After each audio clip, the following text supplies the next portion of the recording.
Welcome, everyone. It is Tuesday, August 4th, 2026, and we're here for the monthly voting meeting of the Athens-Clarke County Mayor and Commission. If we've not concluded business by 8:15, we'll have a 15-minute break at or about that time, and we're going to go ahead and begin with a roll call, so I'll ask Clerk Christine Howard to do that for us right now.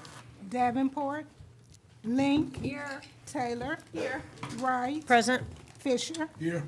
Johnson. Here. Culpepper. Here. Myers. Here. Thornton. Here. Hamby. Here. We have a quorum. All right, thank you, Madam Clerk. All right, I'll go ahead and read the civility pledge that we've adopted, provided to us by the Georgia Municipal Association. That indicates that the way we govern ourselves is often as important as the positions we take, that our collective decisions will be better when differing views have had the opportunity to be fully vetted and considered, that all people have the right to be treated with respect, courtesy, and openness, that we value all input, and that we commit to conduct ourselves at all times with civility and courtesy to each other. First order of business tonight is the approval of the minutes of meetings of Tuesday, June the 2nd, Thursday, June the 4th, Tuesday, June 9th, Tuesday, July 21st, and non-voting meetings of Tuesday, July 21st. Do I hear a motion for approval of those minutes? So moved, but I would like to make an amendment to the approval minutes. Yeah, please describe that, Commissioner Taylor. There was an item that we voted on June the 2nd for 228 Fairview Street. Can we, I know we voted on it. How does that process go before I should have asked Bob. So we can certainly do this at a later date, but one of the things you'll want to do is articulate the difference between what's in the minutes now and what accurately reflects the record. So what you indicated that you want to do is a motion to reconsider. That was the item where you thought was backwards, what the commission thought they were approving, what they actually approved. You thought some commission may confuse it. They were approving the item when they were actually approving staff's recommendation to deny it. It had to do with the, what was the agenda item? What? Yeah. The one lot removed exception? And so it was for what nonprofit? 228, it was for East Athens Development. East Athens Development Corporation. So whether- if you want to do this now, say, I'd like to approve the minutes but reconsider the Fairview item, and so then we will do that at the end of the meeting tonight. Okay. But there has to be a vote on it, Mr. Mayor, to get it Yeah, added back 'cause on. And it's somebody who voted in favor of it, which you did vote in favor of it, because you thought you were voting the other way, Yeah. it would be reconsidered. Does that make sense? And so, given that Commissioner Taylor voted in favor of it at the June meeting, she is an opportune motioner for Yes, she is, reconsideration. she is. Yes. Okay. Well, I would like to make the motion to approve the minutes, but reconsider the 228 Fairview item from June 2nd. Is there, I'm sorry. I'll second. all right, there's a second for that motion. All right, all in favor, please say aye. Aye. All right, so we'll go ahead and look at that Fairview item at the conclusion of our normal business tonight, okay? Thank you. All right, Madam Clerk, are there any written communications this evening? No, there are none. All right, thank you. All right, I want to describe the process for public input tonight. There are going to be several opportunities for public input tonight. There will be public input on our consent agenda, which is the first thing that we'll discuss here. There will be public input individually on the 6 different sets of recommendations from our planning commission, so we'll hear those individually.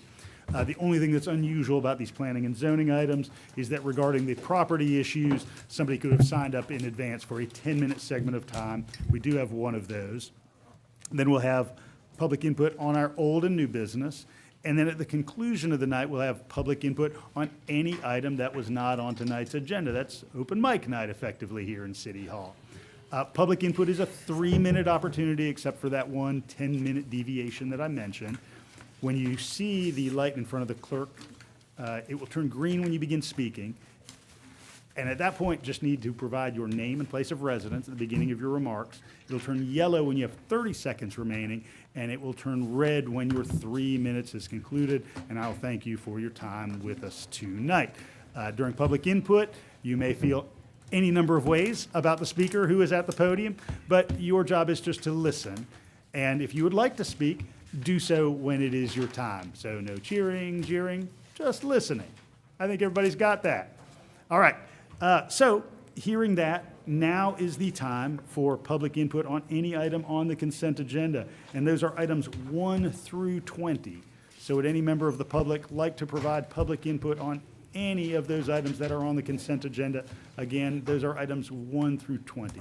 Now is that time. And again, just let us know your name and place of residence and the item to which you are speaking. I'm Dr. Dan Roberts. I'm the Executive Director of Taylor Grady House National Historic Landmark, Inc. I would like to speak to item number 10. First of all, I want to thank the mayor and the commission, especially all of those who worked very hard on creating community-based value criteria for us all to be monitored under. We appreciate that. We submitted our application, and our application was reviewed favorably.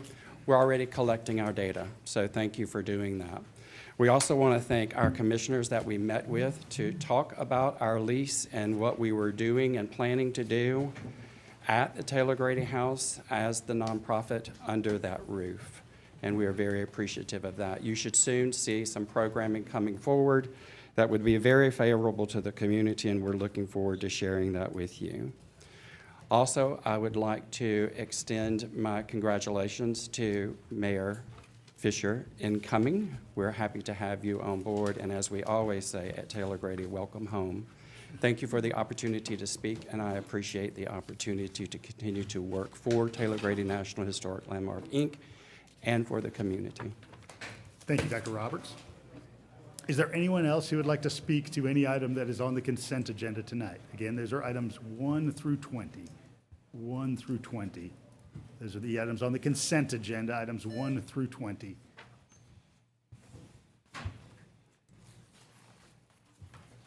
Again, your name, place of residence, and the item to which you're speaking. Mr. Mayor and Commissioners, I'm Kent Middleton, and I live at 195 Clyde Road. And I wanted to thank the Mayor and Commission for adopting the ordinance for accepting the Vision Zero Safety Action Plan Implementation Grant. This federal grant, if approved, will address dangerous road and pedestrian conditions on Barnett Shoals Road and the intersection of Barnett Shoals Road and Gaines School Road on the east side, and many other dangerous conditions across Clarke County. I want to thank Stephen Bailey of Transportation and Public Works and other department heads that submitted a successful grant proposal that produced a report identifying dangerous traffic and pedestrian hotspots across Clarke County.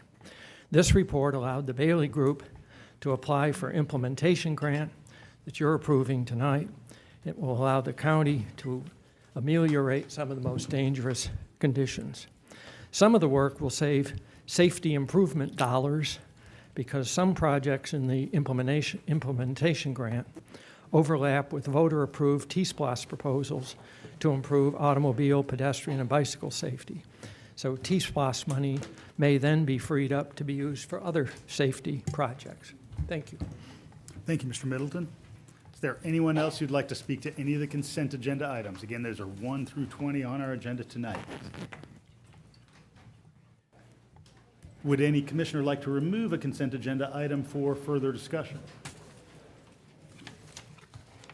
All right, seeing none, I want to go ahead and ask the attorney to read all the ordinances that are part of the consent agenda for us. There's ordinances associated with the first 8 agenda items. An ordinance to amend the FY 2000, this is agenda item 1, an ordinance to amend the FY 2027 operating and capital budget for Athens-Clarke County, Georgia, so as to provide grant funding if awarded from the Bureau of Justice Assistance for expenses related to the comprehensive opioid, stimulant, and substance abuse site-based program, grant program, and for other purposes. Ordinance number 2, an ordinance to amend the FY 2027 annual operating and capital budget for Athens-Clarke County, Georgia, so as to provide grant funding if awarded to the Police Department from the U.S. Department of Justice through the 2025 Edward Byrne Memorial Justice Assistance Grant for enhanced community outreach and improved communications and for other purposes. Ordinance number 3, an ordinance to amend the FY 2026 operating and capital budget for the Athens-Clarke County, Georgia, so as to provide funding for an increase to the tax commissioner's salary supplement and for other purposes. Ordinance number 4, an ordinance for the establishment of yellow curbing on Atlanta Avenue between the intersections of Barber Street and Macon Avenue. Ordinance number 5, agenda item number 5, an ordinance for the establishment of yellow curbing on South Pope Street between the intersections of West Broad Street and Deering Street and for other purposes. Agenda item 6, an ordinance to amend the FY 2027 operating capital budget for Athens-Clarke County, Georgia, so as to provide grant funding if awarded from the U.S. Department of Transportation Safe Streets for All grant for 2026 Vision Zero Safety Action Plan projects. Agenda item 7, an ordinance to amend the FY 2026 operating capital budget for Athens-Clarke County, Georgia, so as to provide funding for utility billing software for public utilities and for other purposes. And then agenda item number 8, an ordinance to amend the FY 2026 operating capital budget for Athens-Clarke County, Georgia, so as to provide grant funding if awarded from the Georgia Department of Transportation Local Maintenance Improvement Grant, LMIG, to the University of Georgia, UGA, for funding of the construction of a roundabout located at South Milledge Avenue in the State Botanical Garden of Georgia. Oh, thank you, Attorney Drake. I appreciate that. Do I hear a motion for approval of the consent agenda items 1 through 20? So moved. Second. All right, got a motion from Commissioner Link and a second from Commissioner Taylor. All in favor, please say aye. Aye. Any opposed? All right, hearing none, motion carries and the consent agenda is approved. All right, we're going to move on to our 6 recommendations from the Athens-Clarke County Planning Commission. The first of these regards 1490 Whit Davis Road. And so any member of the public could come to speak to this item at the podium. If you line right up, we are ready for you. And again, just provide your name and place of residence. Hello, I am Joseph Burns. I live in Waverly Woods, right near 1490. So I knew the previous owner, Lori Dillard, for quite some time. We were good friends. And she, as a matter of fact, sent me this little letter that she'd like me to read. My family and I lived in this wonderful old home for almost 35 years. We would still be there if we had not experienced health problems that kept me from living there. As traumatic as all of this has been, selling the house, it broke my heart that someone else would be living there. We knew it was a possibility that would be divided up into smaller lots. The grand old home could be torn down. The pecan trees in my gardens and small ponds, etc., would be demolished. Enter my angels, Mark and Mindy. They honestly love that property as much as their heirs do, as much as I do. I know it could not be more in loving hands than the Bredahls. Their attention to detail is beyond anything I've seen. They are not about to do anything that would be detrimental to the property or the surrounding neighborhoods. They look forward to living in the area and will be nothing but an asset. Thank you. From my own personal perspective, I've known Mindy now for the better part of a year. Completely support her ability to use the property with the new zoning. Thank you. very Could you spell your last name for me for the record? Burns, B-U-R-N-S. B-U-R-N-S. Thank you. I appreciate it, you. Mr. Burns. Good evening. Good evening, Mayor and Commission. My name is Ed Lane with SPG Planners and Engineers, located at 1725 Electric Avenue. I'm here speaking as the applicant and, of course, also on behalf of the property owner, the Bredahls. And so in context of tonight's full agenda, I suppose this is a relatively small item for y'all and a rare down zone in land intensity and density. But for the homeowners, the Bredahls, who have been restoring this home for a better part of a year, as mentioned, it's a big decision. And so, as you know in your packets, they are just asking for a rezone that better represents how this land has been for well over 100 years. So just trying to match the zoning to what that property is in order to protect it from eventually being developed down the road. So just here, if you have any questions, be glad to answer that, but do ask for your support tonight. Thank you. Thank you, Mr. Lane.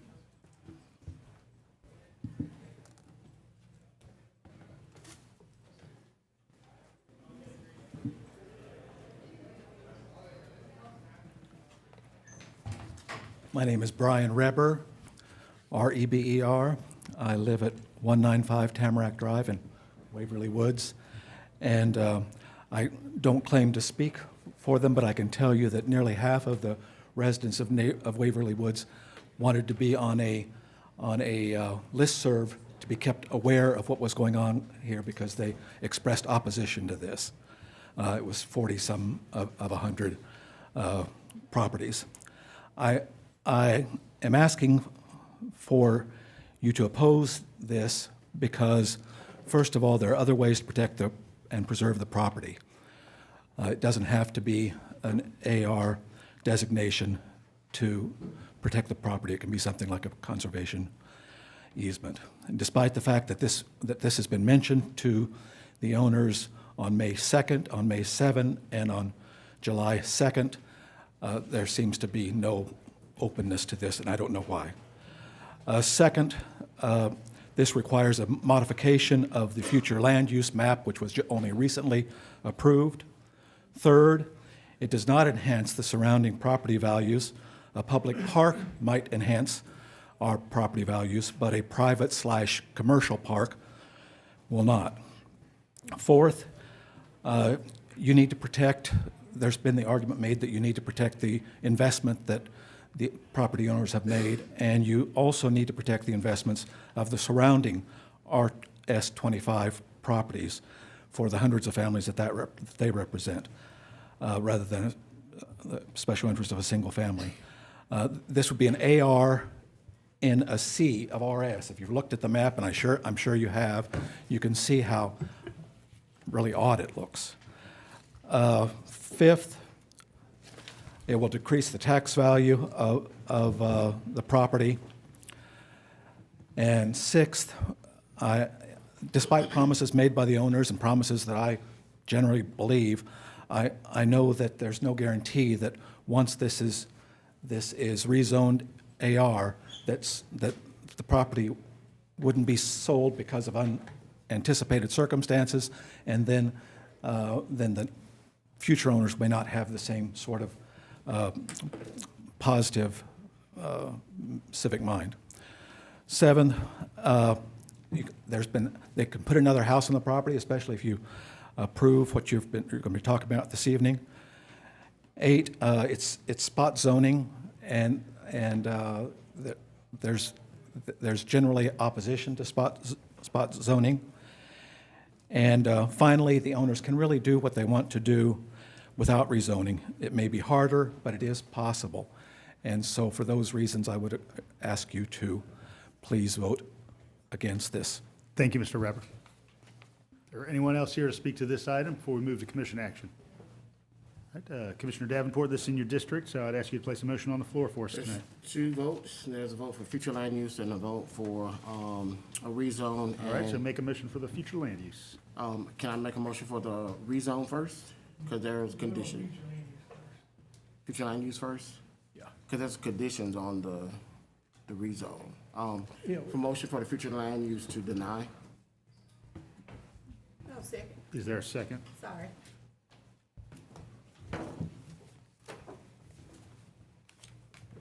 All right, remarks, Commissioner? No. All right, there's a motion from Commissioner Davenport. Any remarks, Commissioner Taylor? No, sir. Any others from member of the body? All right, we'll go ahead and have Attorney Drake read that ordinance. Ordinance to amend the Code of Athens-Clarke County with respect to amending the future land use map of Athens-Clarke County by changing the designation of one parcel of land comprising approximately 9.4 acres located at 1490 Whit Davis Road from single-family residential to rural and for other purposes. All right, we have a motion and a second on the floor. All in favor, please say aye. Aye. Any opposed to the motion to deny? No. All right, please note, Commissioner Link opposed to the motion, so motion carries 9-1. All right, correct. All right, Commissioner, would you like to make a motion on the rezoning? Yeah, the motion to deny the rezone. All right, I've got a motion to deny the rezoning from Commissioner Davenport, second from Commissioner Taylor. Any remarks, Commissioner Davenport? This one was a very interesting project, and I respect the family for the work that they're doing. Most can be achieved keeping the parcel as it is. It's just a little bit more cumbersome, but it protects the integrity of the surrounding area and the neighborhoods. So if everyone takes a look at the condition that was placed on the property by the Planning Commission, the first one, the subject parcel of land shall meet the county requirement of RS-25. The second condition that the Planning Commission recommended was subject parcel of land shall meet the livestock limitation of RS-25. And then the third condition that the Planning Commission voted on 5-2. The Commissioner fol- Davenport, just pull your mic a little closer. The following land use shall be prohibited from having kennels, slaughterhouses, or any commercial use described as, Section 972, the Code of Athens-Clarke County. That's essentially an RS 25. So, the Planning Commission approved it to turn into an AR, but the condition they placed on the property essentially is the exact same as an RS 25. So that's why I denied. Commissioner Taylor, any remarks? Commissioner Link? Yeah, I agree with the Planning Commission's recommendation on this, primarily because, by returning this to an AR property, it preserves the property. It is a historic home, it's historically a farm. The Planning Commission put these conditions on it to prevent it from being an intensive, active farm that might, disrupt the surrounding residential neighborhood. But, with that RS 25 zoning, future owners could come in there and bust up the property and turn it into a bunch of lots, tear down the house, tear down the other historic structures. I think this is a means of assuring that this remains a historic rural property. Any other remarks? Commissioner Myers? Yeah, I just want to say that I ended up spending a lot of time thinking about this today and listening to the Planning Commission meeting as well. And there were two members of the committee who voted to deny the rezoning, really for a lot of the reasons that Commissioner Davenport brought up. And I ended up getting to that point myself because I saw that there were other ways that the historic nature of the property could be preserved. And it seemed as if it was mostly from the landowner, from the homeowner, a concern about what could happen after they had the property. Makes things a little bit easier, perhaps to get jump through some hoops. But the larger thing about retaining the nature of it had to do with more with what would happen way after them. And yet there was a very strong commitment to keeping the property for a long, long time. So I ended up a little confused by that. Anyway, I just wanted to add a few remarks on that. I know Commissioner Davenport thought about this pretty intensely, and we did have a lot of communication from neighbors as well. Anyway. Any other remarks? All right, I'll have Attorney Drake read this ordinance. An ordinance to amend the Code of Athens-Clarke County, Georgia, with respect to rezoning one parcel of land comprising approximately 9.48 acres located at 1490 Whit Davis Road from RS-25 single-family residential to AR agricultural residential and for other purposes. Thanks, Attorney Drake. Madam Clerk, we'll go ahead and do a roll call, beginning with Commissioner Davenport. Davenport, Yes? Link, No, Taylor. Yes. Wright, Yes. Fisher, Oh, I'm confused. Yes to deny? It's a motion You're to voting deny. yes to deny. Oh, okay. Okay, yeah. Yes, okay. Johnson, Yes. Culpepper, Yes. Myers, Yes to deny. Thornton. Yes. Hamby. Yes. 9-1. Thank you, Yes. Madam Clerk. I appreciate it. All right, we're moving on to item number 22 on our agenda. This is the special use permit in the CO for 357 South Milledge. So if anybody would like to speak to this item, now is that time. Good evening. I am Masyn Spinks with Dovetail Civil Design. We are located at 3651 Mars Hill Road. We are the civil engineers and applicant on this project. Here with me tonight is also Katrina Evans, the architect, and Trip Allen, a BYX representative. We are happy to address any questions that you may have. We also want to say that we appreciate your time and support on this project. Thank you. Thank you, Ms. Spinks. Is there anyone else here to speak to this tonight? All right, seeing none, this is in District 4. Would you like to place a motion on the floor, Yes, Commissioner I Wright? make a motion that we, let me check the notes here, that we approve the rezone, and its request for special use is part of our ordinances related to the Greek use, and then the actual details will be going through the Historic Preservation Commission. And so it would approve with the two variances? With the two variances, yes. I'll second.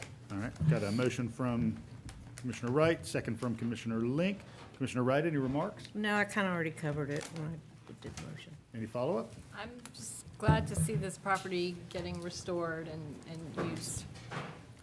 Any others from members of the body? All right, I'll have Attorney Drake read the ordinance. An ordinance to amend the Code of Athens-Clarke County, Georgia with respect to special use approval in the CO Commercial Office District for one parcel of land located at 357 South Milledge Avenue. All right, all in favor of the motion that's on the floor, please say aye. Aye. Any opposed? All right, hearing none, motion carries. All right, moving on to item 23, which is 1960 Barnett Shoals Road. So is there anyone here to speak to this tonight? Can just provide your name and place of residence. Yeah, my name's Jason Toole, 1031C West 23rd Street, Panama City, Florida. We are the engineers and architects for Chick-fil-A. And again, just here to, happy to answer any questions you guys may have, and we appreciate support for the job. Thank you, Mr. Toole. Is there anyone else here to speak to 1960 Barnett Shoals? 1960 Barnett Shoals. All right. Sin Commission District 8. Commissioner Myers. what you Yes, got? I'm here, and when I listened to this again, I realized I just said the same thing to say that I had last week when I was, or 2 weeks ago, when I was speaking from afar.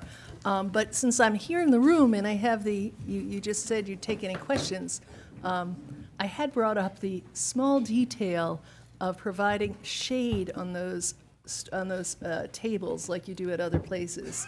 And so I know I didn't make an amendment or anything, but since I just thought I'd ask you now for the people of the east side of Athens, so we have can use those tables. Yeah, more I mean, often. we're happy to add trees to that area if you want. I mean, they will have the umbrellas, like Chick-fil-A. Well, that's what I wanted to make sure, yeah, Okay, the yeah, umbrellas, yeah, yeah. they'll And the have- trees too. I did talk to the planning director who said that you'd be talking about trees and to do anything that you can to do Yeah. to make that more hospitable to people being out there for longer periods Yeah, of they will time. definitely have the typical, seat covering umbrellas that you would normally have on, the Yeah. outdoor seating. But yeah, I mean, we're happy to add trees as well, if that's what the Good. commission would like. That would be wonderful. That would be wonderful. But anyway, thanks a lot for that. That's the only thing I have. Okay. And in fact, for those of you who aren't over there, the change you made where you block the exit out onto the entry road. Yeah, to the side has road. really made a tremendous difference in the flow of traffic.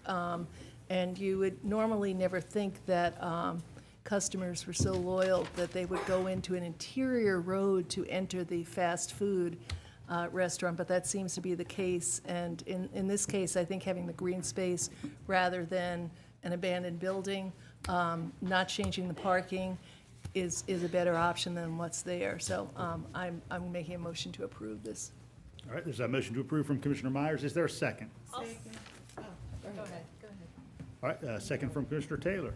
All right, Commissioner Taylor, any follow-up remarks? Yes, I'm excited about them turning this into a parking lot. I go into that shopping center every day, and so I see Burger King is not working anymore. So I think that this would be a good transition, along with the library that's about to come online. And so it's going to be a whole thing on the east side. Well, so I'm very excited about it. Any further remarks? Commissioner Link. Yeah, I just want to reiterate Commissioner Myers' concern about the trees. I want to ask the applicant to please add some decent shade trees in that little green space. Not just for shade, but, the shade trees can help clear the pollution. It's on a busy corridor. It'll cool the air. I think it's just real important. It also slows traffic. There are legitimate studies that having decent street trees and shade trees will help slow traffic. So I think that can really benefit the whole corridor quite a bit. Any further remarks about 1960 Barnett Shoals Road from commissioners? All right, we have a motion, a second. I'm going to have Attorney Drake read the ordinance. An ordinance to amend the Code of Athens-Clarke County, Georgia with respect to special use approval in the CG Commercial General District for one parcel of land located at 1960 Barnett Shoals Road and for other purposes. Thanks, Attorney Drake. All right, motion and a second is on the floor. All in favor, please say aye. Aye. Any opposed? All right, hearing none, motion carries unanimously. All right, item 24 is regarding 1125 Newton Bridge Road, and we do have Mr. Buck Bacon signed up for the 10-minute time, so I'll call Mr. Bacon and his kind of fellow 10-minute participant who are going to share the 10 minutes to the podium. Awesome. Thank you, guys. Good evening. My name is Buck Bacon with W&A Engineering. Our office is located at 355 Oneida Street.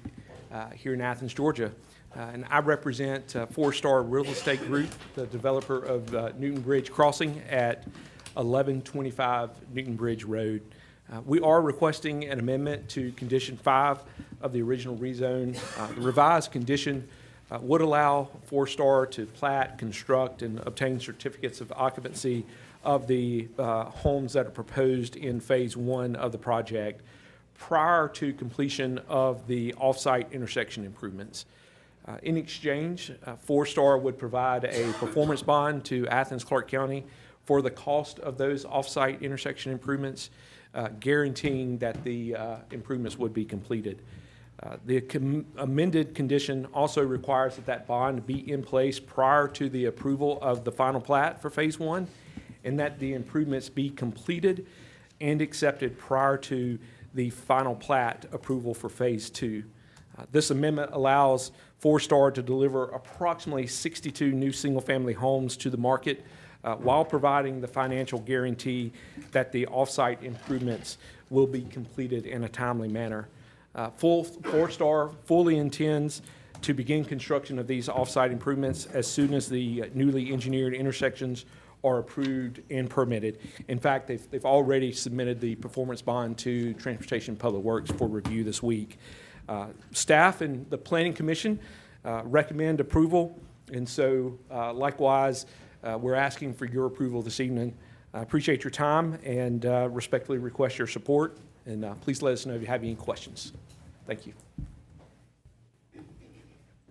No, All right. if there's not any questions, I don't have any. Thank you. I appreciate it. Is there anyone else here to speak to Newton Bridge Road? All right. If we have questions along the way, we'll call you up. Thank you. Appreciate it. All right. This is in District 9. Commissioner Thornton, do you have a motion for this item? I make a motion to approve this item. All right. I've got a motion from Commissioner Thornton and a second from Commissioner Taylor. Commissioner Thornton, any further remarks? No. Commissioner Taylor? 62 single-family houses is what Athens needs, and so I feel like as long as it's in writing and that there is a guarantee that they're going to put the roundabout, that they should be able to continue to work to get housing on the ground. Thanks, Commissioner. Any further remarks from members of the body? All right, I'm going to go ahead and have Attorney Drake read this ordinance. An ordinance to amend the Code of Athens, Clarke County, Georgia, with respect to modifying certain conditions of zoning associated with a parcel of land comprising approximately 137.7 acres and located at 1125 Newton Bridge Road and for other purposes. Thanks, Attorney Drake. All right, all in favor of the motion, please say aye. Aye. Are there any opposed? All right, hearing none, motion carries. All right, and we have on our agenda two text amendments. 25 is the first up regarding secondary dwelling units. If anybody would like to speak to this item, you can go ahead and line up at the podium. Good evening. Hi, my name is Lida, L-I-D-A, Waugh, W-A-U-G-H. I live at 505 Ponderosa Drive in Cedar Creek, Athens, Georgia. I'm wanting to address the idea of secondary dwellings on any properties. I find it ironic in a way that this other property on Whit Davis has just been approved to remain as a single family, and yet you're thinking about allowing people on much smaller properties to build additional dwellings. This does not preclude people having people have built additions, garage apartments, etc. over time. I grew up here. My family moved here in 1960 from Rome, Georgia, so I'm an Athenian. But I do think that the nature of all of our variety of neighborhoods needs to be preserved. You also need to look at the infrastructure. Many of the neighborhoods on our side, on the east side of town, Cedar Creek, Green Acres, University Heights are all kind of hilly. We have problems with flooding when we have heavy rains. We have a lot of problems with power outages on our side of town. our streets in Cedar Creek are constantly being torn up because of water lines having to be dug up and redone. So any additional dwellings, especially additional dwellings that are going to obviously require plumbing, electricity, gas, all of those things added, that further impacts the infrastructure of the neighborhoods. It also means taking out trees, all of those other kinds of things. We as property owners are also essentially taxed for all paved areas that impact water runoff. And so when you start adding secondary dwellings, no matter what their size is, typically people are going to allow for parking, et cetera, for those additional paved areas.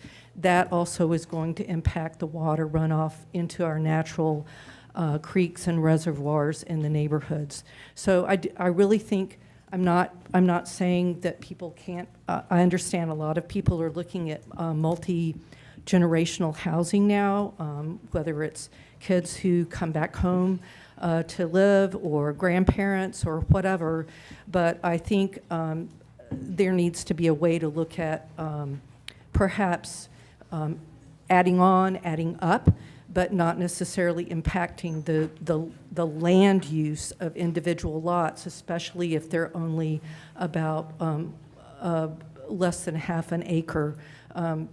That really is, and also any, a lot of the neighborhoods in Cedar Creek and oh, sorry. Thank you, Ms. Waugh. Appreciate Anyway, your time with us tonight. Okay, thank you. Good evening. Hello. I'm John Wares. I'm from 280 Cherokee Avenue in 5 Points. I'm also an Athenian. I've been here long enough, I guess. I'm speaking on the issue of ADUs. I have no problem with ADUs being added to a property. People worry about the changed character of their neighborhood or their yard or their view. I've seen my 5 Points neighborhood changed by homes replaced by mansions, dwarfing neighbors, destroying stream habitat, changing runoff, changing our wooded habitat, and constructing imposing, quote, single-family homes that dwarf the ones around them. So as far as I'm concerned, somebody having an extra unit in their backyard doesn't affect me any more, any less than somebody building a very large mansion right next to me. And that's what's happening in 5 Points, and it's happening in other neighborhoods. So as far as I'm concerned, let people choose what to do with their property. Thank you. Thank you, Mr. Wares. Good evening. Good evening, Mayor and Commission. Tim Denson, reside at 483 Quailwood Drive. Speaking to item number 25, the accessory dwelling units, the secondary dwellings. We need to be very clear when we're talking about this. This agenda item does not allow secondary dwellings to be built. I hope that we all understand this. That can and is already happening. Currently, though, they can only be built in a way that allows and benefits short-term rentals and people who don't live in Athens to have a place to stay when they come and visit. This policy does make a change, though, where those buildings can legally be used for Athenians, people who live here, to live in as a permanent residence here. So if we're trying to find solutions to housing, bring down the costs, make more items, more housing available to more people who live here already, this is honestly the lowest hanging fruit we can have. I myself we have an in-law suite at my home for my in-laws, but we can't have a kitchen in there for them. That's ridiculous. This would fix that. So let's please take some common sense changes here and make sure that we have a policy that doesn't just benefit, again, short-term rentals and people wanting to visit Athens, but actually benefits the people who live here and gives people a place to live. Similarly, on item number 26, the minimum dwelling unit size, this is something that we should have taken steps a long time ago to allow tinier homes here so that people can have a smaller footprint where they live. So I hope that that one passes also. Thank you so much. Thank you, Mr. Danson. Good evening. Good evening. My name is Keela Singleton, and I live in Athens-Clarke County. Commissioner Myers said recently that she'd like to hear from younger working residents who are living with today's housing market, and I'm here because I'm one of those residents. My husband and I have lived in Athens for well over a decade. We rented in Boulevard. We've rented in Normaltown before buying our home just outside of Normaltown. I live at 345 Nottingham Drive. Sorry for not addressing that immediately. We've built our lives here. We volunteer here. I serve on local community boards, and we've spent years investing our time and energy into this community because we care deeply about where Athens is headed. Professionally, I work in residential real estate. My husband has spent years working in Athens' hospitality industry. Between the two of us, we see both sides of this issue every day. People trying to buy homes and people wondering if they'll ever be able to afford one. I'm also not here to speculate about the what-ifs surrounding ADUs because they already exist, as Tim just said. I'm here to point out that ADUs already exist in Athens, and they have for decades. They provide housing for renters, aging parents, adult children, young professionals, and families while giving homeowners additional flexibility and income. Most importantly, they have done all of that without destroying neighborhoods they already exist in. I've heard concerns about accessory dwelling units being a threat to the neighborhood character, but garage apartments, carriage houses, and basement apartments have existed throughout Athens, including in some of our most beloved neighborhoods. They haven't destroyed 5 Points, they have not destroyed Normaltown, and they have not destroyed East Athens. They've simply become part of the fabric of those communities. Some of the commissioners and public servants participating in this discussion know firsthand the value of an ADU and that experience and how much value that adds to their property. I hope that experience helps inform a policy that gives homeowners the opportunity to make the same responsible choice. I don't think the question before you is whether Athens can coexist with ADUs, because it already does. The real question is why some homeowners are allowed the opportunity simply because their ADU was built decades ago. Well, the real question in my mind is why some homeowners are allowed the opportunity simply because their ADU was built decades ago, while today's homeowners are told they shouldn't have the same opportunity. I don't think it's just that whether you can have an ADU depends on whether someone happened to build one 40 years ago. Good policy should not depend on luck, and it should not depend on your opportunity based off of decades ago and rules that were made decades ago. If these homes are compatible with our neighborhoods today, why are they suddenly incompatible tomorrow? We all agree that Athens has a housing challenge. The university continues to grow. The health science campus continues to expand. This proposal does not eliminate single-family neighborhoods, and if we're willing to support one of the smallest, most incremental ways to add housing, then I think it's fair to ask what solutions are we willing to support, and I feel like this is a pretty easy one. Athens has always been a city that values creativity, practicality, and community, and I hope you'll extend those same values to our housing policies. Thank you, Ms. Singleton. Good evening. Good evening, Mayor and Commissioners. Robert Foster, 350 Pine Forest Drive. I'm here to talk about ADUs as well. In 2008, when I graduated in another city with a PhD, I came out into a market that didn't have jobs, and I got fired from another one. And one of the easiest things that helped me be stable during that time period was a secondary dwelling unit in the backyard of a friend of mine. And I think that it is, in this conversation, it is one of the easiest things that we can do to provide an opportunity for people who are lower income, out of work for some period of time, to have a place to stay for some period of time to get back on their feet, just like it worked for me in 2008 in another place and another time. I live on Pine Forest Drive, and somebody bought a house catty corner from me and flipped it and made it into an Airbnb, and it's very popular during the University of Georgia football season. I was not particularly pleased with this event. On the other hand, as it turns out, parking hasn't been a problem, noise hasn't been a problem. It has been a problem every once in a while when the students' parents realize that we live across the street and they want to come visit us, but that's still okay. I think what we're doing here with secondary dwelling units actually adds to housing opportunities as opposed to flipping houses and making the Airbnbs in my neighborhood. I'm much more pleased with that opportunity, and I'd rather deal with parking and other issues, tax issues and other things related to that, than people flipping houses and UGA fans coming in parking category corner from my house and enjoying themselves on the weekend as much as we enjoy seeing them. So I hope that we'll accept the changes to the policy and move forward. Thank you. Thank you, Mr. Foster. Good evening. Good evening. Joan Roden. Item 25, secondary dwellings opens the door. Allows full second homes with kitchens on every single family lot. How many of you have dug deep enough to know what these specific ideations 3 different ones in the past 3 days that's going on in this particular text amendment. Also, vote number 1 passes, secondary dwellings are legal. Your neighbor on a standard R8 lot can now legally build a second full home in their backyard, complete with kitchen, bathroom, bedroom, and its own front deck. Your block used to have 10 single-family homes. Now every one of those 10 lots can add a second unit. Your block could eventually have up to 20 households. This is a hidden agenda, and if you've not dug deep enough, you should have. The hidden agenda that has taken place throughout the ADU amendment process has been appalling.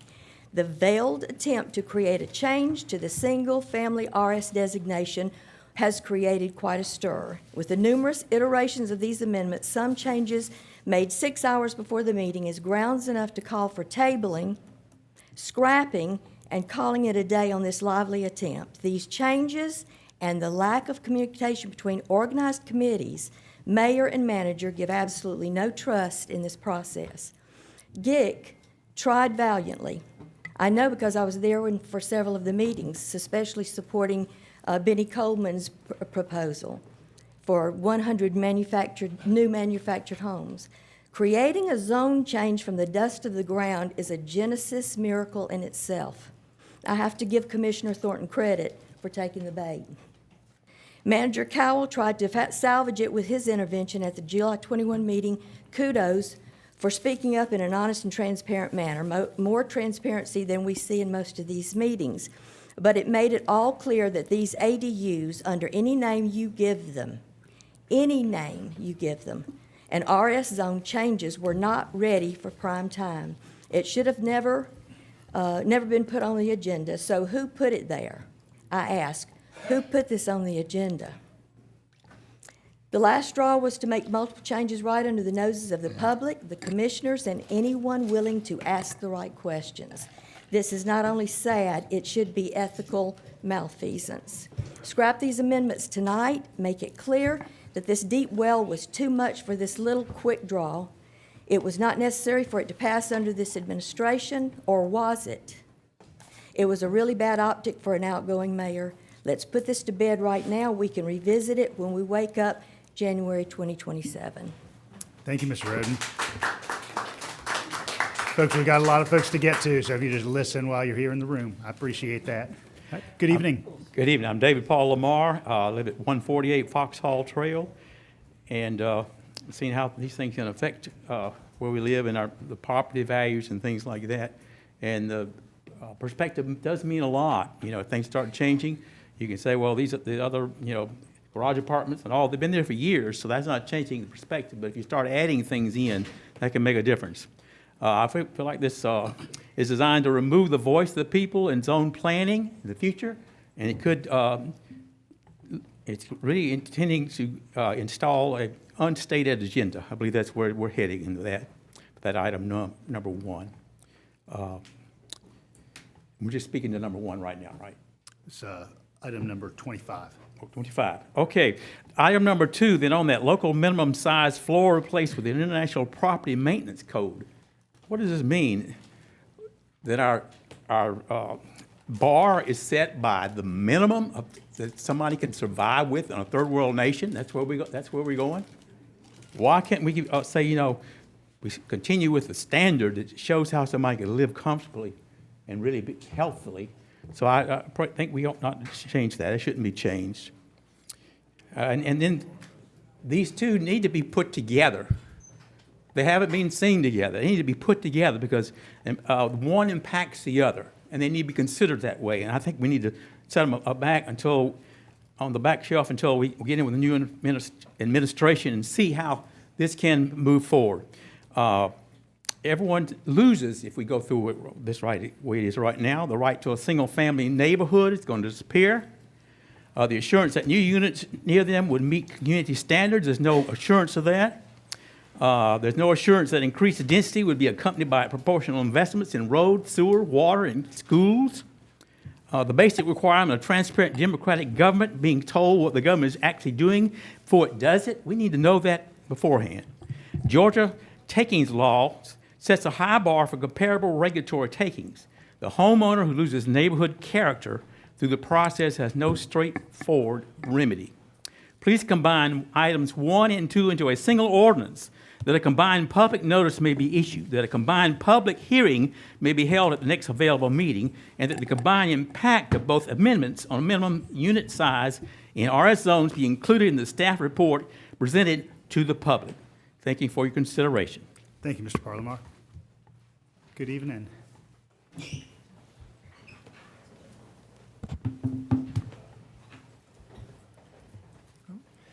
Mayor and Commissioners, my name is Kent Middleton. I live at 195 Clyde Road, and I'm head of the Green Acres Crestwood Community Association. Tonight I support the commission-defined option, barring ADUs in existing homesteaded properties, but allowing them in new developments. This is essentially the position of the board of the Green Acres Crestwood Community Association, as we sent to you just before your last meeting, and sent you a statute requiring home ownership as in Gwinnett County. With owner-occupied housing, it allows for the grandma suites for the daughters to come and daughters and sons and help their parents in aging. It provides for some rental income for people that might need it, but it does not allow for rampant commercialism or student takeovers. So we suggest that at least one of the properties must be owner-occupied. As Bruce Lonnie has frequently said, the ADUs are among us, and indeed they are. You see them in 5 Points and the garage apartments, has been pointed out earlier tonight. We have several in Green Acres. In one, the senior in the household lives in the ADU, and the daughter and her family live in the main house, and then the reverse in another ADU. I'm not sure that the ADU issue has been presented too well by the government. I was on the Future Land Use Committee, and the future land use map left the single-family neighborhoods pretty much untouched, protected as they are. And we were told repeatedly that the growth of 30,000 new residents in Clarke County by 2045 would be absorbed largely, if not exclusively, but largely on the corridors and the nodes, the town centers, not in neighborhoods. And of course, adding ADUs will not greatly accommodate a lot of new residents in any case. So I suggest you send this back, ask that the commission-defined option be adopted, and receive more input from the community and work out the details about parking and enforcement and setbacks. Thank you, Mr. Middleton. Thank you very much. Good evening. Good evening, Mayor and Commissioners. I am Mickey Chastain. I am at 105 Lakeover Drive. Very grateful to be here. I speak in favor of, I guess, ADUs or backyard cottages or whatever we're calling them. I very much speak in favor of these options for our community as an option for affordable housing to address our housing crisis. In particular I do appreciate the ideas of protections in place against outside investors and protecting for those who are owner-occupied homes. But I want to point out that at this moment, in front of the Planning Commission is a proposal to put a bunch of mobile homes, and this was something that was mentioned a little earlier, out in Country Corners and Pinewood. And everyone's touting that as a solution to the housing crisis. And the folks out there, primarily black and brown communities out there, are complaining, saying, what about parking and what about traffic issues? And I think I would like to mention the idea that if we're going to address the housing crisis in this county, we cannot continue to expect to solve these problems on the shoulders of our black and brown communities. These single-family residents and communities, as we've just been reminded, are so well protected and majority white. For those of us especially who live in these communities, whose land is protected from any additional mobile homes being brought in, right? We need to be aware that if you're going to live in Athens-Clarke County, reaching solutions to the housing crisis will be shared by all of our residents. It is a privilege to live here. It is a crisis for our county. We need to share the burden and not expect it to all be solved on the most vulnerable communities, as we have so often done in our past. Thank you. Thank you, Ms. Chastain. Good evening. Good evening, Mayor and Commissioners. My name is Jonathan Parrish, and I am a resident of District 5 at 105 Westchester Drive, and I'm speaking tonight in the affirmative for ADUs. I have lived in Athens for 9 years now, and I have been a renter here in Athens for that entire time. And in that time, I have watched rent prices across this county steadily rise with no end in sight. I have lived on the east side, I have lived on the west side, and that's not because I necessarily like one part of town better than the other, but it's because I routinely see my rent increase, and then I have to move. And then I see that rent increase, and then I have to move. And it's already happening where so many people are already getting pushed out of Athens-Clarke County. And we're seeing it first with lower income people and communities of color.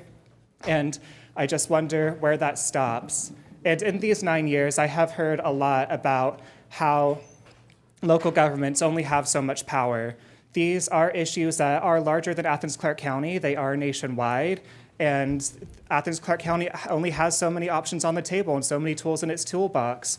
And so that's why I'm here tonight, because this is one of the tools that is in this community's toolbox. This is something that is within our community's power to actually be able to have an impact. And that's something that I don't think we see enough.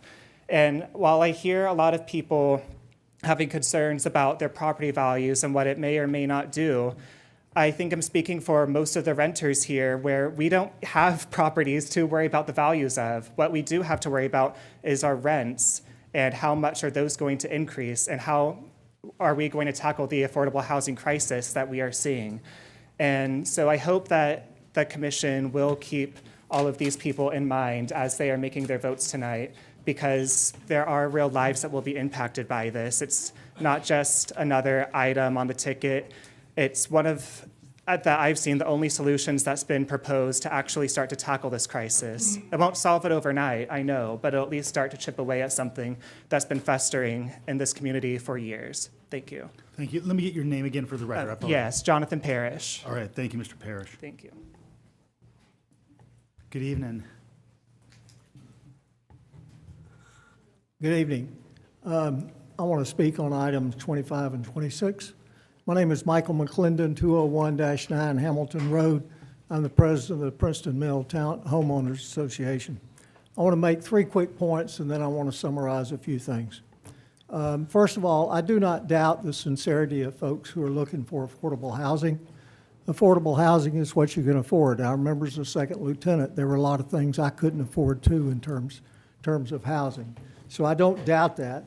But what I am concerned about is marketing these text amendments as somehow, being the salvation for affordable housing is really kind of a canard, and it creates emotional appeal, and it creates people's expectations, but there's no evidence to support that it would do anything to affordable housing. Second thing is to remind you that we're the smallest geographical county in the state of Georgia. We have one of the highest population densities in the state of Georgia, and everyone wants to live inside the Loop 10 donut or right around the outside of the donut, and that density is even higher. The third point is I sent each one of you an email with 2 attachments that had a detailed analysis of these 2 text amendment proposals. Only one commissioner opened that email and documents, which tells me that none of you have done your homework.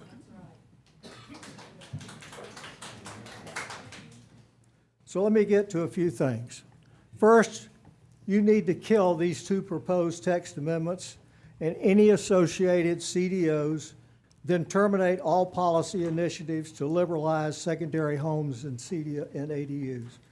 The CDO is just another way of getting the camel's nose under the tent, make the public feel like you're doing something, while you kick the can back to the Planning Commission and bring all of this back again when nobody's paying attention to do what it is you want. We're not going to allow that to happen. We're going to watch it every step of the way. The old saying that the devil is in the details is certainly true here. If you had read the email that I sent in the detail analysis, you would know that. But in brief, item 25 opens the door to full second homes with kitchens on single-family parcels, and item 26 replaces ACC's size standard with an emergency standard as small as 150 square feet. I suggest a more appropriate title for your plan would be the Super Tiny Home Ordinance. Commissioners, it's time for you to draw a line in the sand in 2026 to stop the assault on single-family homeowners and our quality of life. Thank you, Mr. McClendon.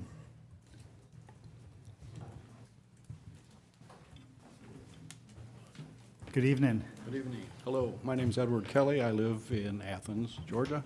Thank you for listening to all of us tonight. I think the objective of these changes is to alleviate the affordable housing situation, and that's commendable and a caring line of thought. However, my basic question is, will it work? I don't think it will. From a supply and demand standpoint, I don't think there's a way to build and create enough new housing in the city for it to make a real difference. Sure, there'll be some ADUs built by current homeowners for their mother-in-law or their niece, but without a doubt, investors and builders will see an opportunity to add to their income-generating portfolio, and I'm certainly not anti-capitalist. Property owners and landlords will charge what the market will bear and not keep their rents low out of the goodness of their heart. It seems that the only real way to reduce housing costs would be to rent control or government-owned housing, and neither of those are going to work. Even if the building of more housing can be incentivized through tax breaks, tax credits, and other methods, once the housing is built, builders and investors will charge the market price. Thus, if we're going to address the affordable housing, it should be a policy that will actually work. Unfortunately, there's no easy answer, but why enact these policies that seem to have negative effects on our existing populace? The affordable housing mess is a national issue, not strictly for Clarke County. Thank you. Thank you, Mr. Kelly. Good evening. Good evening, Commissioners. My name is Eric Sanderson. I live at 115 Summerwood Place in District 2. I'm here tonight to express my strong support for agenda items 25 and 26, in particular on the ordinance regarding secondary dwellings. Athens is needing more housing. ADUs are one step forward in that goal. They're a more affordable, accessible form of housing that can be built and financed by homeowners. They are a way for Athens citizens to age in place, to downsize without losing access to their neighborhood and their current community. And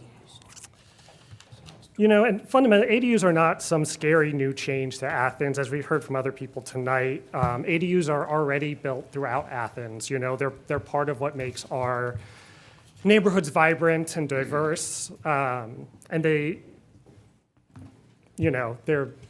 a draw to what we already want to see in our neighborhoods. I've heard concerns that this change could increase development pressures in some neighborhoods, but I think those pressures are already here.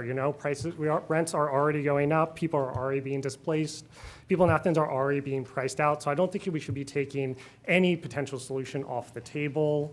Any unit we can build is another unit that an Athens resident can live in. Thank you. Thank you, Mr. Sanderson. Good evening. Hi, my name is Catherine Haar, and I've lived at 275 Willow Run for about 10 years. Now I'm from New Orleans, but I often say that I'm from the future, the housing future. That is because I used to live in the San Francisco Bay Area, the most expensive housing market in America. I had roommates until I was 34. I worked at nonprofits. I didn't have a lot of money. I ran a rental assistance program at the Tenderloin Housing Clinic. My husband started his own business. We made about 60% of the area median income but we bought a house. Did y'all know that when you buy a single-family home with a little rental cottage in the back, part of that rental income counts towards your income to qualify for a mortgage and helps you pay for that house? I just want to ask y'all today to listen to the experts. Not only are we going to maybe be able to keep a couple of our artists and musicians that we love so much in town, maybe not lower the rents, but maybe stabilize them. But also, there'll be couples like me and Josh that can buy a home that couldn't otherwise do it because it has a little bit of rental income. And I think you should think about that too. Thank you. Thank you, Ms. Farr. Good evening. Hi, I'm Susanna Karatazis. I'm running for State House District 120. Hi, y'all. I agree with the Planning Commission recommendation for 25 and 26. Athens is having an affordability crisis like most of the state. If you talk to anyone that lives in Georgia, they will say that is their #1 issue, and we have to address that. And this seems like low-hanging fruit that we could just, let people have, which is why I support the language to the ADUs. Lowering the minimum square footage for a housing unit would allow us to build more tiny homes, allow more people to live in Clarke County, and would allow young people to own homes faster. I also agree with allowing the ADUs to have stoves. Thanks, y'all. Thank you, Ms. Karatazis. Good evening. Hi. My name is Kristen Morales. I live at 338 Satula Avenue. I serve as the chair of the ACC Planning Commission and member of the Creative Housing Options Subcommittee, which you all requested several months back.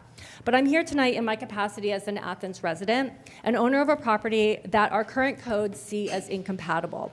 My request is that you see the benefits to allowing fully equipped backyard cottages or attached yet separate living spaces rather than the currently allowed guest cottages. The question before you today isn't whether our single-family neighborhoods should become apartment districts. They shouldn't.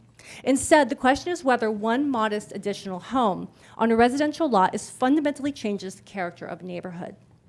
Many of the neighborhoods we treasure today got that way through gradual incremental change. Basement apartments, garage apartments, and backyard cottages are part of that story. For example, my house was built around 1915 as a 2-bedroom cottage, but by the end of World War II, the owners built a basement apartment, and throughout the following decades, it was home to 2 and sometimes 3 families. In fact, when housing was in short supply after World War II, houses across Athens and the country responded by gently accommodating more people, tucking them into basement apartments, above garages, or into backyard cottages. That history matters because it reminds us that modest changes in homes did not erase the character of our neighborhoods. The question before you today is not about labels like single-family zoning. Rather, we're discussing how to thoughtfully allow smaller homes within our neighborhoods. Cities across the country have now lived with these policies for years, and in each, we see permits increase only slightly, with most units built by owner-occupants rather than developers. Even with these proposed changes, most homeowners won't build an accessory dwelling because construction is expensive, financing is difficult, and many properties simply aren't suitable. The experience of other communities has consistently shown that.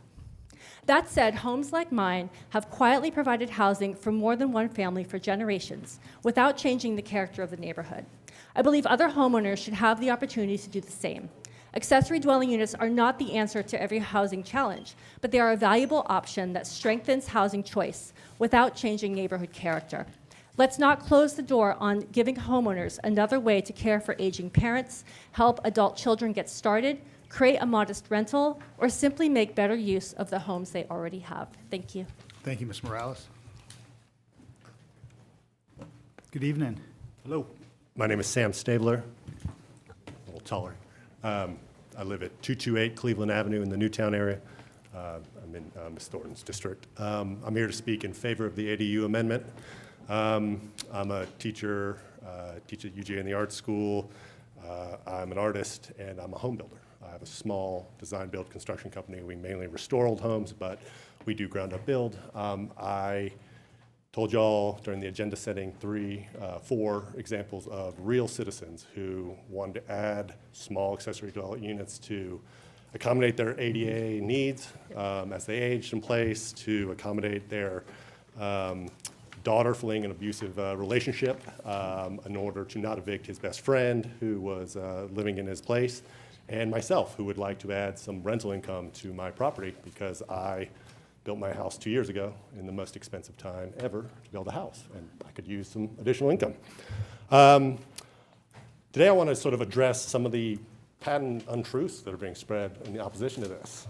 There's this weird theory that adding square footage, which is taxable, valuable land, is going to decrease your property value. This is 100% false. Free economics prove this. If they were arguing that this was not going to address the affordability issue, I would say, well, okay, maybe there's an argument there that it's not really going to do that much. But the idea that it's going to decrease your value is disproven by every market in America. Okay, guys, we are so far behind the curve, or 8-ball, whatever metaphor we want to use here, when it comes to addressing sort of the affordability crisis within housing, that we have the silver lining is we can look at other municipalities who've already done this and see how it's impacting them. Okay, the state of California, the entire state, and the entire state of Massachusetts have allowed ADUs by right everywhere in the state. Single family still exists, still pretty nice places to live. The state of North Carolina, the state of Texas are getting ready to pass the same legislation. The state of Georgia, we have Macon, we have Savannah, still pretty nice places to live. Last I checked, those are still getting more and more expensive. They are not devaluing. Durham, Gainesville, in Gainesville, Florida, that has the University of Florida, can't hold that against them. What they allow is not 1, but 2 ADUs on their property. That is the most comparable situation to what we have here. Guys, we need housing. Young people need housing. This is a tiny, tiny reform that will allow homeowners who are the most responsible landlords out there to add to their property. Please allow this. Thank you. Thank you, Mr. Stabler.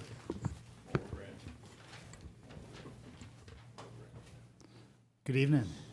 Good evening. My name is Stephen Jaques. I live at 150 Breckenridge Lane in District 5. First, let me thank my wife, who is getting our kids fed and in bed tonight. Young families are underrepresented at these meetings, but we could really benefit from these zoning reforms. My wife and I recently bought our first home. We're frugal folks in our mid-30s. We have master's degrees and professional public sector jobs. We're not officially housing burdened, yet the cost of housing has imposed painful trade-offs nonetheless. The market says we got a fair deal, even a slight discount. Yet, this very same house was 60% cheaper just 6 years ago. If we had bought in 2020, even at today's interest rates, our monthly mortgage would be $1,800 less than it is today. Imagine. That $1,800 could grow our family, or actually save for retirement.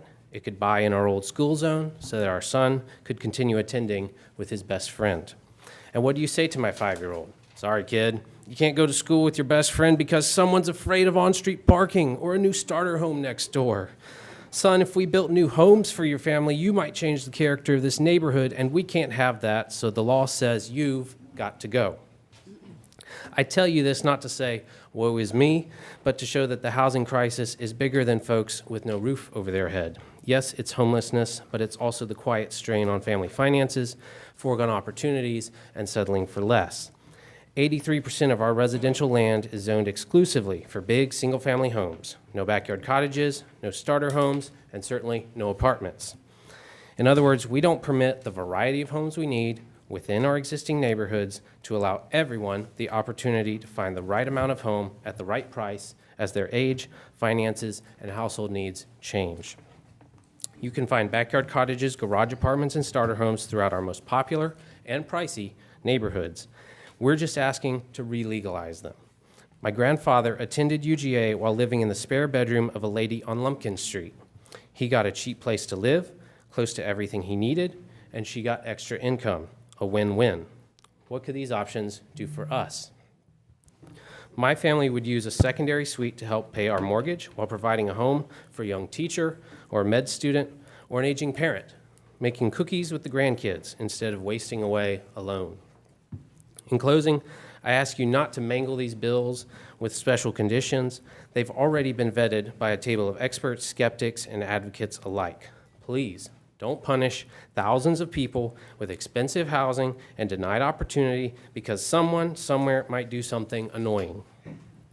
These bills aren't silver bullets, but they are meaningful steps in the right direction, so let's pass them tonight just as they are. Let's say yes to more housing choices for regular folks. Let's say no to fear and exclusion. Let's say yes to cookies with grandma. Thank you, Mr. Jacques. I'm for cookies with grandma. Are y'all? Good evening. Hi, Mayor and Commissioners. My name is Dan Lawrence. I live at 157 Grady Avenue in the Boulevard neighborhood. In my view, the main reason to support moving forward with less restrictive secondary dwelling ordinance is so that more of us can use our own property to do things like provide a place of their own for parents who are to downsize to, give a brother or a sister or a friend or a neighbor who is struggling a separate space to get back on their own 2 feet, helping a returning college grad save up a little money, offer a little bit more privacy and hospitality to visiting friends and family, and supplement our income to help us stay in the neighborhood we love. That's the main reason, to give ourselves the ability to do more things like that. There are other benefits too, including a modest expansion of available, relatively affordable housing and a modest increase in property tax revenue. But really, for me at least, the main reason is to give ourselves another tool to create stronger families, stronger neighborhoods. To help more of us have this power, I'd encourage the Mayor and Commission to have the Planning Commission create pre-approved pattern books for secondary buildings and to find ways to increase access for low-income homeowners to financing for home additions, home repairs, and secondary dwellings. Of course, a less restrictive secondary dwelling is just one thing we need to be doing on the housing front, but it's a nuance that will help us build better, more caring, stronger neighborhoods over time. Why not move forward now? How long can a simple change like this take? Thanks. Thank you, Mr. Lorenz.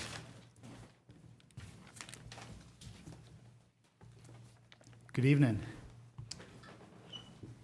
Good evening. Happy Tuesday, y'all. My name is Joe Levine. I live at 464 Forest Heights Drive in District 5.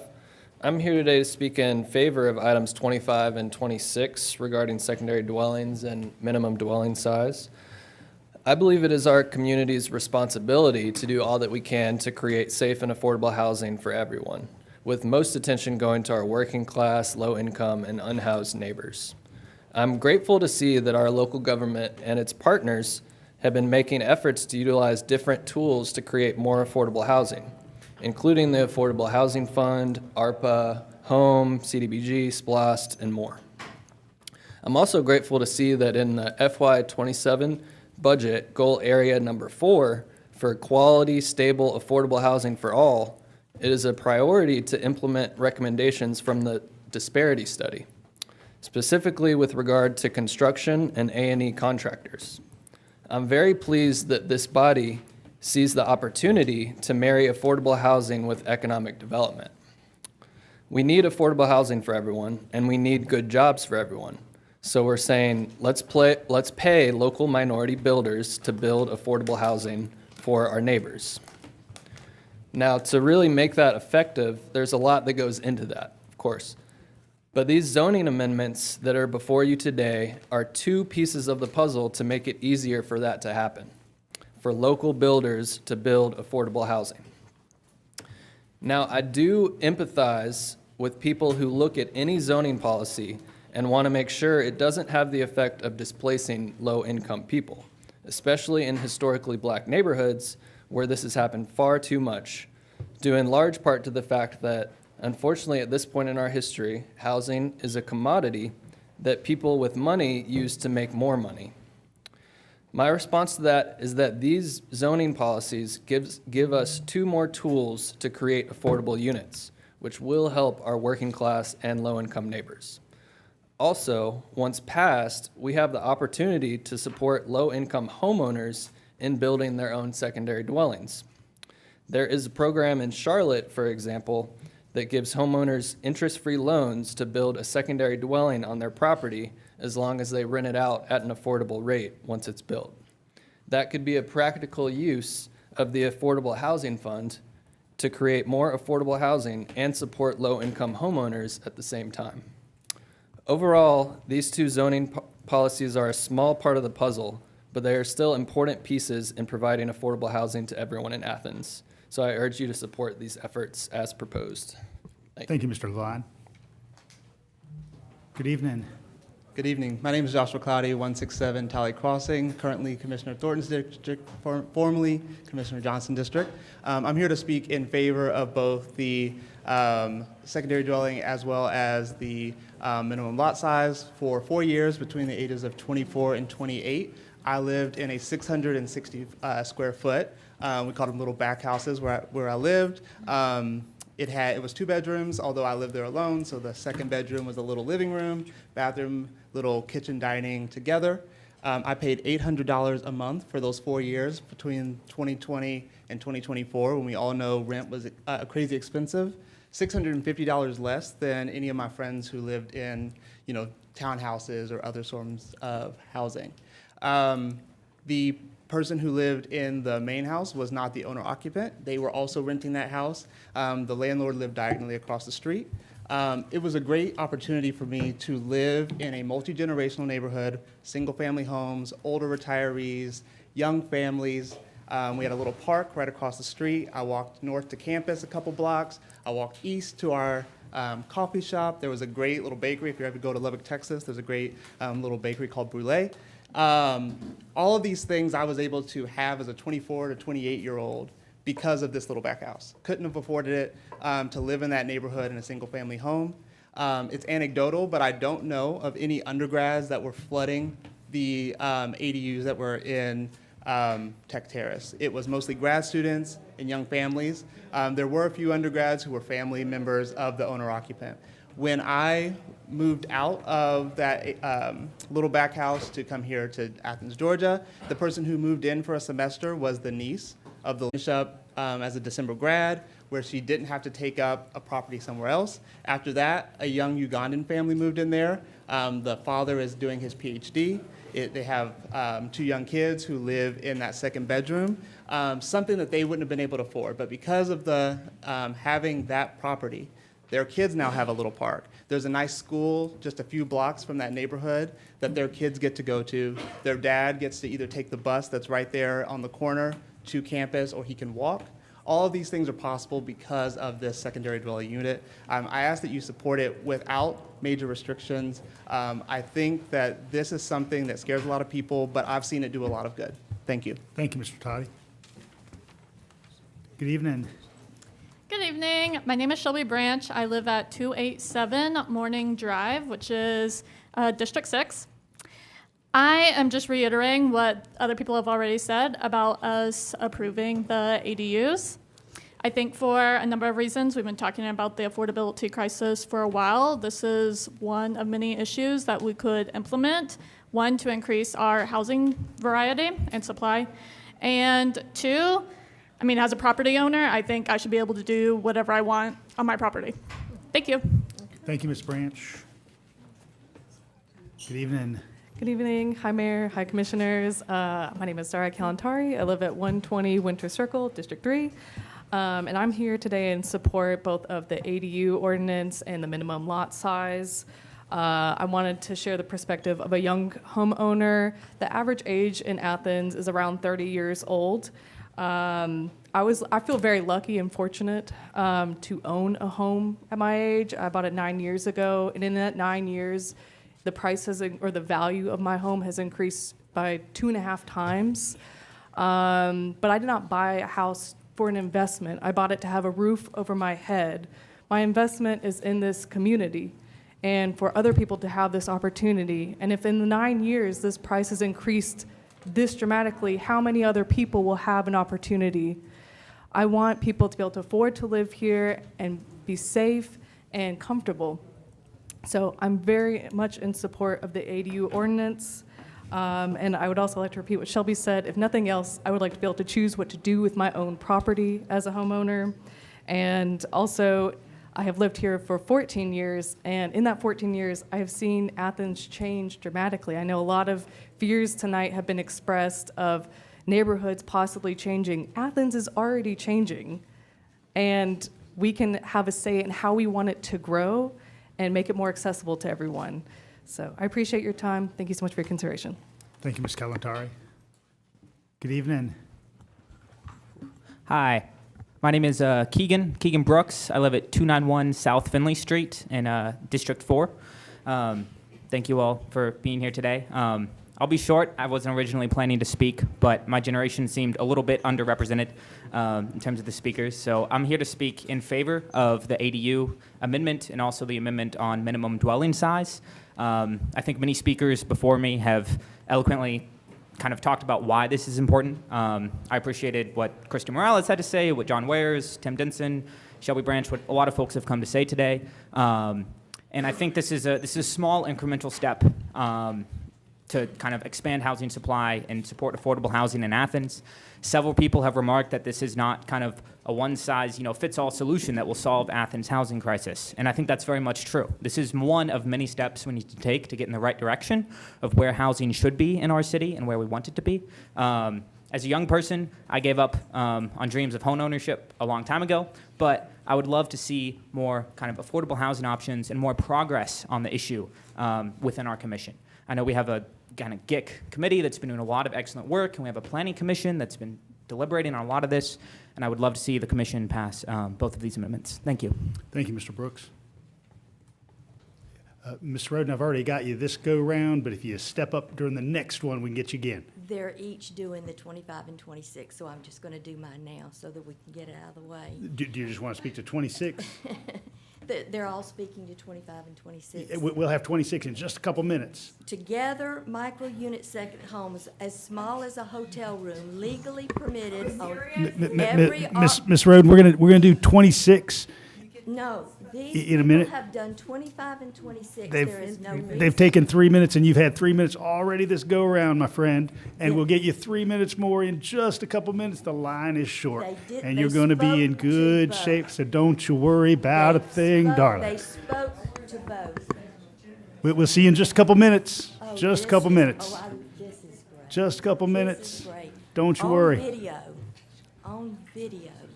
This is sad, Kelly. You get 3 more minutes in just a few. The line is short. Life is good. Then these people need to speak to 25. It's the use of the time. So we'll see you in a minute. We'll see you in a minute.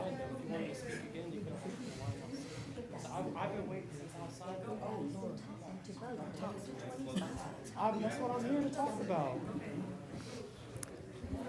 Good evening. Good evening. My name is John Craven Morris. I'm a renter in District 2. Opinions shared of my own and do not necessarily reflect those of my employer or any organization with which I'm affiliated in. Forgive me if this sounds a bit repetitive because I know I was here 2 weeks ago. Thank you for being open to considering ordinance changes that can support the growth of our housing supply. We know housing is far too expensive here in Athens, and that's because our housing supply has failed to keep up with the demand here in town. It's a problem every city in our country is dealing with, but we're dealing with it especially more because we have such little land to build on. I do want to repeat what I said a couple weeks ago, which is that the 21st Century Road to Housing Act became law last month. It was passed in the U.S. Senate by a vote of 85-5 and in the U.S. House by a vote of 358-32. Laws rarely pass Congress with that amount of bipartisan support, and in that act is language supporting the legalizing of ADUs. That's overwhelming national bipartisan support for this type of ordinance change to address the overwhelming housing crisis that this whole country is facing.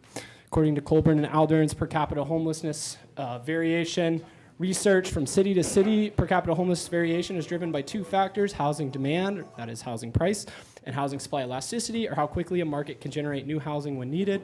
Their statistical analysis demonstrates that healthier housing markets have less homelessness. More pressured housing markets means those at the bottom with the most barriers and the most vulnerabilities suffer the most. Things that make housing markets pressured are new people moving in, especially new people with more income than locals, like UGA students or retirees. Things that make housing supply pressured are limited land to build on, limited infrastructure, an emphasis on single-family zoning, such as 83% of your land being zoned to single-family, and zoning codes preventing missing middle and diverse types of housing from being built. These factors sound familiar to me here in Athens. Our housing demand is going to keep increasing. UGA is going to keep raising enrollment. Retirees will keep moving here. Both are groups with far greater income than your average Athenian. Legalizing ADUs is one of several tools that we can use to help increase our housing supply elasticity and make a healthier housing market. In addition to potentially supporting older homeowners, with aging in place and allowing family members to live independently on their family's properties. Legalizing more diverse types of housing will also help young professionals, grad students, baristas, artists, musicians, and other service industry workers find housing here in town. I have multiple friends who live in ADUs right now that are in these types of professions. I hear talk of how expensive it is to build these. The good thing about them is that no homeowner has to build them, but those that can or want to can. We aren't going to get new land anywhere. Infrastructure investments will take a long time. We can legislate our way out of preventing these from becoming Airbnbs. And for the sake of all the people who can't afford to buy a home, let's legalize housing, please. Thank you. Thank you, Mr. Morris. Good evening. Good afternoon, Mayor and Commission. My name's Hampton Barano, and I live at 255 The Preserved Lane. I come here today to speak in favor of 25 and 26. I want to open my remarks by asking the Commission to note the age and class of those for and those against. In the past election cycle, we heard numerous appeals to voters in which candidates said that they were going to listen to young people and address housing affordability. Heck, if I had a nickel for every time I heard the phrase missing middle housing during the election trail, then maybe I'd be able to afford a burger at Clocked without the tots. I asked the Commission to represent all of Athens, especially those who are in the most precarious situations. Athens would be nothing without our young and working people. I am a young working person, now a non-student, and I know so many people in my situation where rent is making life harder here in Athens. Yes, ADUs and smaller unit sizes are not going to fix the issue of affordability, but it is a tool that will help us to lower and to get to the broader issue of affordability. We cannot throw our hands up and not use the tools at our disposal. Please meet the moment and fight to make Athens more livable. Thank you. Thank you, Mr. Barano. Good evening. Good evening. I am Dylan Pryor. I live over at 190 Baxter Drive at the University Garden Apartments, which is just shy in District 10. I'm here today to speak in support of item 25, that is the amendment regarding ADUs. I will start by remarking on a request my dad once made to me. A year ago or so, although he was not nearing retirement age at all, my dad told me that when the day comes when he no longer has the strength to work, that he wants me to set up a small housing space in the yard of whatever future house I may have. Now, I recognize that I am not in that situation, and nor will I even really benefit directly from this amendment, but I believe my dad's request reflects an extant need that a great deal of families have across Athens-Clarke.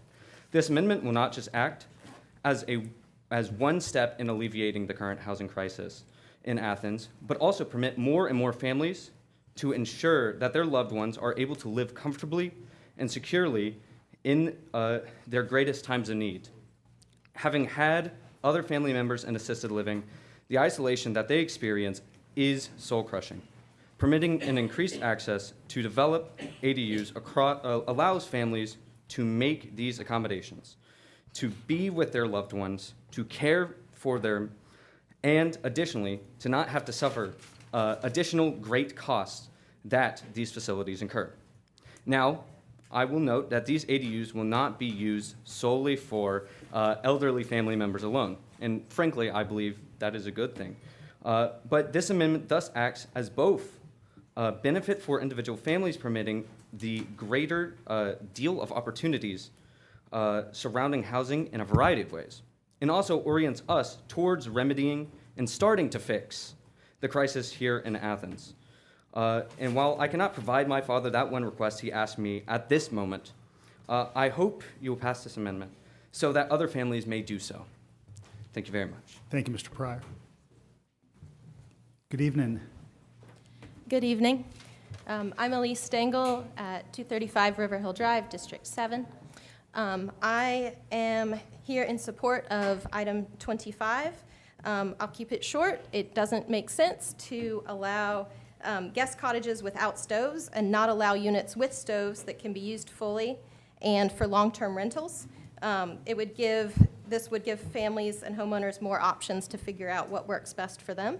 On a personal note, my mother and I actually talked about an accessory dwelling unit in my backyard about 2 months ago, back in June, and we didn't make any decisions, but it would be nice to have the option. This would give more options for more families. Thank you. Thank you, Ms. Stengel. Good evening. Good evening.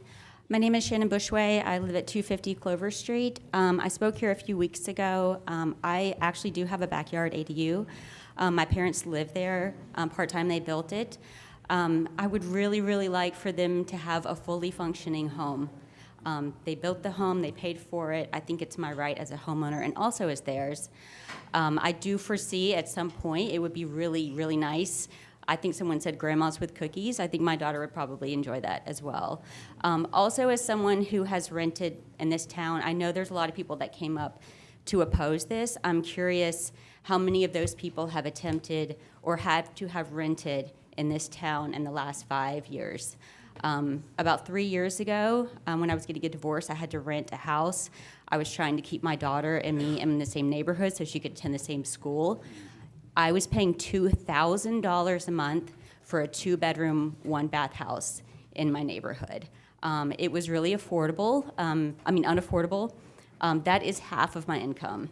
I have a master's degree, I work in education. Housing is very expensive, especially for single parent families.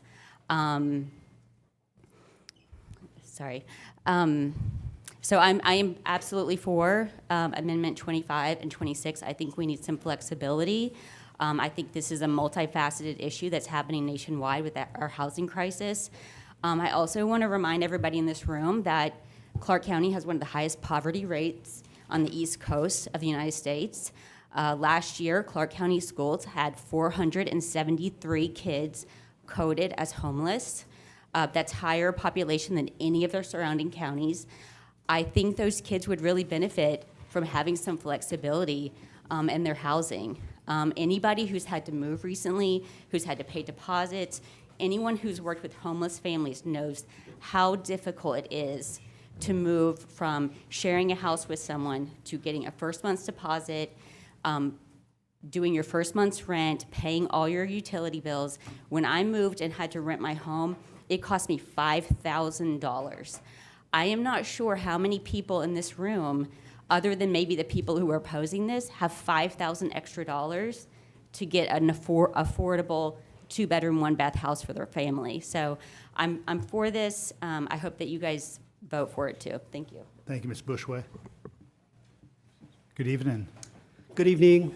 My name is Michael Bean. I live in District 5 in Athens, Georgia. I've lived here for over 25 years. I want to say I'm grateful for the opportunity to speak and participate in this process and for each of you to offer me that opportunity. I am not an expert in city planning or housing or real estate, but I am an expert in finding an affordable place for my family to live. I don't think anyone can disagree that we're in the midst of an affordable housing crisis, and I don't use that word crisis lightly. There are experts who got together. They are the brightest minds in our community, a diverse group, nonpartisan, of career experts in city planning and real estate and community members and residents who proposed these two items, items 25 and 26, which I'm here to support. So no one is claiming that that is a silver bullet that is going to cure the housing crisis. Anyone who brings that up as a criticism of this proposal is not being serious, I hope. And I just want to thank you for this opportunity. Thank you, Mr. Bean. Good evening. Hey, I'm Melanie Aaron, 165 Clyde Road, Athens, Georgia. I live in Green Acres. I grew up in Green Acres. I grew up on the east side. Before that, I grew up in other parts of Athens, 5 Points, mainly rental property, while my father was a student. I have nothing against ADUs done in a thoughtful manner. And I'm now at home with my mother, who needs me there, needs help. That it's thoughtful, that it fits into the neighborhood, that it doesn't impose things on the neighbors that affect their quality of life. I think it's very crucial that it's one of those homes is owner occupied, because being so close to the university, a lot of the neighborhoods on the east side, Green Acres, Clarkdale, University Heights, I can see, we're right there at the vet school, close down there, right off College Station University, that it would just become people buying up property. We already have rental property, that's fine.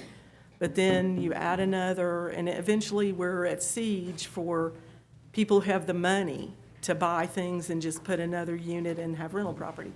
I think it needs more thoughtfulness about planning, the distance from property lines, how it looks, whether it fits in, the size of the lot. I agree with my board for Green Acres and my president, Kent Middleton. I stand with them.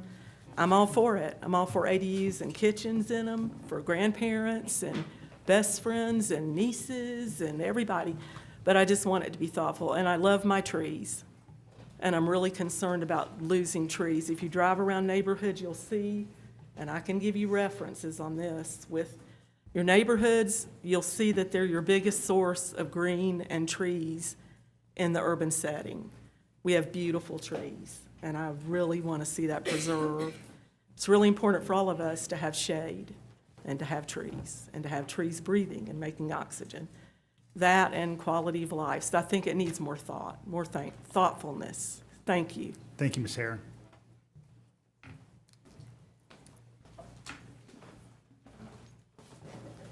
Good evening. Hi, I'm Laura David. I'm an Athens native. I have a long rental history, and very long. And I will say that I do agree that it just needs to have more thought put into this. This is unfettered ADU implementation, and it's great that we have a lot of wealthy young people who are able to do that, but I can say for sure that they do not necessarily bring down rental prices. It is true that what I've seen myself is people with money buying property and putting up very large ADUs. And I think there just needs to be some restrictions on height, on owners living there. If you don't have owner occupied, then you're gonna have rental companies buying these things. And there's tons of those that do that out of state anyway. That's part of the problem. It's not somebody renting out part of their own home or an accessory dwelling behind them. It's somebody it's a corporation making big profits. And I just think that this needs to have some restrictions on it and be done a little bit more, with a little bit more demarcation of what is and is not okay. And then we're all good with it. Because yes, kitchens are good, that's all good. But yeah, just no restrictions at all on who can do what. That's just unacceptable, because we want to have some planning. So I would think that the Planning Commission would need to reconsider. Thank you. Thank you, Ms. David. Good evening. Hey, Mr. Mayor and Commissioner, I'm Greg Waddell, 570 McWhorter Drive in Athens. I've listened to a good bit of stuff here tonight. I'm a little different. I'm here to ask that we do table this recommendation. I'm a realtor, I'm a builder, I'm a developer, and I don't see this as an opportunity for me to capitalize. I'm not seeing this as for me to be able to go out. I don't want to just carte blanche the whole city, put them up everywhere. Do you, as a commission, know how many single-family residences we have in Athens-Clarke County? Do you know? Anybody know? Right at 28,000. So tomorrow, in the perfect world, if 28,000 ADUs were to be permitted, have we thought about what that would look like? The water, the sewer, the parking, the infrastructure, our wonderful planning department and building department that is already burdened so deep with what they're doing. Just think about it. 28,000. And if you pass this, we can all go tomorrow. Get in line. All right. I'm in favor of property rights. However, I'm also a firm believer in making decisions that are best for my community and property owners. I do see this as a knee-jerk decision without a deep dive study of the recommendation.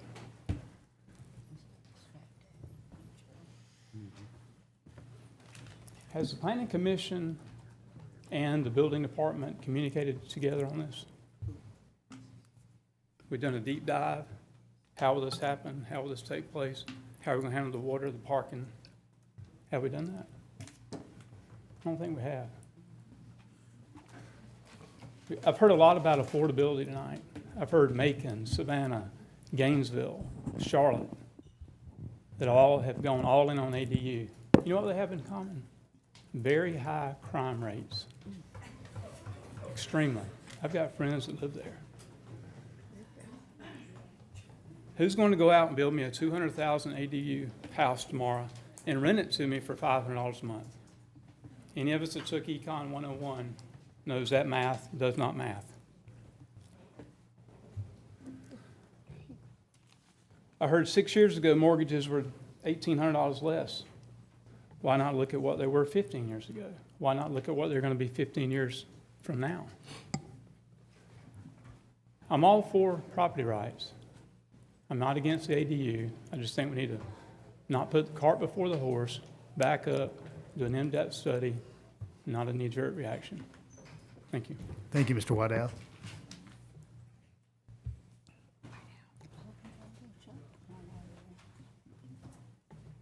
Good evening. Good evening. My name is Linda Crockey. I live at 119 McNutt's Creek Drive, Athens. Wasn't planning on speaking tonight. I spoke a couple weeks ago. But it's amazing when someone's offering pizza, how many people come out and talk. So I felt like I needed to say a few words. ADUs, I have nothing against ADUs. My kids and I have talked about it ourselves, go and find some land, you know, have the main house and an ADU on it with some land, not in a neighborhood. I think there is a need. So I'm like ADU case by case. Not let's blanket the single family zoning without having a zoning notice out in front of every single family neighborhood so everybody really understands what's going on. I don't think that ADUs are really what we need for when you're talking about affordable housing, because rent keeps going up, keeps going up, keeps going up. We want people that can own their own homes. So you want a neighborhood with smaller homes or a neighborhood with starter homes? Absolutely. I mean, these stories were wonderful and sad and all that goodness, you know, but I was young once too. It wasn't easy for me to rent. I would have roommates. We found a way, you know, but ADUs are not going to solve the problem. We need homeowners and not more renters where the rent can go up. Because once you can, if you work hard and you get that home and you have a lifestyle, that you have a yard for your children, your grandchildren, and you know, your house payment is going to be way less than any rent, right? Everybody that's a homeowner knows that. So we want affordable housing for people that own their own homes. Rentals, yes, you can, but an ADU is not going to solve that problem. So just a few words on that, and so I am speaking, of course, against the amendments, and the wording is unclear, and I don't think it should be a blanket situation. Thank you. Thank you, Ms. Crockey. Good evening. Hey, my name is Krisha Ara, and I live at 127 Herman Street near Dudley Park. I'm speaking in support of items 25 and 26, and I agree with many of the points about ADUs already made. I'm a native Athenian, and I grew up in Cedar Creek, a traditional single-family neighborhood that has a long history of neighborhood activism. There are many fears about ADUs, but as has been said, accessory buildings are already legal. You just can't install certain kitchen equipment in them.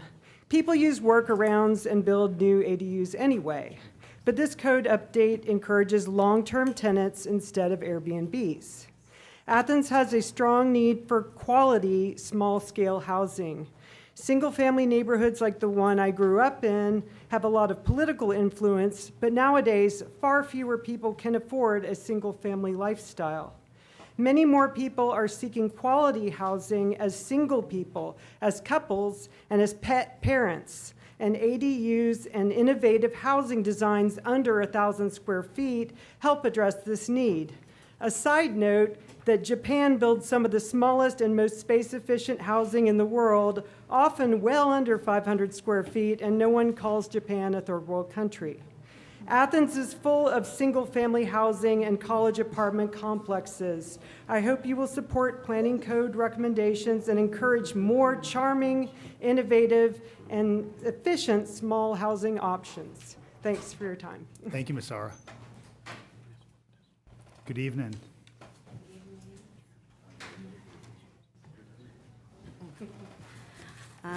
Good evening, Mayor and Commission.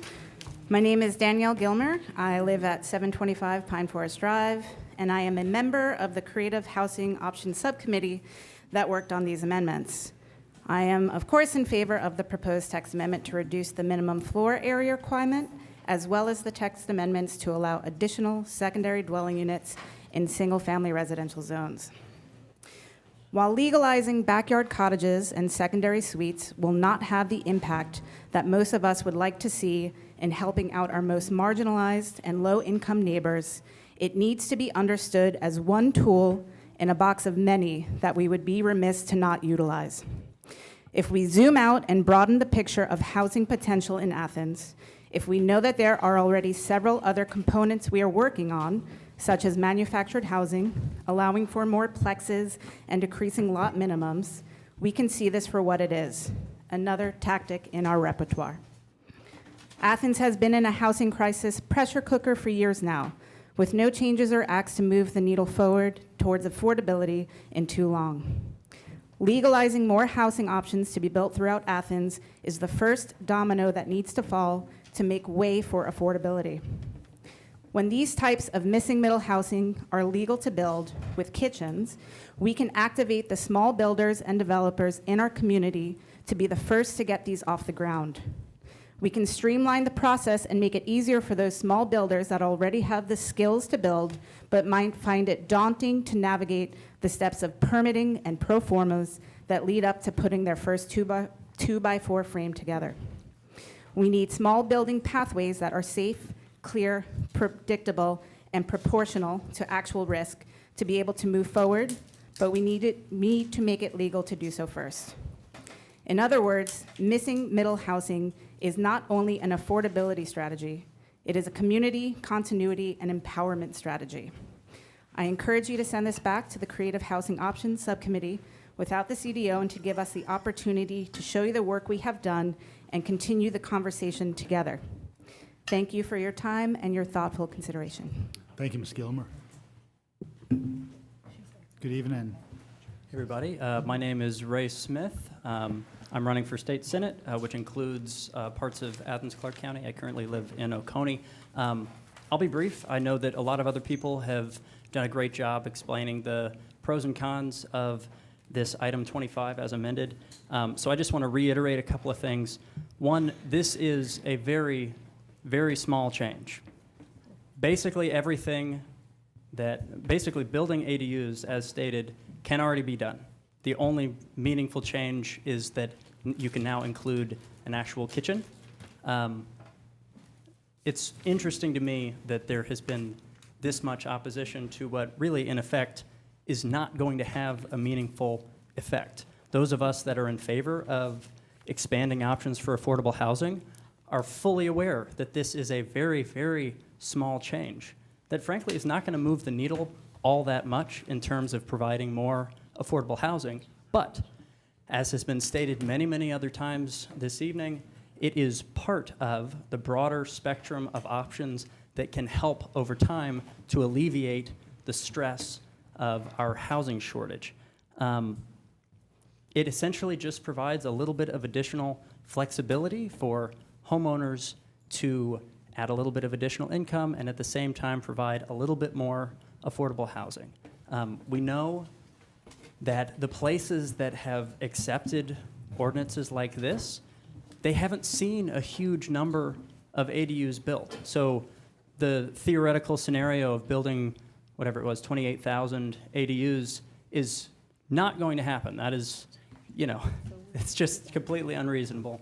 A very small number of these are going to be built every year. It is a very small part of the broader solution to our affordable housing crisis. And I urge you to vote yes on this so that we can start to make a change and over time help people have more access to housing. Thank you so much. Thank you, Mr. Smith.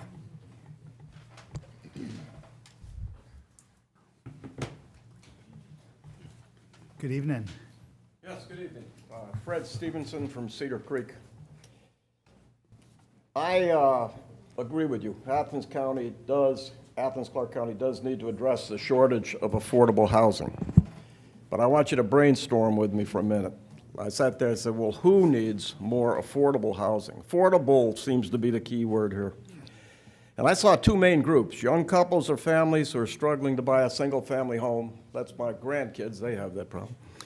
And lower-income people who can't afford current rent levels. We've heard that, plenty of that tonight. Advocates assume that secondary dwelling units will help both groups. How? By more available homes and lower prices, as in more small, cheaper houses. Mayor Gertz, you sent out a memo and you said that other places are doing it, such as Minneapolis and Austin. That's true, they have done it. But what you didn't say is, and what were the results, which seems a whole lot more important to me than the fact that they built them. So the key word here is, did it create more affordable housing? And I'm going to talk about what I found, right? If you want to find information on this, I had no trouble finding it on the internet to find out what happened. Yes, people did build SDUs, but they made affordable housing worse. Let me review what Mike Urban, a Massachusetts realtor, said. And incidentally, Massachusetts has not approved this unless they did it within the last 2 days. And he said, the plan to change zoning laws in Massachusetts to allow secondary dwellings on single dwelling lots is not the solution. It will not create more affordable houses. It will do the opposite, increasing the cost of single-family homes. Homes will simply be unaffordable to more people. There will be a flood of investors, developers, wholesalers who will aggressively seek out, even solicit, and entice current single-family homeowners to sell them their homes. They will pay tens of thousands of dollars more for that home than that young family trying to buy the house who doesn't have the money to compete with them. And they're doing it for high rental and profit possibilities. Urban said that the homes most sought after are the fixer-uppers, those very same houses families with limited funds seek to buy. There will be less of those homes to buy, and the ones that are available will be more expensive. What single-family secondary dwelling zoning changes in places like Minneapolis, Austin, and California, which has been mentioned here, produced were more renters in former single-family dwelling neighborhoods and single-family zone areas turned into duplex communities. The biggest threat, though, in Athens-Clarke County is to our most vulnerable residents.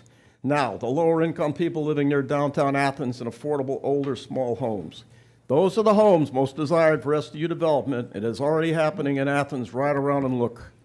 Thank you, Mr. If you Stevenson. pass these code changes, appreciate it. It's a mistake.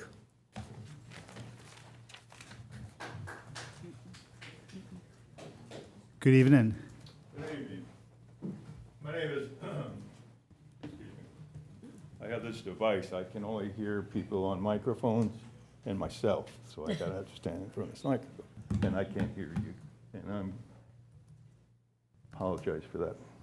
Anyway, my time's going. My name's Ross Watson. I live in Cedar Creek. I was here on the 21st and expressed my feelings, and I talked about family. First of all, this is a very complex decision you have to make.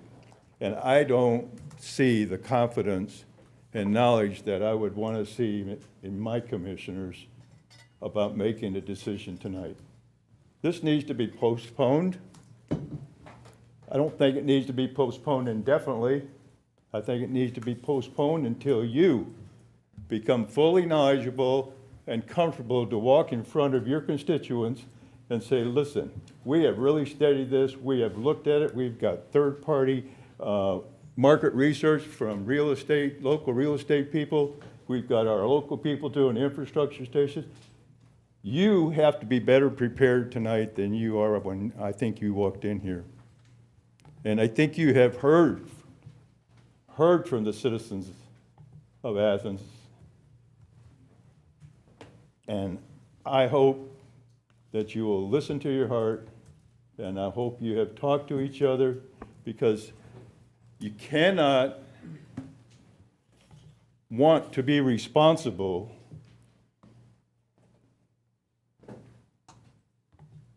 for dissolving single-family neighborhoods. Single-family neighborhoods is what we who live in those neighborhoods, and they're everywhere. I forget what the gentleman said, how many there are, okay? That's why we bought in them. That's why you probably bought in yours. It was the location. It was a single-family neighborhood. It was a bedroom community. It's where you were starting your careers, and and the people you're living with are in the same boat, and your children grew up together. It was a wonderful feeling. Safe, comfortable neighbors. Don't take away single-family neighborhoods. Your name will be across this whole country, I guarantee you that. Postpone this. Do some research. Listen to the questions these people have brought. And I know there's been thousands of documents sent in. Thousands of them. Read them. When you say you did, electronics is amazing, you know. I mean, you talk about cameras, I mean, you don't even go on your phone, everybody knows what's going on. You just gotta know how to access it, okay? Thank you, Mr. Watson. Thank you, sir.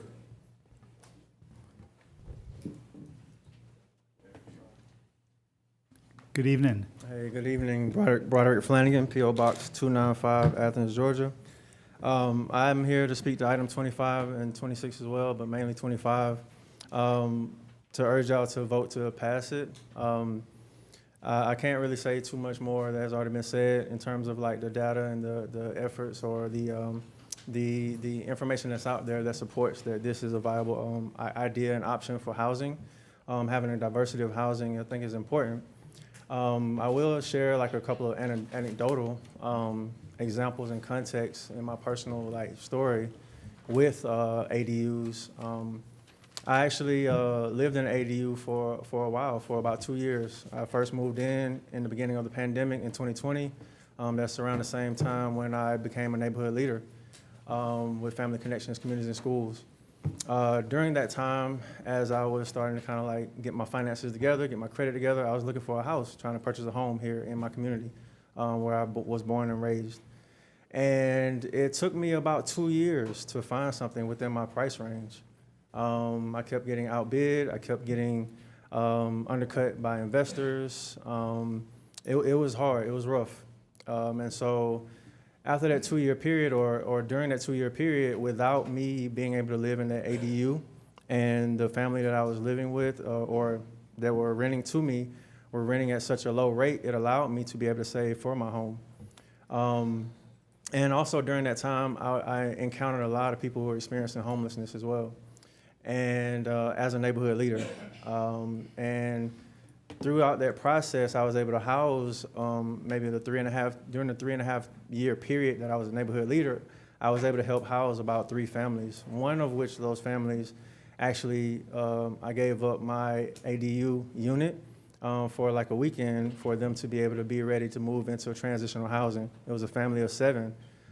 They were actually living in their car when I first came across them. Again, like I know this is anecdotal. I know there may be several other stories out there like this, but I want to just kind of like share some of the benefits of ADUs and these types of housing and the impact they have on our community and the lives they touch. Because sometimes when we get bogged down into the data, into the articles, into the conjecture, the theories, we lose sight of the people that are actually being impacted by some of these decisions. And so I think we should pass this. Even if it doesn't pass tonight, we should add some of the provisions and take care of the concerns that some people in the community have. But I feel like we should definitely pass this ADU amendments. Thank you. Thank you, Mr. Flanagan. Good evening. Good evening. Mr. Mayor, Commissioners, thank you for the opportunity to speak to you. I served on the Planning Commission in this county for about 6 years. And from what I've heard, tonight and on the 21st of July. There's not enough meat on the bones of this thing. Y'all need to send this back or vote it out now and go visit it later. It's just not ready for prime time. Thank you very much. Just need your name for the record, sir. Just need your name for the record. John Elliott, I live at 130 Southview Drive. Thank you, Mr. Elliott. Is there anyone else here to speak to item 25 this evening? Commissioners, would you like to deliberate or take a break? Take a break. Take a break. All right, we're going to go ahead and do a 10-minute break. We'll be back in our seats about 8:15. Patrick.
Welcome back, everyone. Glad to have you here. We're going to go ahead and proceed with the rest of the evening. Thank you for waiting through the break, everyone. We'll go ahead and get started. All right, everyone, we're going to go ahead and get started with the rest of the meeting. All right, everyone, we're going to go ahead and get started with the rest of the meeting. Hope you're doing well. We're going to go ahead and have deliberation on item 25, consideration of the last of the planning and zoning items, and then old and new business. And then, as always, at the voting meeting, we'll have any resident input on items not on the agenda at the conclusion of the meeting. So just as we begin discussion, I want to go ahead and set the table because between this meeting, some electronic communication, and the prior agenda-setting meeting, some questions had come up, particularly around process. I do want to note that the process through which this text amendment and item 26 have flowed is the standard text amendment process. We are in this many years-long process of revising our future land use plan. That was a decision that the commission finalized earlier this spring. It's a process that happens in every Georgia community once a decade. And what follows from the future land use decision is then a series of code changes so that your code language better matches your new future land use. And so as policymakers, the county commission understands that we can't just have a concept plan and a new map. We actually have to kind of make things tangible on the ground. So that in this case, we understand that we're going to accommodate something on the order of 30,000 new residents by about 2045, and we want to make sure that we create the series of code changes that will allow for that. In this case, there is an Athens chapter of the Georgia Institute for Community Housing, and that cluster made a series of recommendations to improve the availability and the affordability of housing. And those recommendations then flowed to the Planning Commission, and those are coming to this body then one or two at a time over the next many months. So please continue to pay attention because that's the sort of normal process through which these things happen. This series of 6 recommendations came to the County Commission in a work session in January, and then again were heard and deliberated upon at the Planning Commission level. Also want to note, among the things that I love about Athens is the fervor of the public, and also the really great well of expertise we have here. We've got fantastic artists and creatives and technicians and scientists. We have people who know finance expertly. We have a lot of researchers and journalists who are very skilled in their disciplines. And so it's good to live in a community like that. And it's particularly good to live in this time in human history when there's access to a great wealth of information. So the combination of having a lot of really smart folks and having access to a lot of really good information very easily means we don't have to live in a community where there's got to be a fog of uncertainty. We certainly don't have to live in a community where anybody's drowning in the cesspool of social media. And we don't have to live in a community in which anybody has to engage in wild speculation about the impact of potential code sections. Because in this case, we've got hundreds, in fact, hundreds of case studies across the United States of communities that have accessory dwelling units. And they include many communities in Georgia, including Roswell and Savannah and Columbus. And they include a lot of college towns like Madison, Wisconsin, or Knoxville, Tennessee, or Gainesville, Florida. I mentioned Gainesville last because I had the great opportunity to sit next to Gainesville Mayor Harvey Ward at a conference in Atlanta just a week ago, prior to today. And Mayor Ward shared some data with me. And Gainesville is particularly interesting because it's really our closest cousin of any U.S. city. Gainesville's like Athens, it just lacks hills and a winning football team. But it's got about the same number of people. It's really got a similar economy, and it's got similar demographics, both racially and in terms of Native folks and folks who've moved to the community. Gainesville legalized accessory dwelling units in 2020 and then opened the gates a little bit wider last year with some amendments. And in 6 years, Gainesville, again, very similar community, saw 42 building permits for accessory dwelling units in 6 years. So The lesson is that it's not going to be the most widely used tool, but as has been stated so often, it's one tool in the box, and it's a tool in the box of which we need, given that we are verifiably numerically in a housing crisis, as anybody who was familiar with looking at MLS listings in 2005 versus here in 2026 can tell you. So I do encourage the body to, given all the comment that we've had, given all the questions, allow the Planning Commission to do some further deliberation on this, both so we can have some public education and so we can right-size this to the community's needs. So with all that said, I'd certainly welcome a motion to be placed on the floor. I'll move to accept the option presented to remand this to Planning Commission with some direction. I'll go ahead and read the direction that we've had a lot of back and forth discussion, and the mayor has presented us with some of this information as well. Allow secondary dwelling units in new subdivisions, allow secondary dwelling units in existing RM and RS zones on homesteaded properties, that is owner-occupied properties only, and that if properties transferred to a non-homesteaded owner in RS zones, require that the definition of family is met on the parcel. Limit secondary dwelling units to no more than one bedroom in existing neighborhoods. Create a staff assessment assuring parking is available in existing neighborhoods, and if on-street parking is restricted, require an on-site space. And include annual reporting of secondary dwelling permits and occupancy rates and a 2-year review of the ordinance. There's a motion on the floor from Commissioner Link. Do I hear a second?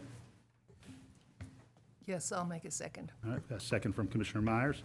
Commissioner Link, any further remarks? Yeah, I believe these are some reasonable criteria to start with. And, when I heard the folks at the podium, over and over again, I hear folks who are in support of this ordinance talking about family, giving families the option, talking about putting grandma in the backyard or the boomerang child in the backyard. And that's where I feel like ADUs can really benefit this community. The last thing I want to see is the student housing profiteers take advantage of our code, and because they already are. God knows they already are. I mean, take a drive down Pope Street or Pearl Street or East Broad Street. Arch Street. I mean, it's creeping into Rock Springs now. We've got to accommodate our families, our working class community, our lower income community. I believe in housing options. I believe in multi-generational neighborhoods. I heard that word come up. And smaller housing, and by limiting these to one bedroom, we are encouraging those smaller housing units.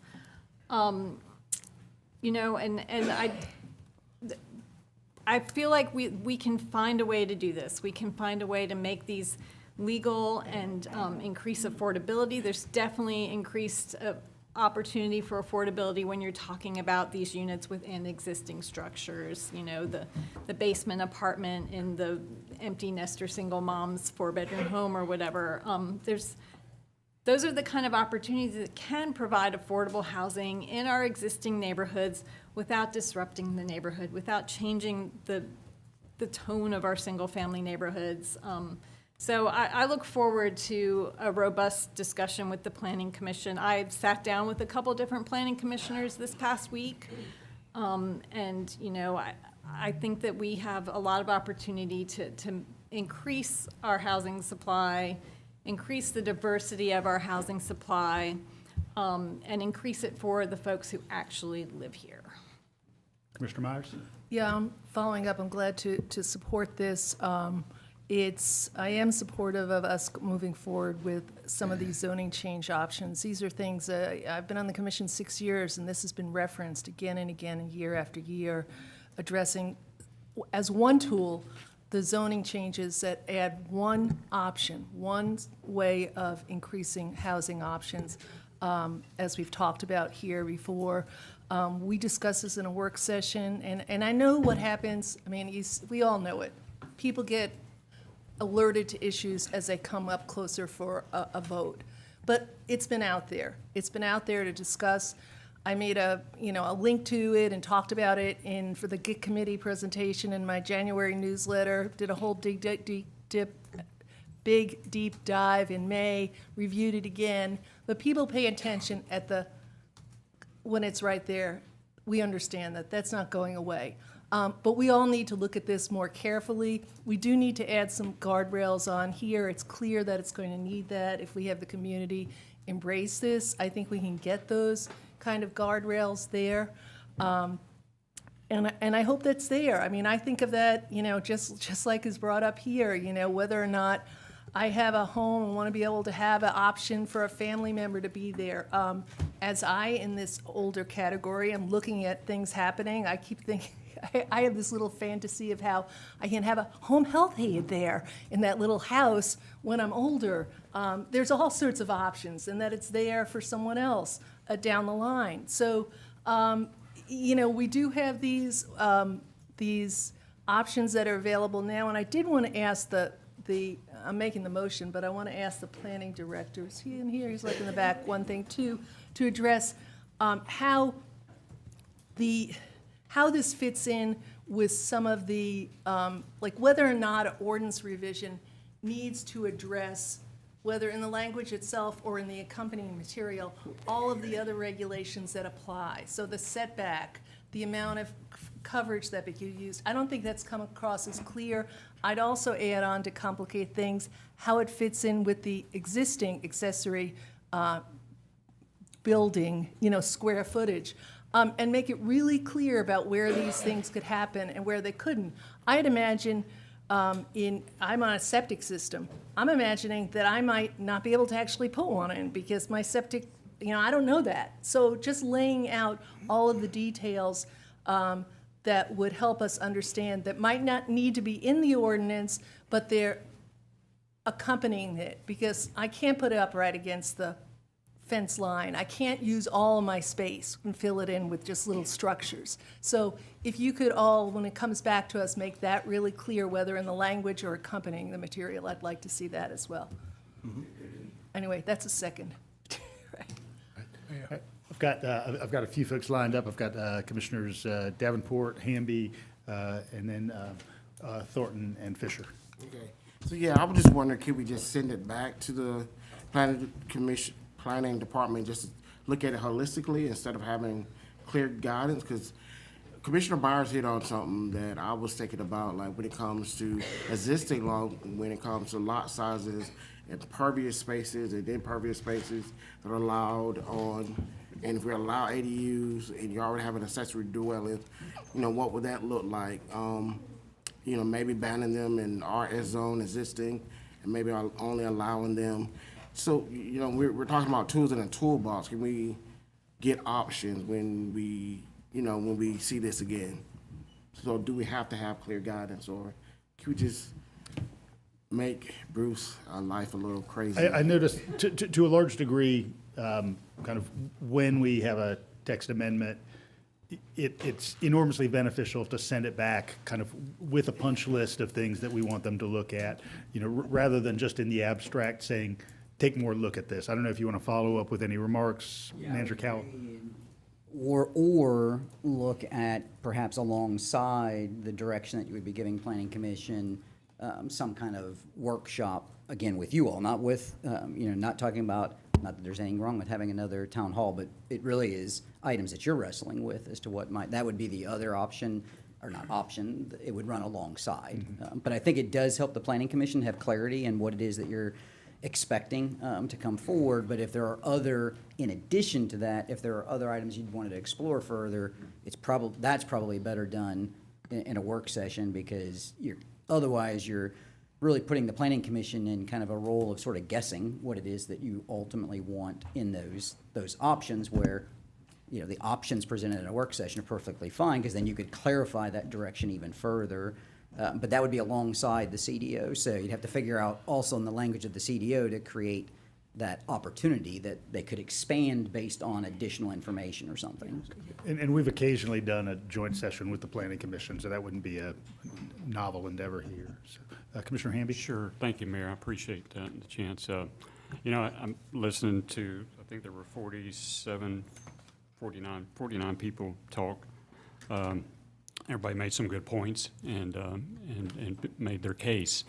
I do, however, kind of am thinking in my mind about why we're even having this conversation, especially if, they can be built as guest houses right now, just without a stove. I'm wondering too, once they are built, and if a homeowner with a homestead exemption is not a homestead exempted property anymore, how are we gonna enforce that definition of family? We're having trouble doing that right now, y'all. So there is that, and I'd like to ask the attorney a quick question here, if you don't mind. So, with a motion that asks us to have the homeowner or have a homestead exempted property be the only ones that could do this, is that pause for concern with the attorney's office? Well, the attorney's office has authored a confidential memorandum on that issue, so I don't want to speak to that, but I would refer the commission back to the memo. Okay, I appreciate you saying that, because I think that causes me pause for concern. But what I would like to do is I'd like to make a substitute motion to deny. And I'm gonna make that motion because I think there's a lot of things at play here that we haven't thought about the consequences on. One of them, you could already do it. Two of them, and the second one is that, we haven't thought about the neighborhoods. People are gonna go to, and I don't wanna say the sky has fallen sort of things, because it may not, but I don't wanna set us up for that.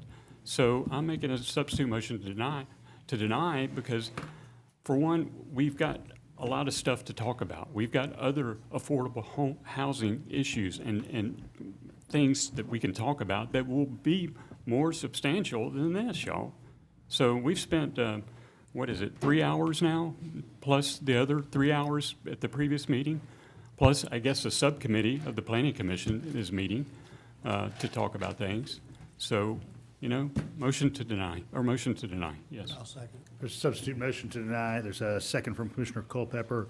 I'm going to go ahead and return to Commissioner Thornton afterwards, but Commissioner Culpepper, just as the seconder of the substitute motion, I want to give you an opportunity if you have any remarks. I agree with Commissioner Hamby. There's too many things that we're having to discuss and too many things up in the air about it, and I don't think it's going to move the needle as much as we think it is. I think it's got more of a negative effect with investors coming in and buying up houses and then putting ADUs in the back and then you have 2 rental units. And it'll probably, I feel like it's going to make property values go up, make it less affordable. I want to return then to Commissioner Thornton and then Fisher. I appreciate Commissioner Hamby and Culpepper for making the motion, and I support that. At our agenda setting meeting, and the reason why at our agenda setting meeting, I think I sounded like I didn't understand what that our planning director was presenting. And I didn't, because all of this and everything I can think of has been around unhoused folk, single mamas and trying to find a place to live, and veterans, people with mental health. So how do we move to ADUs as a solution for those folk that I was thinking about? I am glad that the speakers brought their personal stories and agendas. I get it. Because I'm gonna have an ADU in my backyard right now, I'm telling you now, with or without a stove, okay? I'm gonna have one.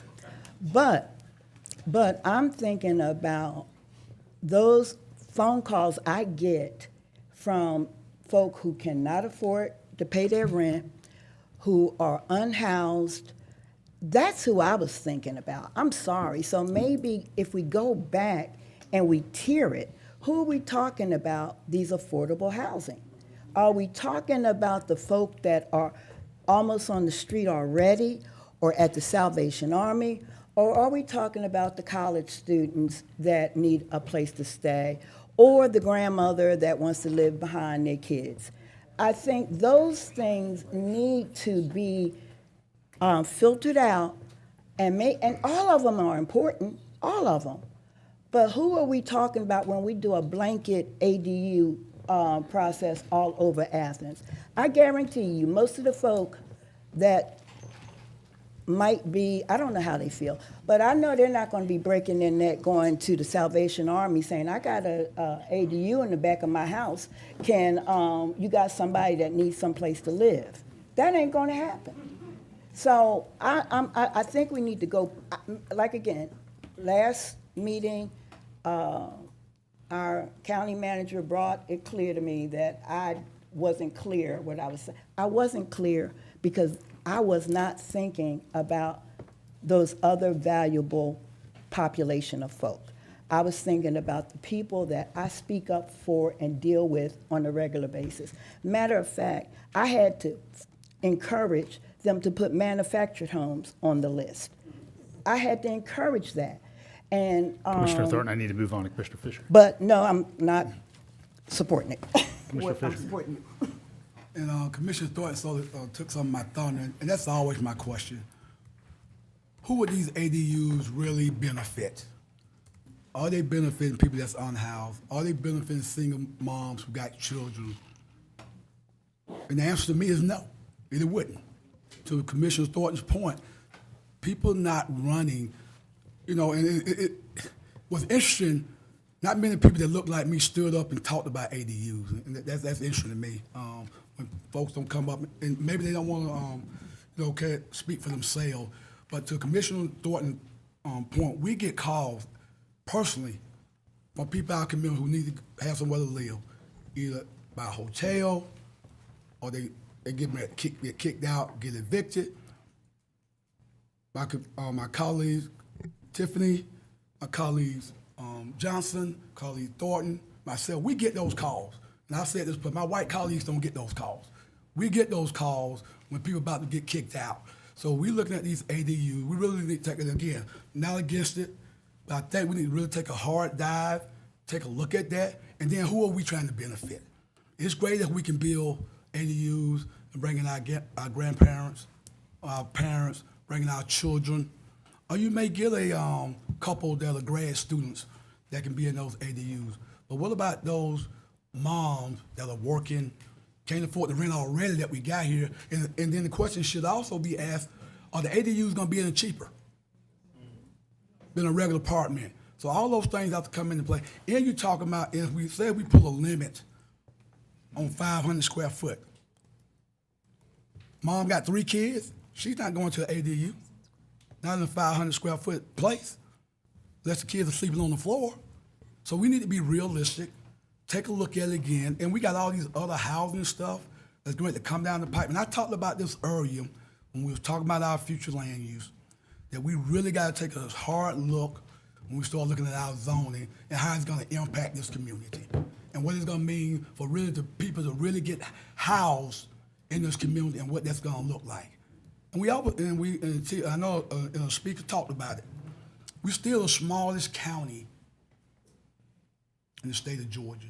So when we talk about housing, and I always say we gotta be smart about it, and if ADUs is some of the tools in this toolbox, that's great. But let's talk about what it's really for and who it's for and who it's gonna impact.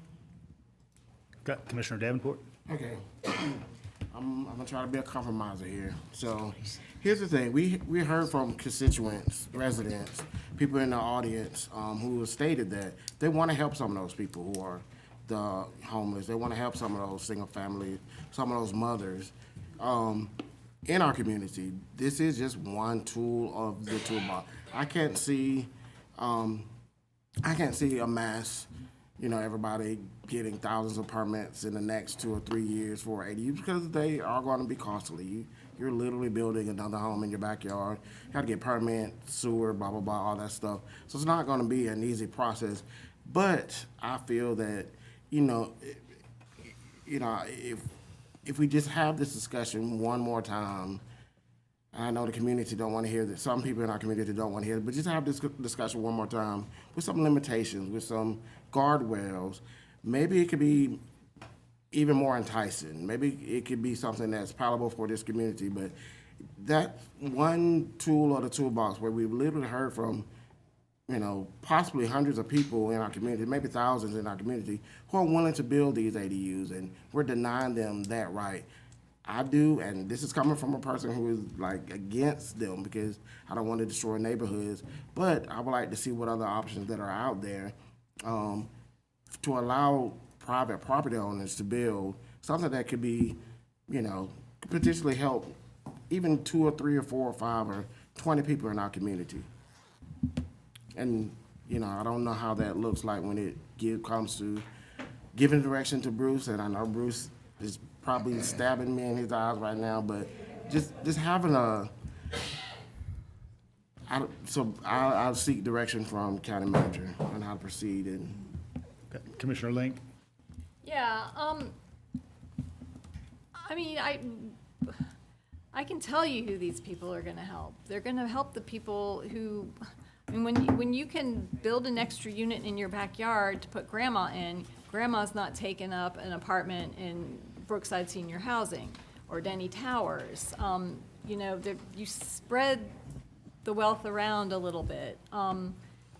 And I do feel like we need the guardrails. We certainly need the guardrails. And I would like the Planning Commission to discuss lot size as one of the criteria. We certainly have in-town neighborhoods with really small lots that are not going to be able to logically accommodate these. But I feel like, the owner-occupied family living aspect of it is crucial. And giving people the opportunity to age in place. If you can build an ADU in your backyard for a caregiver or to move into yourself, so then you can rent out your front house and live on that income and also have somebody on site to kind of keep an eye on you as you age, that's a whole nother issue too. I mean, these are really, really crucial housing for aging people. And there was a whole article in the New York Times, I believe I shared with y'all a couple of years back, and I just reshared it this past week, about Gen X and aging and ADUs. That's where it's really crucial. I mean, I come from a generation where, plenty of my friends never married. They're growing old alone. Or they married and they never had kids. They're growing old alone. This kind of housing where you're still part of a neighborhood, and being part of a neighborhood is so important. I mean, I have a dozen people I could text right now to let my dog out because I'm stuck in this meeting. That's really, really crucial, is to give people the opportunity to age in a multi-generational neighborhood. And that's where ADUs can really fill that void by offering those multi-generational, diverse housing options within a neighborhood. There's the people growing old in 4-bedroom homes that they don't need, but they don't want to leave their neighborhood. Well, maybe they can convert 2 of those bedrooms into a rentable suite and make a little income and have somebody on site as they grow old. Commissioner Thornton? Again, I am one of those people you are describing. And again, I do plan on having an ADU. I'm not going to no retirement home. But I am saying, when we started talking about zoning, and especially when we tack on that GIC, which I was a part of, we talked about access to home ownership. That was our group, right? And we promoted zoning. And the reason why, and I think Commissioner Fisher kind of alluded to it, our zoning laws had not been changed since 1991. And they were intentionally race discriminatory. And I met with Kelly, I think I saw Danielle and Matt, racially discriminatory. So I thought that when the zoning committee was I didn't micromanage, I thought they were going to take that into, how do we move those barriers that are discriminatory to black people? Now, I know I try real hard not to talk about race or anything like that, but it's a point. And so, yeah, I was looking at those folk who are single, low income, people of color, that 9 times out of 10 are going to be facing the same rent issues. Why don't we do all the property that we own? Why don't we do an ADU community? So no. Every time I trust you guys, you come back with something different. Every time. I have done four housing summits, and different issues have come out, and I could tell you who came and who didn't come. And now you want to talk like, oh, the aging. I'm the aging person, okay? So every time we come up with something that helps the folk that I represent and that I care about, you twist it to, it's a shell game. Commissioner Myers. Yeah, I just want to bring this back to a larger discussion and away from the personal here, in that this use of ADUs, and if we don't want it, we don't want it, and we can knock it down. But we also need to look at all the other things that were put forward by the GIG committee and such. These are all things that are part of we could call this meeting up and spend all our time looking at all the affordable housing initiatives and studies online, and we can all divvy that up and read them, because there are tons and tons and tons of them on there. But I will tell you, there are local advocates here. I also received a long document that I did read that also gave a whole explanation of how manufactured homes were the evil thing that ADUs are. So I remember last week hearing Manager Cowell say, if we're not going to go with any of, are we going to go with any of these things? I mean, are we going to? So I think I don't have an answer for that tonight. I think we need to look at that, because the documents I received were also critical of manufactured homes in all residential RS zones. So I'm just bringing that up, and I think it's, I'm not going to. There's a lot, there are a lot of young people, whatever their color is, who are looking for less expensive rent. And I saw a lot of postings on social media of people who aren't here as well. I really think that this is about making more housing options available. When you have someone, whether or not they have one job or 2 jobs, single or not, have a family, and they're paying $1,800, $1,500 for a kind of, a real, like a 2-bedroom house, maybe even, that's a whole lot of money. And this is just one little tool. It's okay. If we don't pass it, we don't pass it. But it's just one tool. And I hope we wouldn't just throw out the whole tool here, when tonight we had clearly had plenty of people who are asking us to look at this more closely and maybe put some guardrails in there.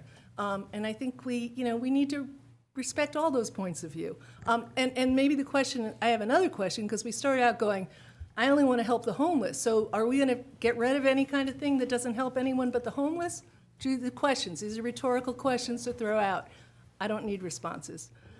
But we can move. Thank you. This is very complicated and very involved, and I remember when we had the 7 GIC topics. We're doing a couple of them in waves. The next item, 26, is another example of things that we want in the toolbox, as Commissioner Davenport said. And I wanted to vote on them at that time a la carte. And I was assured, Mr. Mayor, that I would have my chance to vote singularly on these after there was time spent on the Planning Commission, the Planning Department. I personally don't like people to waste their time on topics, but this topic is so complicated, as we've seen with the people who came forward for the agenda setting and then the lobbying that happened to make sure the other side of the coin was represented tonight, so that it is a lot of difference of opinion, and I think Behind the Rail is showing that as well. But this is the a la carte time. This is the time to say yes or no to a topic. 26 is a yes or no topic. We have more of them coming, and I think that the topic of the accessory dwelling units, the memos from the attorney's office, the complexity of the commission-defined option, is the guardrails have to be feasible and to be monitored and enforced in the homestead exemption, as well as other things. And when you talk about needing space for a family member, we already have that. Some people just put them under the same roof with them. And if they're in a accessory dwelling, clearly Commissioner Thornton's going to have one, and when it's time to cook the turkey will be cooked in your house, because that's where the main oven is. I'll cook it But in the anyway, microwave. I'm ready for us to move on to 26 and vote. All right, I have Attorney Drake read the ordinance. Ordinance to amend the Code of Athens-Clarke County, Georgia with respect to secondary dwellings and for other purposes. Thanks, Attorney Drake. Commissioner Johnson? Really quick, I just, really quickly, I just wanted to say that if it passes or not, one of the things, if it's reconsidered, one thing I haven't heard anyone say or state is how it's going to be taxed, like, with the school and with the property tax. If that could be embedded into some language, if it passes, the consideration of that. I don't know if Manager Cowell or Deputy Manager How is it going to be Saunders, if you wanna- collected is the question. It will Discuss. be simply added to the value of the property, and therefore taxed just as the principal home would be taxed with it. So I think you heard a couple of the folks speak that what you'd actually see most likely is the value overall of the property would go up, and therefore so would the taxes on the property, because there is potentially an element that is still homestead if it's a homesteaded property. And you have to, the commissioner would have to decide, I don't know how the commissioner would decide kind of that split with it, but overall, the value of the property would go up, and therefore so would the taxes on the property. And all of that would still be distributed just as it is today through As the taxing one. entities. So, yeah, Okay. yeah, it wouldn't be as if it would be somehow taxed in a manner that money didn't flow to the schools or things like that. It would Or all separately. be, right, it would all be incorporated into that same piece of property. Would this be a burden on our tax assessor? No, I mean, it would just be as if you built, for example, a detached garage on the property. You're going to add value to that property, and then that gets incorporated into the taxes on the property itself. Thank you. All right, substitute motioner was Commissioner Hamby, so we'll go ahead and do a round robin, beginning with Commissioner Hamby. Hamby, Yes to deny. Davenport, No? Link, No. Taylor, Yes. Wright, Yes. Fisher, Yes. Johnson, Yes. Culpepper, Yes. Myers, No. Thornton. Yes. 7 yes, 3 no. Thank you, Madam Clerk. All right, motion to deny carries. We're going to move on to item 26. So if any member of the public would like to speak to item 26, which is the text amendment regarding minimum dwelling unit size, now is that time. Come on, Joe. Get on up here.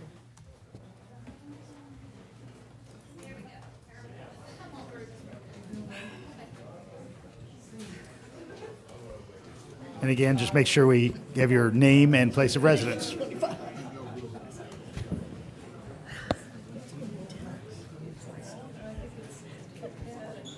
I'm back. Trust issues is a big part of all of this. In 26, I thank you for taking your time on 25. 26 would have been devastating, because if you don't know what all is in 25, you don't realize that you're voting to allow in what is in 26. And there will be more discussions, I can assure you. We trusted this government for RS zonings where we decided that's where we wanted to live. We didn't have a lot of money. We weren't able to build something big. We barely could finish a basement. But we invested in something that we knew was lasting, something where we knew that our families could come, that we could pass on, in a neighborhood that is extremely diverse. I just have to laugh to hear some of these things that you say. Our dear friends who are our neighbors, these are diverse, Indian, Black, Hispanic. We have everything on our street, and we do fine. But when you come in and you say, you trusted us, but we've got some other people that are louder than you, and so we're going to say, we're going to change your trust. Promises made, promises kept, and that's what this commission has said. The people of Athens don't trust you. Why? Because of things like this. And when you delve into what's going on with 25 first, and if you'd approved it, you would have made it hell on earth for the people who understand what happened in 26. It is the camel nose under the tent. There's not a person in here that has stood up here that wishes ill on anybody. But there are other ways to do things, and I think about that amphitheater.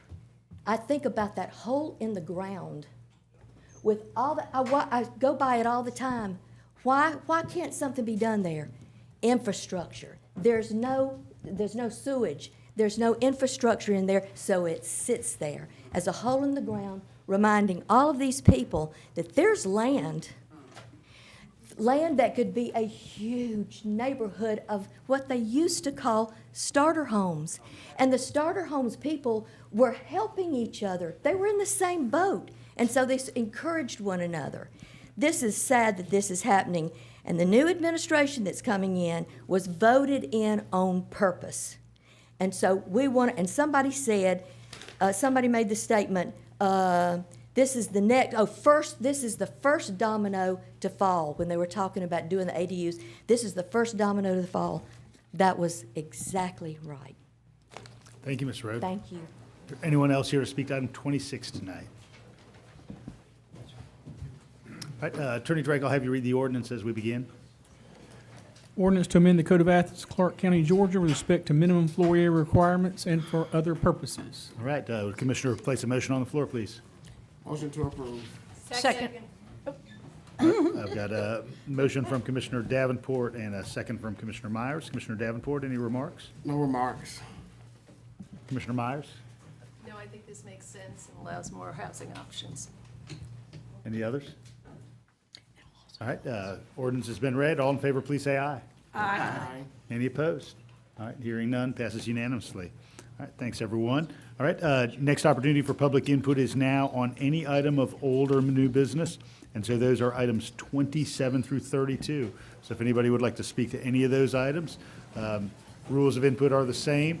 Just make sure we hear your name and place of residence and then reference the item to which you're speaking. Page 2. We can wait a minute if you want. Yep. All right. We can wait a minute. My name is Jeff Cass, 145 Maple Lane. Been a 37-year resident, raised a family of 2. I'm a small business owner. I'm here to speak upon the homeless situation. I want to be very clear. It's not a one set item. It's a 70, 80, 90, 10, 30, whatever it may be. But the amount of homelessness and loitering that has been allowed to go on in this town has impacted businesses. It's made families fear for their safety to go to places that they shouldn't have. These people regularly harass folks. And it may be a mental issue. And if we don't have the resources to do it, there are 6 facilities in the state of Georgia that we can impose, mental help to them that is provided by the state. We, as Clarke County, we are not hard to levy fines on the students that come here for jaywalking, minor in possession, all these revenue things that I understand, right? We're keeping law and order, but yet we let people just sleep on the streets with bags. It's basically littering. I just feel like there's got to be some solution to help police our streets, our neighborhoods, and this is not downtown, this is not 5 Points, this is not normal town, it is everywhere. And I feel like we always talk about this. There's always these, we've got this going on and this going on, but I have not seen anything happen in the last 10 years at all. We're not doing anything to address these people that are just pandering And honestly, we have invested so much money in this town with the new college board off thing with the park and our downtown reconstruction. Look at all the money that's poured in here with all the students and the housing. And again, I get the housing, the affordable housing, sure. That's the 80%. The 20% is what I'm talking about. We have to do something about the folks that are causing problems for regular citizens like you and I. I'm again, heartfelt, please do something to make our streets safer, to make our families want to ride bikes down the streets. There has got to be an easy resolution. We have the laws in force already, whether it be littering, whatever. We've got to do something about the 10, not the 90. And we have to address the 90 too, because that's super important. We want to help those people. Thank you, Mr. Cass. Thank you. Good evening. Good evening. My name is Barbara Barnett, and I live at 330 Athens Road, Winterville, Georgia. And I'm here with Mr. Dexter Weaver. And we are happy to report that we did meet with Commissioner Patrick Davenport about a couple of months ago to discuss the naming of the East Athens Bridge. Mr. Weaver and I agreed that the bridge should have both names. We should have both names on the bridge.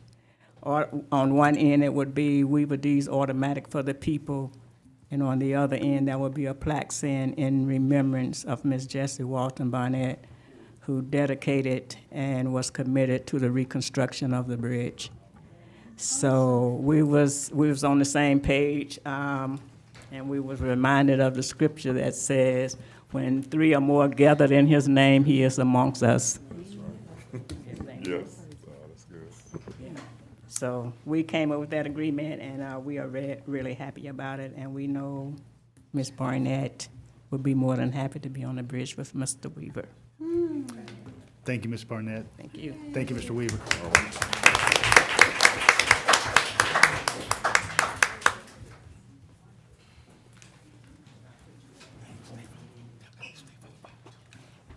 Good evening. Good evening. I'm Jessica Four. I live at 225 Jennings Mill Road in Athens. I want to talk about the homelessness issue a little bit. Domestic violence is the direct cause of homelessness for 50% of homeless women. And without support from family and friends that had significant resources, I would have been one of them. I was a worship leader at a local church, and I was in an abusive marriage with over a dozen risk factors for being murdered by my abuser. The senior pastor told me, nobody in leadership thinks you should move back in with him, but if you don't, you'll probably lose your job. They fired me. My ex had wrecked my truck, run up my credit cards, ruined my credit, and sabotaged my work. So for 3 years, I couldn't afford a car. For 18 months, I couldn't afford an apartment. I lived in spare rooms, and I rode a scooter to my 2 jobs, one at 5 in the morning, one 45 miles away. I borrowed cars when the weather was absolutely untenable. I had family help with lawyers and legal expenses and moving expenses and things like that. And even with all of that assistance that I had, because my surroundings were with upper middle class people who had resources to assist me, even with all of those resources, it took years to get to a point of basic normalcy. And if I had been in a different socioeconomic situation going into it, I would have absolutely ended up on the streets. You know, I've been in a lot of church settings, mostly conservative white church settings, and I have heard over and over in every conversation about systemic poverty that it's not the government's job to take care of the poor, it's individuals and it's churches. But the same people who will say that when there's an opportunity to leverage the government and leverage their civic engagement to punish poor people or to perpetuate the causes of systemic poverty, they're more than happy to line up and do that. And now they want to criminalize homelessness because if you fine people for sleeping in public spaces, that's purely an avenue to be able to arrest them for not paying the fine. I was downtown last weekend, and there was a woman sleeping on the street in a sleeping bag with her belongings around her directly across from a church that's sitting on $11 million of tax-exempt real estate, and they're running a pay parking lot. And I had a friend with an accessible tag because he takes care of a family member with disabilities. He was towed out of that parking lot recently for $300. And I was reminded of Jesus' parable of Lazarus and the rich man. Lazarus was a beggar lying at the front door of a rich man at his gate, begging for crumbs from his table. And the rich man ignored him, and then the rich man died and he went to hell. That is red letter words of Jesus right there. So, in jest, to make a point, I might suggest that instead of finding people who have lost everything, who are sleeping on the streets for being poor, for being stuck in that situation, maybe we find a way to find the people who invoke faith and invoke community, and then come out and say that they want to harm people who are living in poverty and that they want to punish them and send them to jail. Maybe we find them. Thank you. Thank you, Ms. Fuller.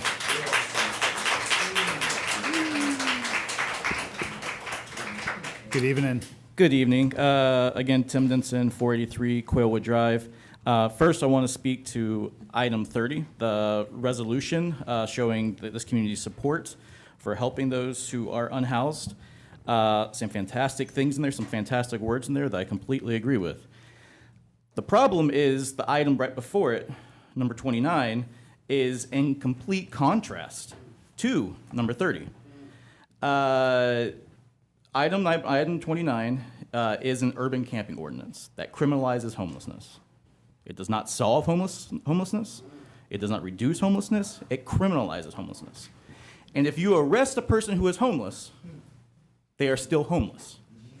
But now they have legal charges, fines to pay, a court date, a charge that will ding on their background checks when they try to rent a place or try to get a job. Housing them in our jail will cost all of us, taxpayers, hundreds of dollars per person. It's about $72 to $80 per person that we put in our Clarke County Jail per day. And then when they are eventually released from jail, and they will be released from jail, they will then again have just extra barriers that we have put on top of them to make it even harder for them to become housed. So, the resolution also, number 30, it states, communities throughout the United States have demonstrated measurable reductions in homelessness through coordinated implementation of evidence-based practices. And this is true. And amazingly, the communities that have actually put an urban camping ordinance like y'all are suggesting right now, it has been found that those laws do not actually work. There is evidence showing that they do not actually work, but they actually exacerbate homelessness. So if we're talking about having things that are evidence-based practices, we should not put this urban camping ordinance in place. People camping and sleeping, and the reason, because we can't deal with this as if it's a regular crime. People camping and sleeping outdoors are not doing so out of an act of rebellion or criminality. Therefore, you can't deal with it as if it is. They are doing it out of an act of necessity, an act of self-determination, an act of fight for their life, a struggle against a society that has forgotten them and left them behind.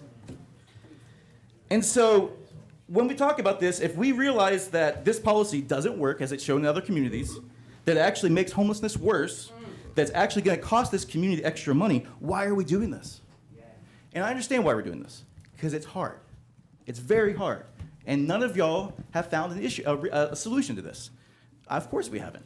It's a very difficult thing. But again, this is not the solution, y'all. Don't sell this to downtown business owners saying that this is going to fix it. It's not. They're still going to have people down there. We're still going to have unhoused people. Instead of sending a cop to somebody to cite them and then take them to live in a jail, why don't instead we have more case managers and social workers go to that person and take that person to a house or apartment? Again, both things cost the same amount of money. They literally do. So what's our priority? Please vote no on this. It's going to make things worse. So. Thank you, Mr. Denson.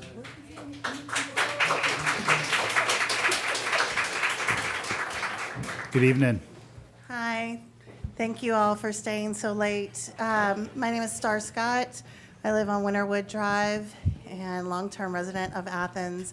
It's hard to follow the two speakers who just spoke in front of me, but I do want to give my support to agenda item 30, but I want to speak to agenda item 29 and just say that this proposed ordinance really criminalizes homelessness, and it's not in alignment with the values of our amazing city. I want to invite each of you to think about what your home means to you. For me, that's safety and warmth, or in this weather, air conditioning to cool off, a sense of belonging, a place to let your defenses down and rest and breathe. Now I want you to imagine that when you leave this meeting tonight, and I know everyone's exhausted, we are too, you have nowhere to go. You can't go home tonight. So I have a difficult time even imagining what that feels like. A few weeks ago, I met a new friend and his dog who are part of the Athens unhoused community. For the sake of the story, I'll call him John to protect his privacy. He is a decorated war veteran. He is a Marine who was qualified to literally the highest ranking in our military.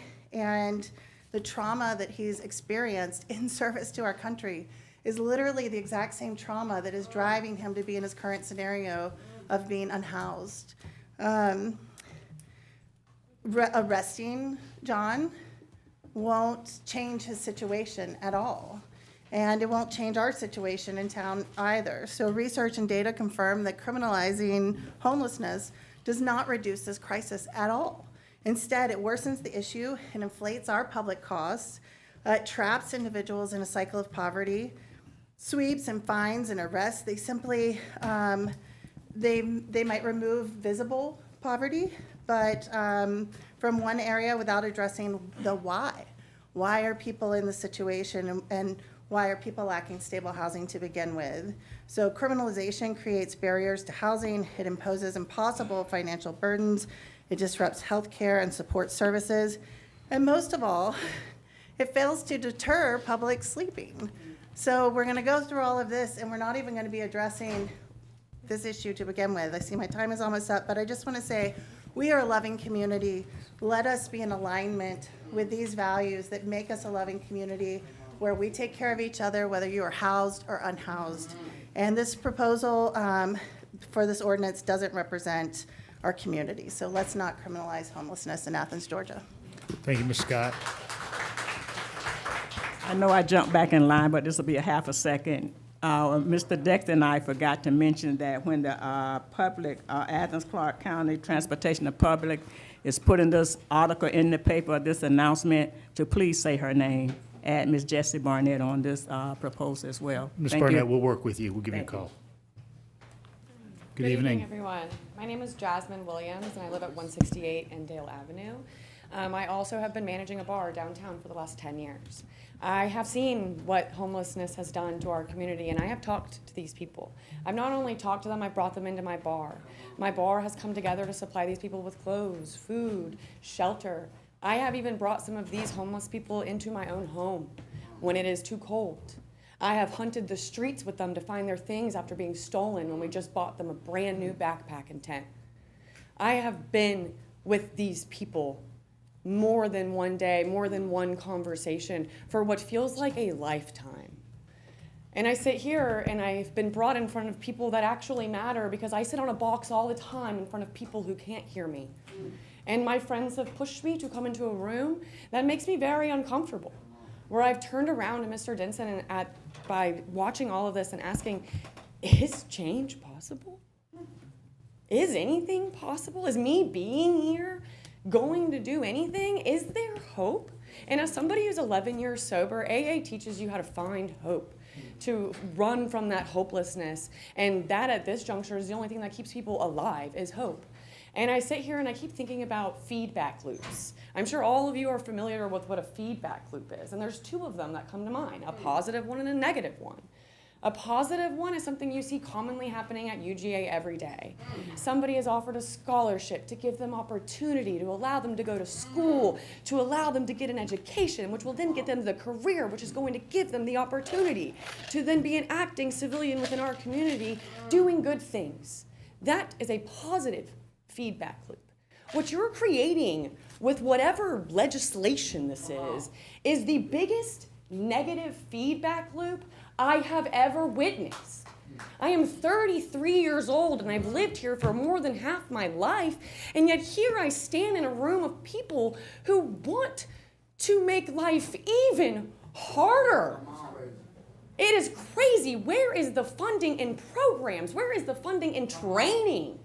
Who are running these programs that I oddly don't know? I'm tired of driving homeless people to a meetup point at 4 a.m. to maybe get an opportunity for a worksite job that day.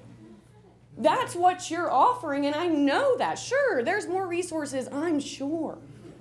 But are the people running these resources trained? Are they adequately aware of how to deal with mental crises? This feedback loop must turn into something positive, or we will see the negative impacts this has on our community. And either maybe we won't, maybe you'll just bust them all up and take them somewhere else. But I certainly hope that we're just not going to ratify homeless people, but find a way to lift them up the same way we do UGA students. Thank you, Ms. Williams.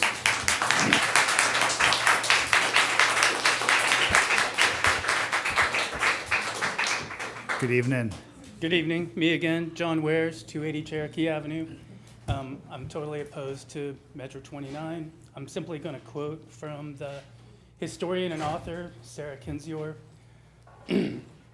When wealth is passed off as merit, bad luck is seen as bad character. Come on now. But poverty is neither a crime nor a character flaw. Stigmatize those who let people die, not those that struggle to live. Come on. Thank you, Mr. Ware. Good evening. Good evening. Christine Bice, 340 Whitehead Road. My first thing was about the petition for the bridge, and I think it's a moot point now because they got it straightened out. I was just very surprised not to see that on the agenda tonight. So I'm not sure who, I've been working with Davenport a little bit, but I'm not sure who. And then the second thing I wanted to speak about is item number 29. Excuse me. And so, let's see. That's the wrong page. I just have one simple question for you guys. Like, if you had nowhere to go, and I think somebody just talked about this, if you had nowhere to go, where are you expected to exist? I mean, you can't be like Mr. Bojangles and just like float up in the air, and you have to have somewhere to lay your body, your physical body.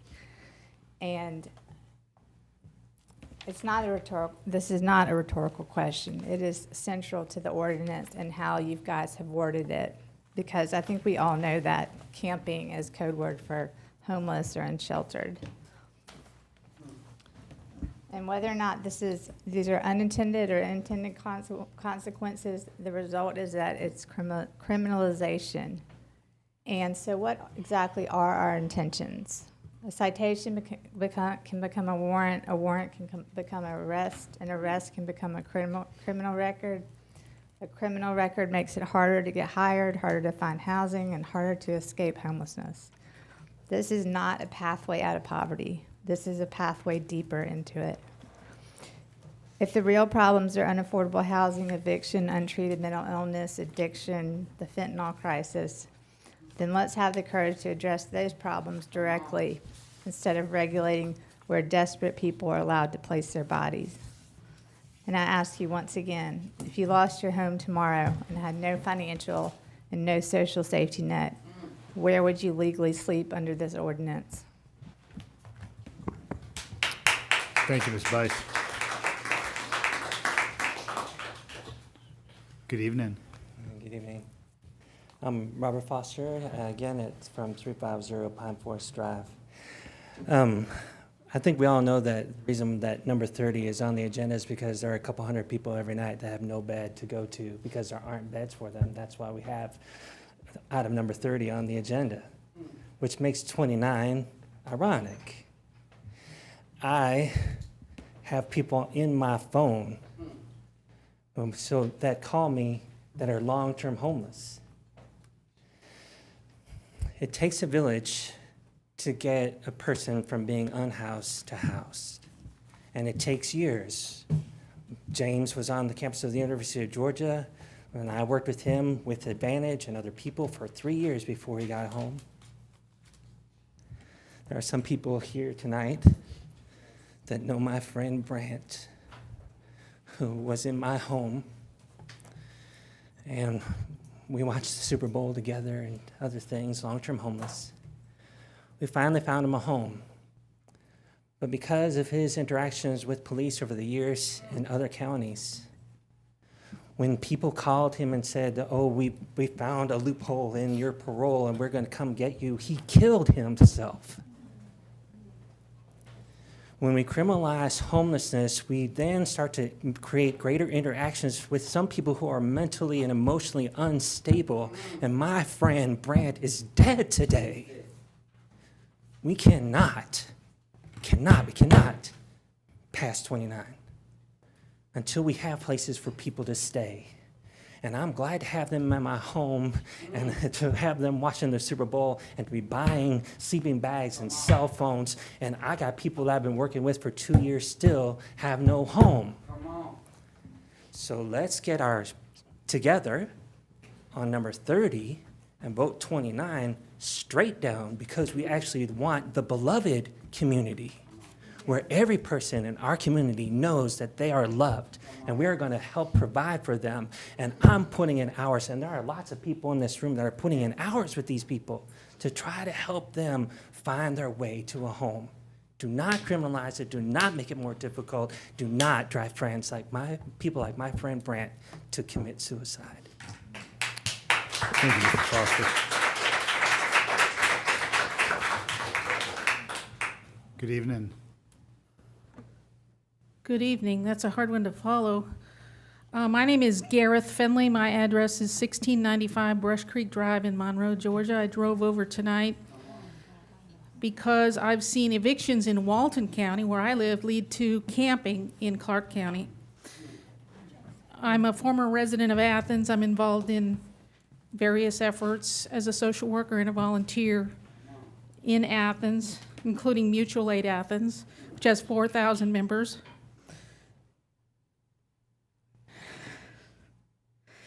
I'm personally holding property tonight for 2 residents of Athens who are homeless, 1 camping and 1 in your jail.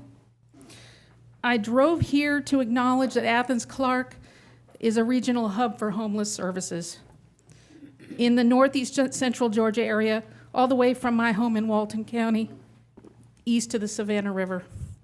Anyone who looks at a map of Georgia that shows election results will show this county as a bright blue spot in a red region, and the unique qualities of Athens-Clarke, your character of being kind and generous, a humane and progressive community.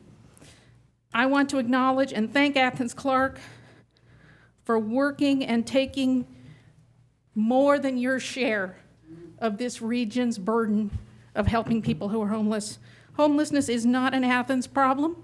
It's not an urban problem. It's not a Democratic Party problem. It's an American problem affecting every community in every region. Evictions in Walton become camping in Clarke. What makes Athens-Clarke stand out with respect to homelessness is not that you've solved the problem, it's that you're trying. It's not that you've created the problem, you did not. It's that you keep choosing to lead in trying to solve this complex and difficult human problem. So I'm here tonight to thank you and say, don't give up. Don't get mean. Don't get harsh and punitive. Don't make up more ways to get more people in jail and prison. I ask you to vote no on the proposed ordinance in item 29. It's not in the spirit of leadership that represents who you are. And I ask you to vote yes on the resolution in item 30. Don't give up. Thank you, Ms. Fenley.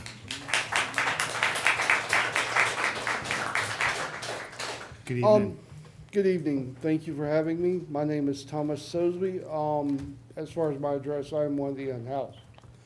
I come to you tonight because number 29 has bothered a lot of people that are on the streets. We have fear that the police are going to be coming by, sweeping people up to take them off to jail. As such, I ask that 29 be struck from the agenda. As far as number 30, homelessness support, I will admit that I have seen certain shortcomings when it comes down to certain facilities, such as Advantage. We need more mental health help here. About 50% of the people who are homeless have mental health issues. I have watched people argue with trees because they believe that somebody is there. I have watched people sit there and walk up to a bus stop and scream, "Leave me the fuck alone," and drive people off. I'm sorry for my language. We definitely need to find a fix for our homeless problem. There are 1,500 of us here. 1,500 is a large number. We are a portion of Athens-Clarke County. We are brothers and sisters here. Some need help. Some are down on their luck. Thank you. Thank you, Mr. Solsky. Good evening. Good evening, sir. My name is James McQueen, and I'm homeless. I agree so wholeheartedly about the trash. That always bugs me. You might see me from day to day, anytime, any given place for free picking up trash, especially around sanctuaries. As far as these people speaking of trees, that's due to the meth they consume. You understand what I'm saying? It's a drug addiction. It's not that they're mentally ill. And if they is mentally ill, put in place police where they can come talk to these people and put these people in jail for a minimum of 3 days and give them a clear mind and then let them back out. But as far as criminalize them, because these people want to be safe. You know, that's, man, I tear up when I walk past a person sleeping in the doorway and he ain't even got no cardboard. He's just on the actual concrete. You see what I'm saying? I slept on the porch of City Hall. I kept it clean. You see what I'm saying? But, they ran me off. Man, I called the police. They got a problem with me calling the police. Police told me my own cousin was selling drugs on City Hall steps. I told him, no, you're not going to do that. So I went to the police. I said, this man's selling drugs. What the police tell me? The mayor say, all are welcome. I said, so you tell me I can sell drugs on the steps of City Hall? He said, all are welcome. And let me tell you something. God had just blessed me with a place to stay. Thanks to this certain sergeant who put this bogus intoxication charge on me. They put me in Jackson County Jail. I missed that. Being able to pay $260 a month rent just because of him. See, he's seeing in black and white. And for anybody that's seeing black and white, you need to take that up with God. Come on. God didn't give me no option. He said, Mr. McQueen, I'm finna send you to the earth. Do your mother. Do you want to be black? Do you want to be white? I probably would say Latino. And I thank God seeing a Latino from Miss Mara Zaninga. I thank God for her, because guess what? I watched a man beat his girl on this very porch. Man, I thought she was dead. You hear me? I went and called the police. They in the room. They know I ain't lying. I went and called the police. They did. They let the man go. But when my victim wanted to let my charges go, they would say, the state picks him up. So it ain't no homeless problem. It's a people problem. Y'all need to quit singing, God bless America, because God done blessed America. Now we need to pray, God bless the inhabitants of America. We need a ritual, man. We need a prayer ritual around City Hall. Come on now. You hear me? That statue out there, what it say? About the bond of peace? Huh? They say the bond of peace. You go out there and read that big old angel out there. See? Man, I never thought that I'll be in a room like this. I left out this room crying. Yeah, I ain't had no idea. I ain't want to come back. You hear me? I don't want to come back. Because, see, I get emotional. Because, see, I live this thing. I ain't just talking. See, these people sleeping in the doorway, these people are afraid. They're scared for their lives. Thank you, Mr. McQueen. Appreciate it. Thank you. Good evening. Hi, my name's Marin. My personal opinion does not reflect my employer or any organization I'm affiliated with. As you guys consider this ordinance, I ask you to zoom out and look at the real world outcome of what you're voting on tonight. Let's map out what actually happens if this passes. An unhoused individual sleeping on the sidewalk gets a citation. They cannot afford to pay that citation. That unpaid fine turns into a warrant, which turns into an arrest. The individual is released back onto the streets with nowhere to go. The cycle continues. This is not a solution to homelessness. It only leads to the criminalization of it. Ticketing someone because they don't have a roof does not create affordable housing. It doesn't add shelter beds. Banishing someone from a sidewalk doesn't make their need for sleep disappear. It just guarantees they will be more isolated, more vulnerable, and harder to reach with actual support. It is not the fault of our unhoused neighbors that affordable housing does not exist in our community right now. This ordinance will inflict more fear, trauma, and financial burden on people who simply need a place to lay their heads at night. It does not serve the city or reflect the values of our community. To the people sitting in front of me, I know sitting here for hours is tiring, and it's hot in here. This vote might just be another agenda item on a Tuesday night for you guys, but to someone sleeping outside, it dictates whether their basic survival is treated as a crime. Passing this ordinance will not make homelessness disappear. It will only deepen the displacement of human beings. So I urge you to vote no on this ordinance and instead direct time and resources toward real housing solutions. Thank you. Thank you, Maren. Good evening. My name is Christina Garcia. I live in Commission District 2, and I'm the former Executive Director of Bigger Vision of Athens. I'm asking you to vote against agenda number 29, not because genuine obstruction should be tolerated, but because laws should be clear, limited, and focused on conduct that actually harms others. We all agree that sidewalks, streets, and entrances must remain safe and accessible, but this amendment goes much further. It could punish someone for sleeping, laying down a blanket, or keeping personal belongings in almost any public place, even when that person is not blocking anyone, damaging anything, or threatening anyone. People should be held accountable for conduct that harms others, but they should not be penalized simply because they lack housing. This amendment does not solve homelessness. It punishes its visible consequences and moves people from one place to another. As much as we may want to believe otherwise, none of us is immune from experiencing homelessness. A family crisis or unexpected financial hardship can change a life very quickly. Please consider what you would need if you suddenly had nowhere safe to sleep. You would need compassion, dignity, safety, and a realistic path forward, not punishment for having nowhere else to go. Homelessness is not something that we can hide from public view and call it solved. Unhoused individuals are members of our community, and we share a responsibility as human beings to help one another, especially when someone is at their most vulnerable. Athens doesn't have enough safe, accessible shelter and housing for everyone who needs it.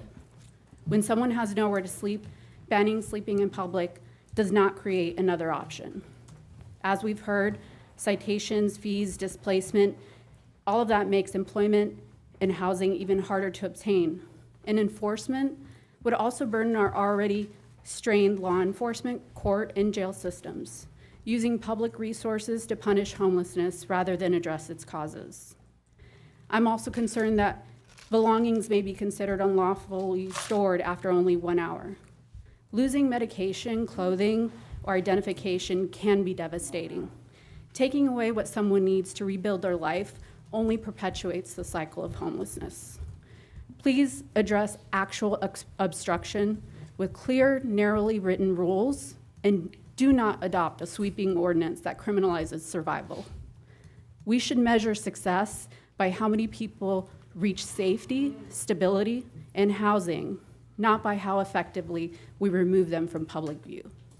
To support humane and effective solutions, I also ask you to vote yes on agenda number 30. Thank you, Ms. Garcia. Good evening. Good evening. My name is Matthew Simmers. I'm a resident of 1595 Cedar Shoals Drive, County District 1. Nice to meet you. All opinions are my own, and thank you for the privilege to voice my input today. Like those before me, I'm speaking on opposition of item 29, the amendment to make the ordinance that will make camping in public spaces without permit unlawful, or speaking plainly, criminalizing homelessness. There is a growing homelessness issue, but finding and arresting individuals that need assistance the most is unconscionable.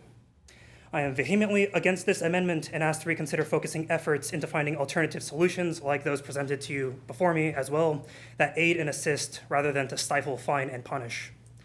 Item 30 is the resolution for homelessness support, is pretty language in the right direction, but I look forward to seeing action that comes from it and to help those in need. Thank you for your time. Thank you, Mr. Simmers. Good evening. Good evening. Hello. Thank you so much for your time in organizing this so we can all come and speak. I think it's amazing that everyone here has come together to share their stories and beautiful minds in expressing their love for humanity. I myself suffered homelessness 3 years ago when I escaped a cult. I was kept at a farm for 3 years, and without the help of the police, I would have been homeless and I would have been arrested. It's traumatizing to see what happens when people face homelessness. They lose their sense of safety and dignity and belonging. And I'm very inspired today by everyone here who has spoken out against this so we can help people and we can come together as a humankind and not putting these stigmas or racist or whatever social or capitalistic agendas might be. I believe we can all come together and find a solution for everyone. Thank you so much. Thank you. I just need your name for the record. Sharon Clear. Thank you, Sharon.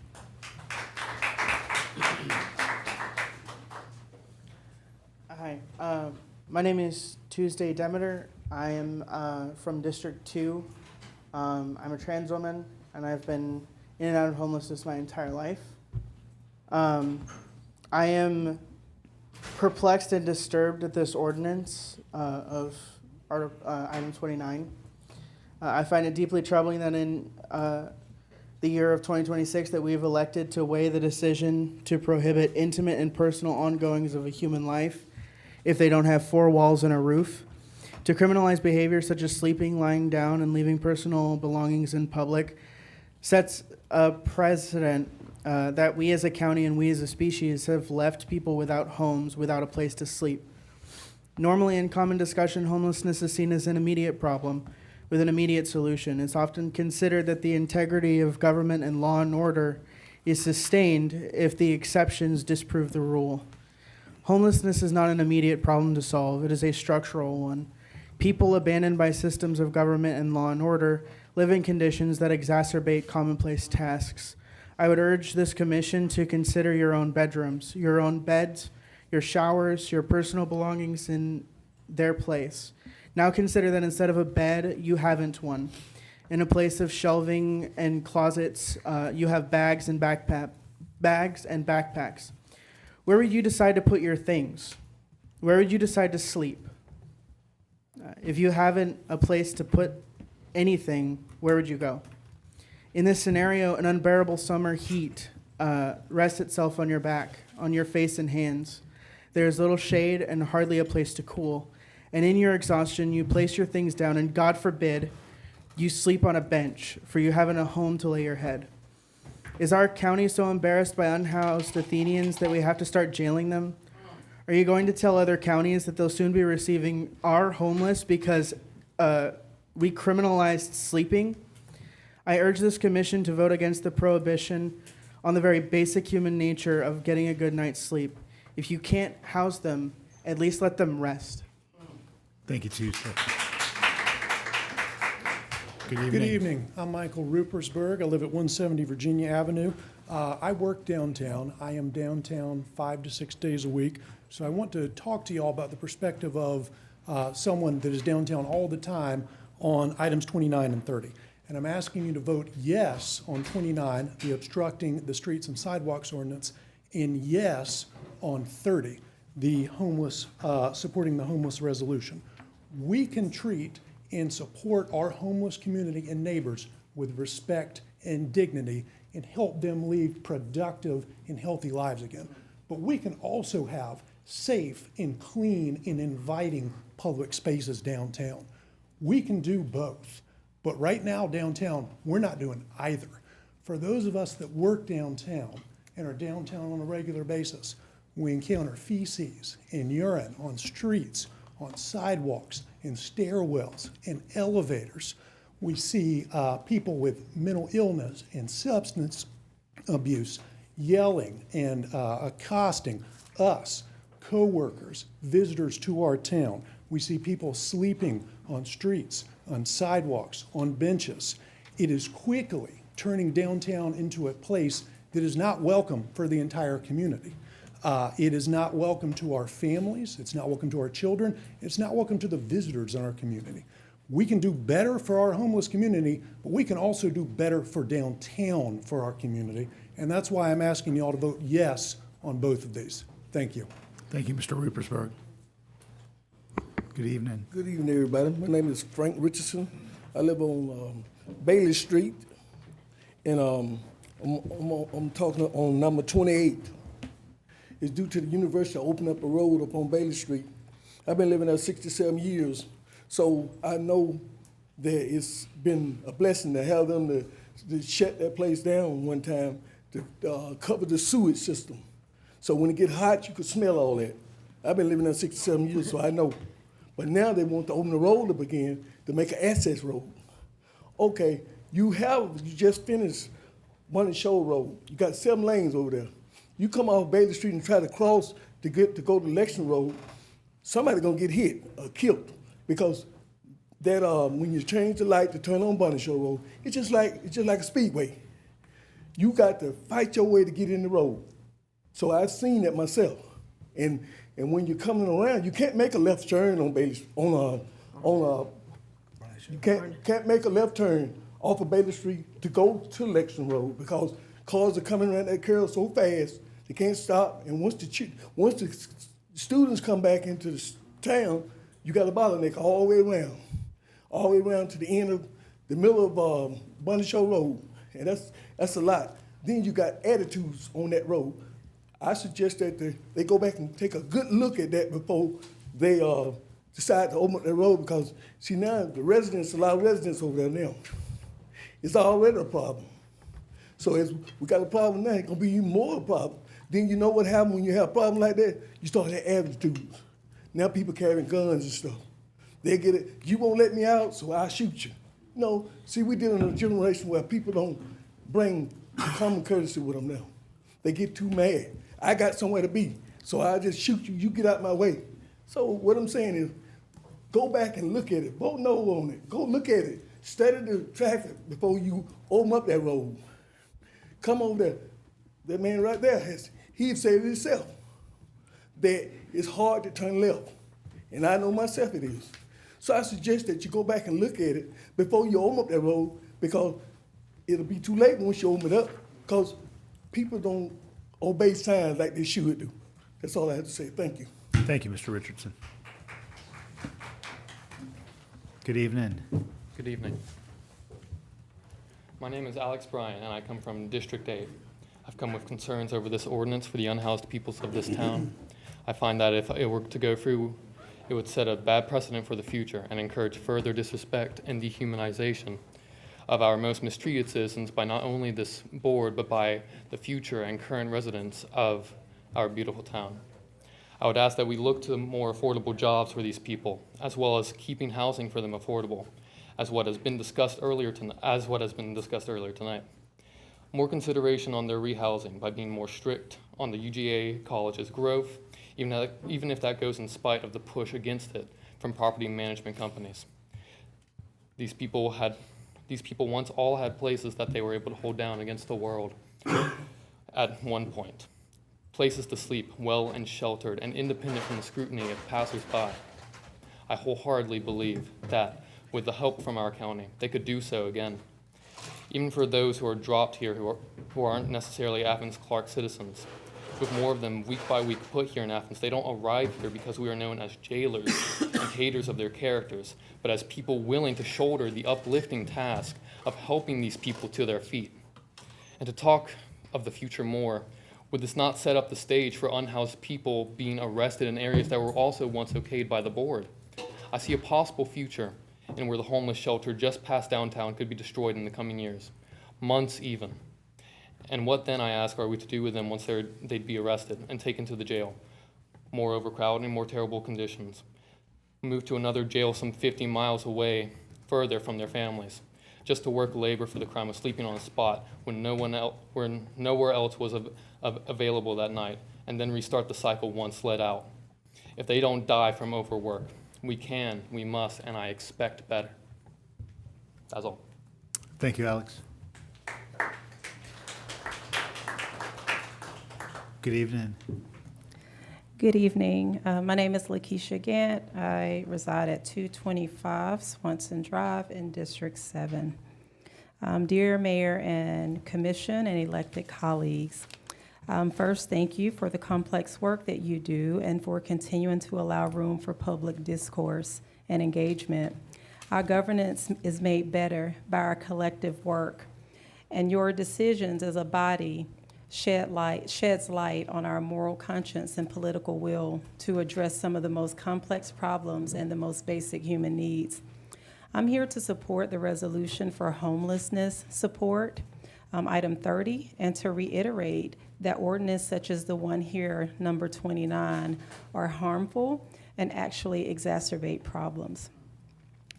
While I understand that resolutions run the risk of being performative, and in my own past governance, I tend to lean away from them for this reason, this resolution, however, is simply a call to our humanity, and the ordinance minimizes the humanity of the people that we already overlook. I understand that governance isn't easy. I also understand that we feel better when we don't have to see homelessness. Psychologically, it helps erase the dissonance we have from our claim to care, but our actions that say otherwise. This is a common human experience. I also understand that a basic human need such as shelter should not be politicized, which unfortunately it has been in our small city. We have an opportunity tonight to simply communicate to our unhoused community that we care. Yes, there are more actions that are needed, but this is simply an opportunity to communicate that. A couple of things to consider. The rate of homelessness among the general population is estimated to be about 1.3 to 2%, whereas recent homelessness among jail inmates is 15.3%, according to the American Psychological Association. Also, the aging of the homeless population has been linked to several other negative factors and outcomes. The psychological and physical impact of homelessness is a matter of public health concern, and some adolescents run away from home due to abuse and other issues such as sexual orientation. When adolescents have aged out of foster care, they end up experiencing an increased risk for homelessness. I'll shorten this and say a resolution to support homelessness and a bold stance against criminalizing homelessness is simply an opportunity to communicate that we value the humanity of all of our neighbors and that we are ready to begin addressing an issue that is so complex but also a basic need. Thank you. Thank you, Dr. Gant.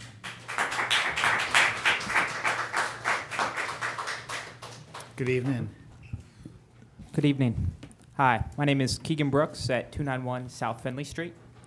Many speakers before me have spoken on everything wrong with number 29 on the agenda. No person should face criminal punishment for sleeping outside where they have nowhere else to go. There's also been academic studies that these types of bans don't work. Dozens of cities have implemented similar types of bans over the past several decades. There's been a lot of research by the housing policy experts that these don't have a positive impact on communities and they don't result in a reduction of homelessness. There is also an irony to me that this item is on the same agenda as the text amendment on ADUs recommended by the Planning Commission. Obviously, the amendment to ADUs and how they can be built and what can be in them would not solve a housing crisis by any means. But if our commission does not have the political will to pass the most minor of housing reforms, even if, like Mayor Gertz cited in the example of Gainesville, it would create 42 additional units, it feels like it would be a very uphill battle for meaningful change in terms of housing policy before our commission. I would also like to additionally appreciate the work of the Athens GET Committee, the Athens Anti-Discrimination Movement, the Athens Homeless Coalition, the staff at Advantage, and many others who I've met who are working very hard, including many members of our commission, to do the work on housing and improve our community and reduce homelessness. Thank you. Thank you, Mr. Brooks. Good evening. Hello. My name is Scott Sapp. I live in District 1. I'm here to speak out against the proposed ordinance in item 29. I believe it will not improve issues surrounding the unhoused, but harm the population more. My understanding is that after a warning is issued, they can get fined, which I imagine many will not be able to pay, or they will pay at the expense of survival needs. They could also possibly face jail time, after which are they going to be any better off or in a better position to comply with this ordinance? In the language of it, there seems to be a bit left up to the discretion of law enforcement to make the call as to whether or not someone is camping, which I feel is a slippery slope towards increasing profiling by race and social class associated appearance. Further into ethics, the unhoused people of ACC are our fellow humans. I've heard a lot of scary tales serving as othering from proponents of anti-homeless legislation in general. They try to portray them as a scary other group. But I'd like to bring up that the victims for a lot of the incidents involving the homeless are also homeless. Would running these vulnerable people out of our public spaces better protect them from danger? Do they deserve to be sequestered to the margins along with suspected bad actors? There's this talking point that people from surrounding counties comprise the majority of the homeless population in ACC. Well, we get the funding to provide services for the region. It seems Athens is meant to serve the region. Do you want to turn these people away? What is the solution for them? I don't see grand reform to provide ample services to all surrounding counties on the horizon. On a personal level, I find this ordinance to be depressingly reinforcing the current trend of the death of public life across society, in that we are looking to further police who gets to spend time in public places, how, and how much time, alongside the decrease in the availability of public spaces where you can just be without having to spend money. The ordinance will not succeed as a deterrent, and we should be looking for actions related to prevention and mitigation for the housing crisis in Athens. There is a litany of non-punitive items in the proposed resolution to consider. Further, I remember a report from a few years ago mentioning Athens is one of the worst places for upward mobility for low-income families in the country. Two major long-term drivers of homelessness are low wages and high housing cost.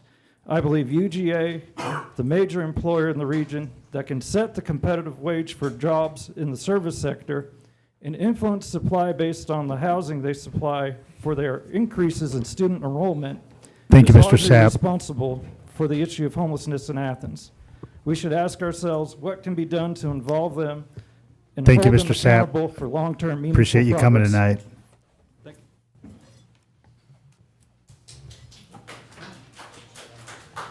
Good evening.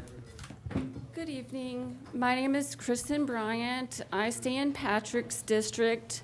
Some would say that we're number one. I'm here to speak to you as a public policy expert. Are you guys aware that the city of Los Angeles received a court-ordered external audit of their housing department for the years 2020 to 2023? The findings were as follows. Los Angeles and their lack of affordable housing oversight is exactly what placed the affordable housing inventory at risk. A 2-minute search online, I can find over $100,000 in the year 2022 alone of missing budgetary funds intended to go towards affordable housing. So you're telling me that you're going to vote to incarcerate people because you failed to do your job?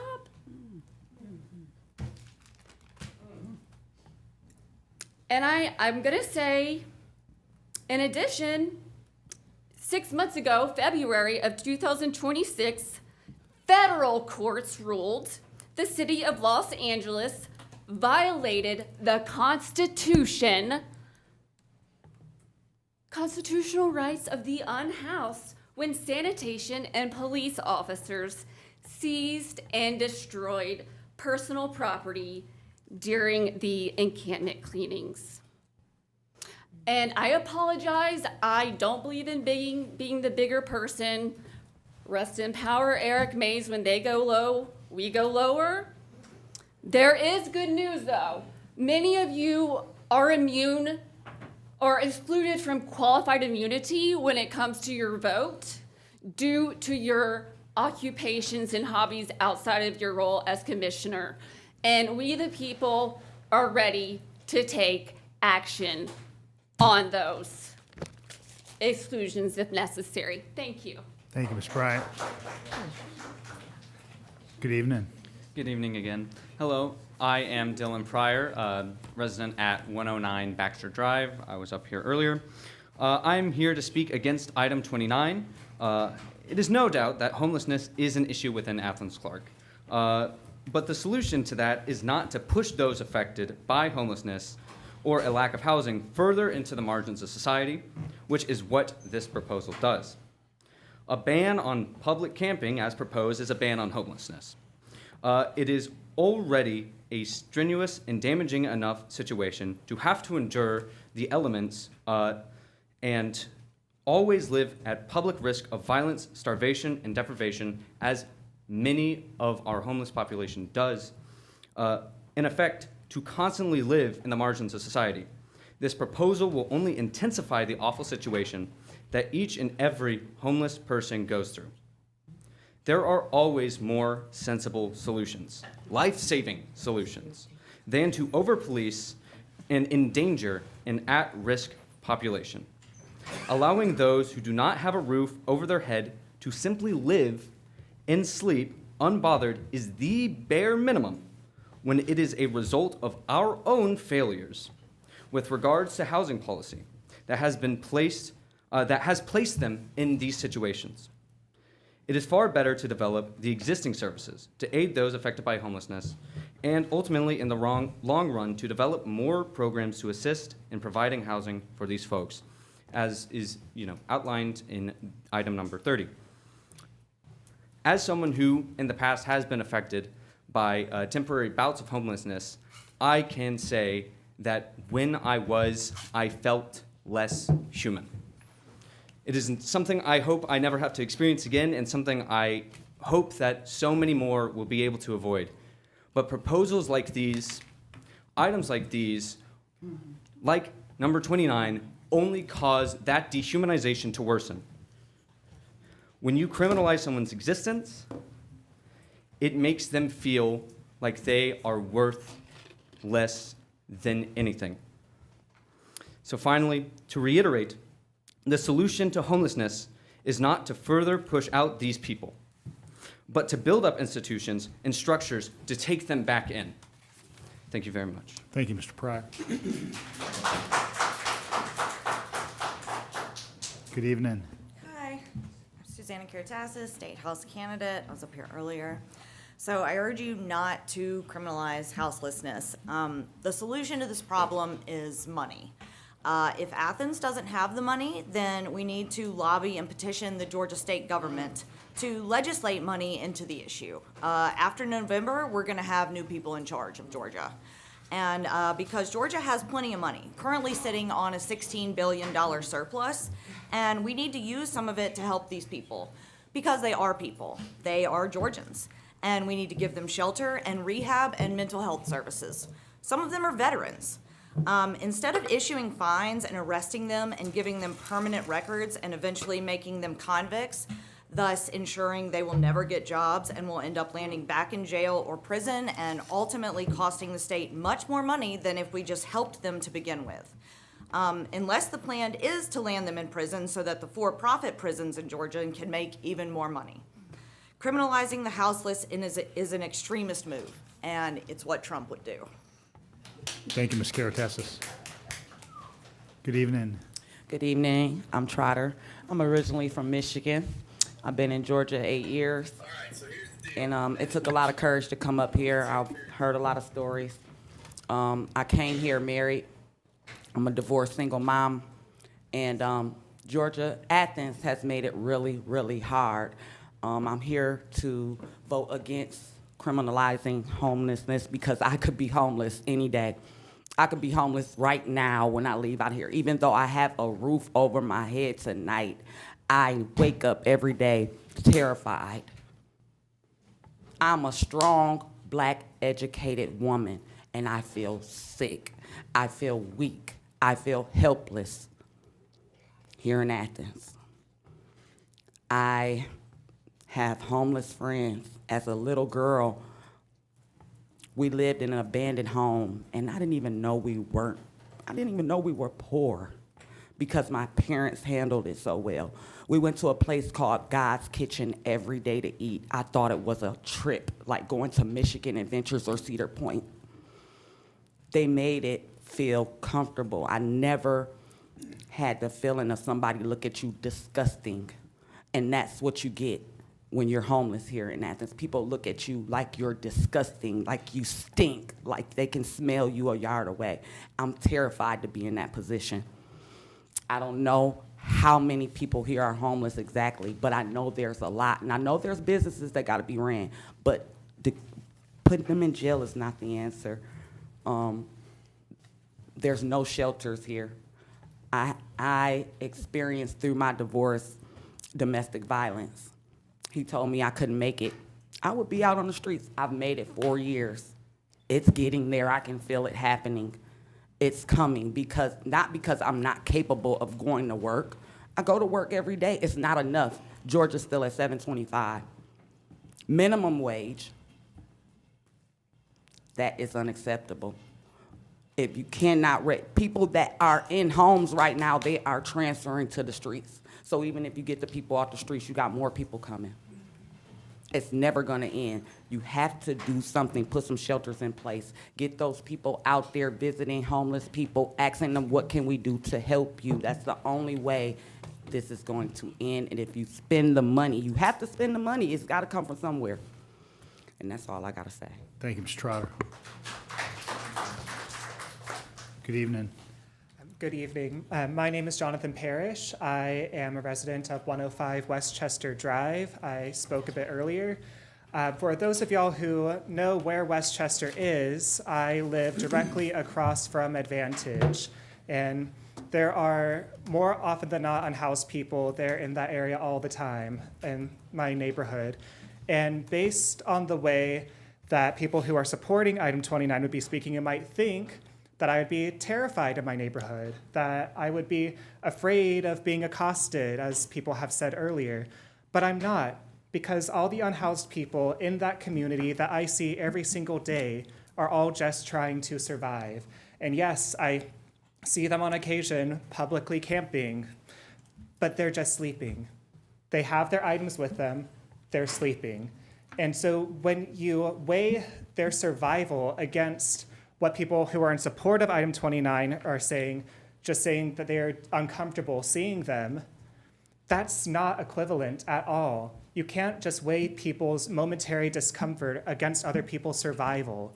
That is entirely against what makes this community great, because we take care of our neighbors. And I consider Advantage my neighbor. I live right next to them. And I consider them part of my community because they are all of our community. We can't just ignore them and pretend that they're going away and pretend that sending them to jail is going to change anything. And that's just not neighborly and not something that we should be doing here in Athens-Clarke County. And so I'm completely in support of item 30 and against item 29. Thank you. Thank you, Mr. Parrish. Good evening. Good afternoon again. My name is Hampton Barno. I live at 255 The Preserve Drive. I wish to speak against 29. A while back, I was in front of the downtown Chick-fil-A, walking to the parking deck, when I found myself eavesdropping on a grandmother talking to her granddaughter. The girl saw a homeless man quietly holding a sign begging for loose change, and the girl asked something about the man to her grandmother. The grandmother told the little girl that the homeless man didn't deserve her attention, that he should just get a job. Every day, our values and better nature are challenged. It is easy to fall into hate, apathy, disdain, but that is not virtue. That is not right. I want a city that reflects the best of human nature and not the worst. I do not want a city that doesn't acknowledge the humanity of its residents. I want a city that will not criminalize homelessness. Let me be clear. The studies are clear that a compassionate response to homelessness is an effective one. Do not get me started about a housing first homeless model. I can go on and on about it. But to criminalize public camping is to give in to our worst instinct and to make the situation worse. Please vote no. Thank you. Thank you, Mr. Byrne. Good evening. How y'all doing? Mike Moss, 281 Highland Park Drive. Thank you all for your service to the community and for your time. Camping bans do not solve the problem of homelessness. They reduce visibility and are counterproductive to actually helping the human beings that are cited. Storage of personal belongings and sleeping in the public right-of-way is an issue, but these individuals are also part of the public, part of our community. And we have a plan in motion to provide lockers for those with nowhere else to store their belongings. ACC did not want the liability. Newsflash, the liability is already in the public right-of-way. Otherwise, we would not be having this conversation. And with the proposed ordinance updates, a surge in unpaid citations and therefore flooding at the jail for trespassing charges is imminent. The solution is housing at any cost. We use the term homeless, but our people are unhoused. They have a home. It's Athens-Clarke County. Shelter expansions and transitional housing are simply a start, and while desperately needed, they do not meet the actual need we are met with in daily growing numbers. Secondary dwelling units, tiny home communities, single-use occupancy, and multifamily units are evidence-based solutions. We have the services in place: mental health caseworkers, substance use programs, workforce development, reentry from incarceration, street outreach, you name it, we've got it, understaffed and underfunded as it is. The problem is we have no housing to link these individuals to once they begin receiving services and sit for months and even years on waiting lists. So where else to turn to but the safety and sustenance of public areas? And we need a vote on criminalizing survival. As a tax-paying, productive member of this community and as a resident of District 1 who also has lived experience of homelessness, I urge a vote no for item 29. Thank you for your time. Thank you, Mr. Moss. Good evening. My name is Ariana Romstein, and I'm here today as a woman in long-term recovery who has experienced homelessness firsthand. I know what it is like to have nowhere safe to go at night.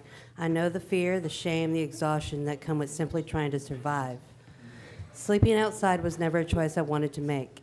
It was the result of circumstances that many people are only one crisis away from facing.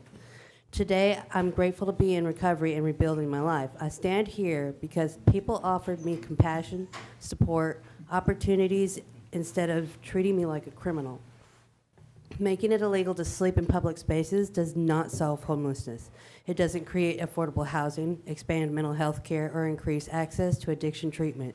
It simply punishes people for not having a home. Many people experience homelessness are veterans, seniors, people with disabilities, survivors of domestic violence, or people struggling with addiction or mental illness. They deserve dignity and a chance to recover, not citations or arrests that may even make it even harder to find housing or employment. I ask you to consider policies that address the root cause of homelessness instead of the criminalization of poverty. Invest in housing, treatment, outreach, and services that help people move forward. I'm living proof that recovery and change are possible when people are met with hope instead of punishment. Please vote against any measures that outlaw sleeping in public spaces. Every person deserves dignity, compassion, and the opportunity to rebuild their life. Thank you for your time. Thank you, Ms. Romstein.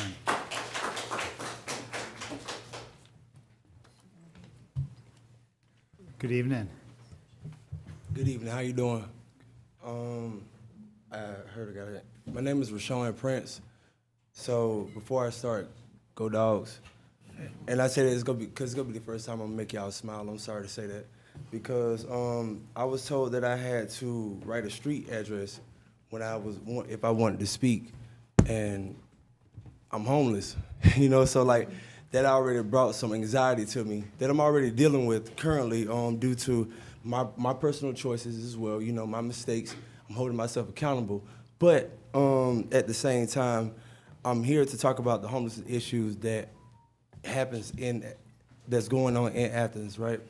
So it's not that the people don't want to work or we're lazy, but when we talk about mental health, we talk about stress, we talk about things that we go through.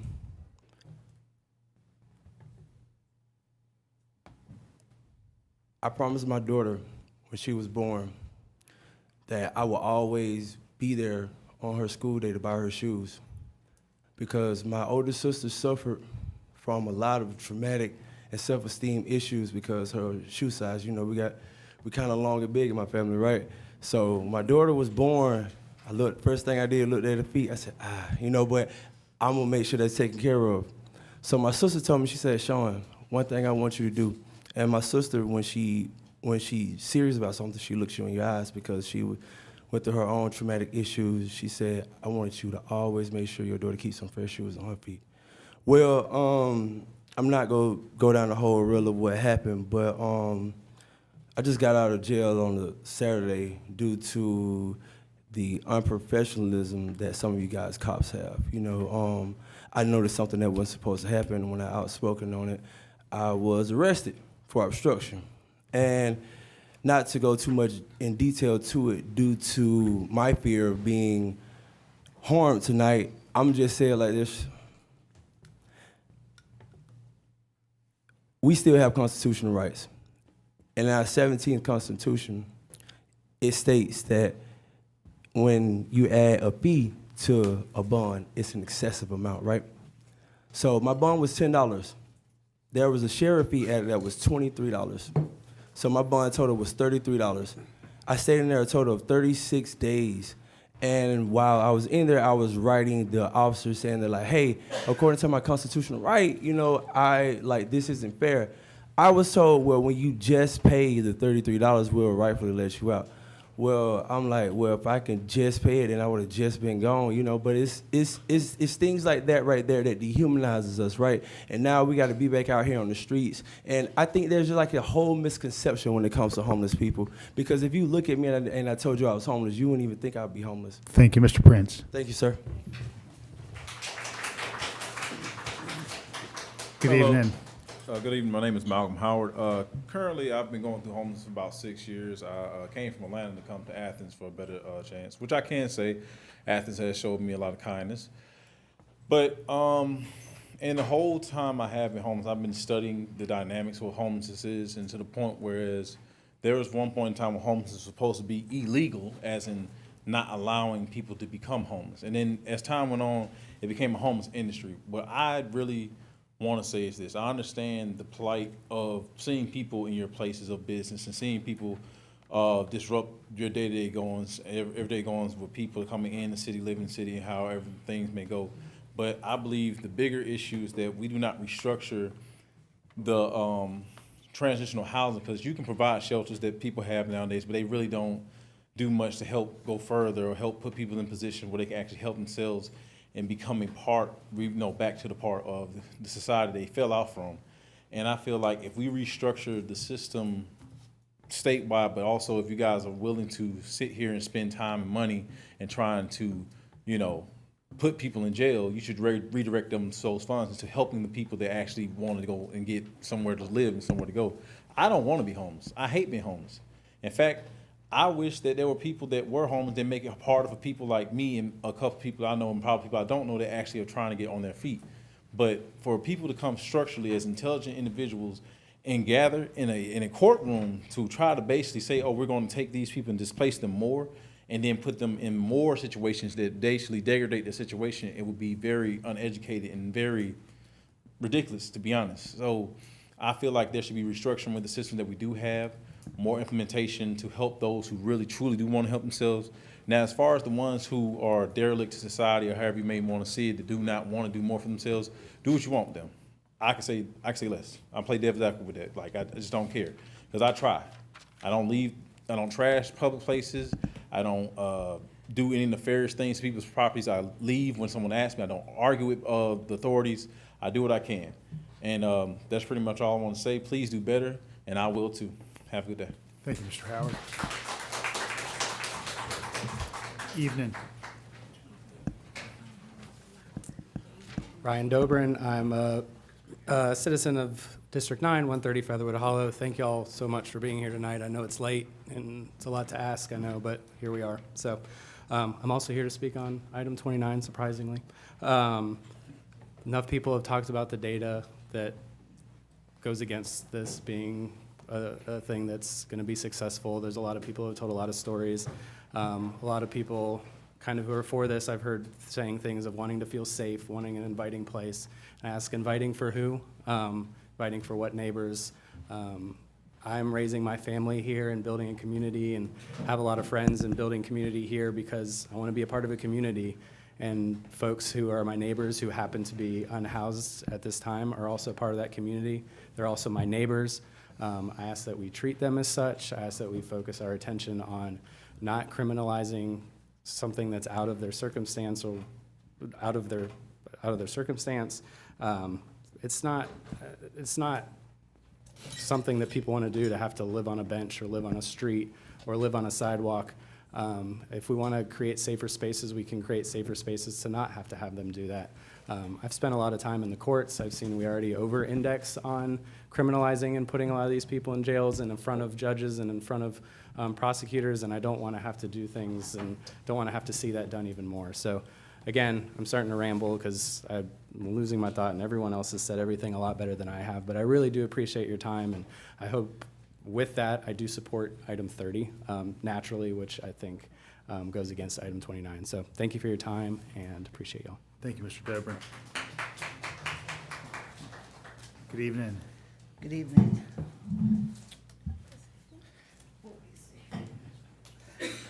My name is Riley Kirkpatrick, 1005 Danielsville Road, 30601. I am the executive director of Access Point of Georgia. First off, I want to say, wholeheartedly thank you for being here. I see you all. I see you watching people. I see how late it is. I know it's been a long day. And I run a needle exchange in this town, and I have never connected with any of you. And right now, I'm regretting that. I wrote a whole big long thing, and I'm just gonna be authentic with y'all. This work is brutal. It is heartbreaking. It's not pretty. It doesn't make for, there are some things that make for good stories, right? But it's hard. And I feel like any other time I would be saying different things to you, but I'm tired. I'm really tired. And I've been kind of hiding, honestly. I've been exchanging syringes with active drug users since 2019 in parking lots and such. I started getting state grant funding in 2021. We're in our second building. We've been doing incredible things, and I try to be quiet about it because of the resistance, because of the stigma that is harm reduction. And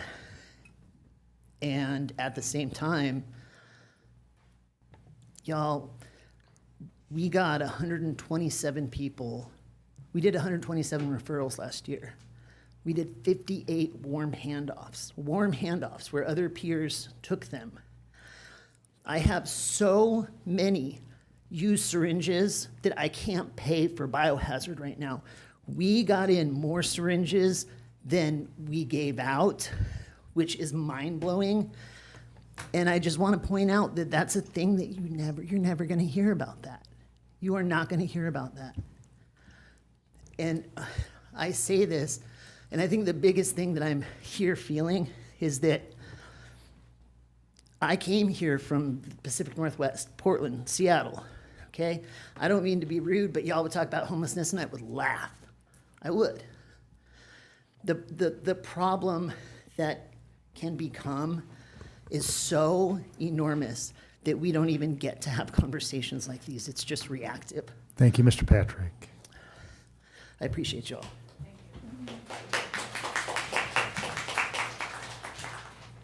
Good evening. Good evening. Hello, everyone, and good evening. My name is Ansley Warnock, and I live at 1294 East Broad Street. Today, as many others, I stand in strong opposition to the proposed ordinance language update that would prohibit the homeless community from sleeping in public areas. In January 2026, there was an estimated deficit of 77 shelter beds in Athens-Clarke County, with this estimate being low. We know that there are far more homeless people than we are able to count in a point-in-time measurement. In light of this, such a change to the ordinance would leave many of our neighbors with no option. As I speak, I urge you to imagine what tonight would look like if you had no place to go after this. On a broad scale, banning sleeping in public would have trickle-out effects to the detriment of the Athens community holistically. Several studies have indicated that many homeless people use drugs that use drugs do so to stay awake. So the increased necessity to stay awake is likely to lead to greater substance abuse issues in Athens. My opinions are my own, but I'm an epidemiologist.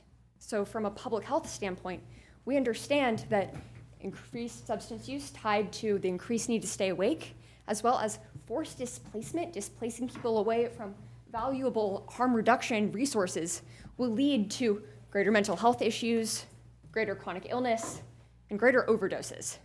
Again, this is a public health issue. In response to some concerns brought up before me, sleep deprivation is also understood to be a major causal factor in aggression and violence. If you went 2 days without sleeping because there's nowhere for you to sleep, you would be far more likely to get into a fight or hit someone's jaw.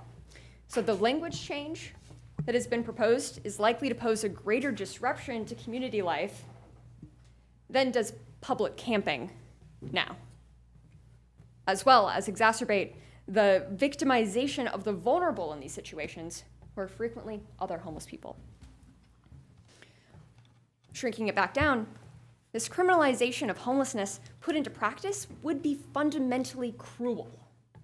Sleep deprivation has been understood by medical law to be coercive and abusive, and given the insufficiency of other resources, enforcement of an outright camping prohibition must be understood the same way. Crueler still, the punitive nature, The punitive nature of the ordinance would slow re-entry into employment and housing and appearance on one's criminal record. This is how you create chronic homelessness. Athens prides itself on responsive, empathetic approaches to the struggles that our neighbors are facing. The prohibition of sleeping in public would be a major step backwards. I urge you to reject item 29. Thank you, Ms. Warnock. Good evening.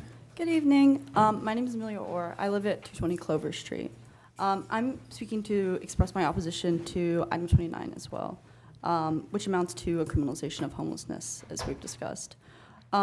Instead of seeking to improve the issue of homelessness in Athens, as has been touched on, this proposal will instead make it more difficult for those who are unhoused to access resources, gain employment, and acquire housing by giving them fines and putting citations on their records, potentially putting them in jail, thereby worsening the condition of those who are unhoused and trapping them further in poverty.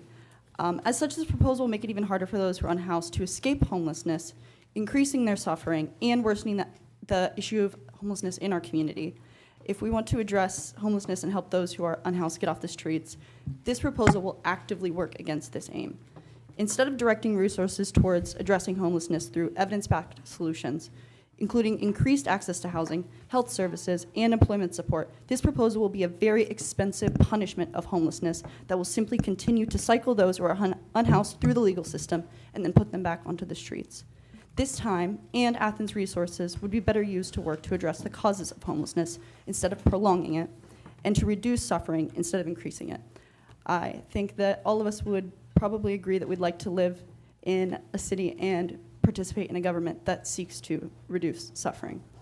This proposal will neither benefit the Athens community at large or members of our community who are experiencing homelessness. All of us deserve real solutions. And that is why I encourage you all to vote against this ordinance. Thank you for your time and for being here so late. Thank you, guys. Thank you, Ms. Orr. Good evening. Good evening. My name is Emily Spicer. I'm here to share my personal opinion that does not reflect my employer. I reside at 550 Willow Street. I support item 30, but I'm here to speak on item 29. According to ACE data provided by Athens Homeless Coalition from assessments that are conducted in our community, there are currently 546 adults and 221 children experiencing homelessness in Athens.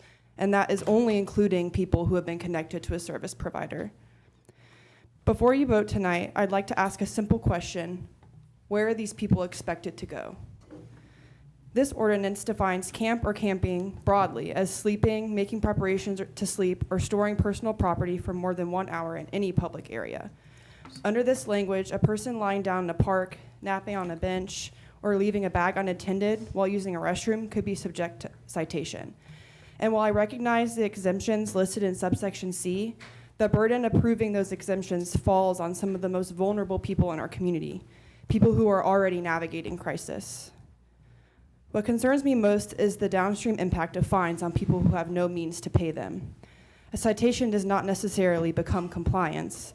It means incarceration, which not only is costly to taxpayers, it actively dismantles whatever fragile stability a person has managed to build. I strongly encourage the mayor and commission to vote against this ordinance, as the language to me means we are not solving homelessness, we are criminalizing it. We are all human. We all have to exist somewhere. The evidence is clear. Housing first approaches, sustained outreach, and access to wraparound services produce better outcomes than enforcement. I urge this commission to pair any ordinance changes with meaningful investment in those solutions and to ask whether tonight's vote moves us closer to that or further away. Thank you. Thank you, Ms. Spicer. Good evening. Good evening. I'm Nyasia Keys. I live at 1035 Barnett Shoals Road, so I'm District 4. Tonight I'm speaking against item number 29, which criminalizes homelessness. Unhoused people are not obstacles or a nuisance or just these abstract beings that we should just ignore. They're community members and humans just like any of us, and they deserve dignity and respect. It's counterintuitive to believe this ordinance would be helpful to them. It allows homeless people to be fined into an endless cycle of poverty. You can't take an out-of-sight, out-of-mind approach to this and throw people in jail and look away as if the problem no longer exists.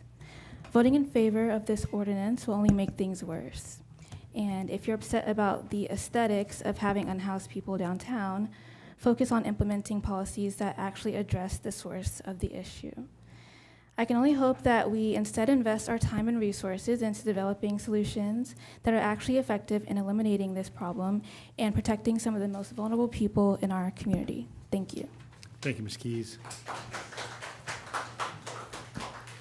Good evening. Good evening. My name is Isabella Murphy. I live at 945 College Avenue, so just right by the heart of downtown and right where a lot of the effects of this ordinance will be taking place. I live, work, and go to school in Athens. I work 2 jobs, one at Access Point, which you actually just got my boss a few people ago, and one at Foxtail Coffee right down the street from here. Between these 2 jobs, I meet people experiencing homelessness almost every day. And from what I have seen, item 29 is a targeted attack on homelessness, and it will do nothing to solve this problem in Athens. This ordinance is being presented as a matter of public safety, but displacing people, separating them from their belongings, and pushing them further away from services does not make them or the wider community safer. And the statistics support this. Statistics show that enforcing laws like this can cost 3 times more than providing housing and services, and these policies do not reduce homelessness. And public health research also finds that forced displacement disconnects people from services and can worsen their health. If people cannot sleep on a bench, sit on steps, lie down, or keep their belongings with them, where are they supposed to go? Many shelters are only available at night, which still leaves people with nowhere to be during the day. They go into local businesses because they need water, air conditioning, or somewhere to sit, but businesses are already starting to turn away, which I have seen firsthand happen at Foxtail. So if they cannot be in public spaces and cannot be inside businesses, I ask you again, where are they supposed to go? This ordinance does not create another place for people to be. It only creates another place that they cannot be. I know that the commission is also considering efforts to expand housing and support, and I appreciate that you guys recognize the need for these solutions, but people still need somewhere to exist while housing is being developed, while they are on wait lists, while they are trying to qualify for assistance, and they should not be punished in the meantime.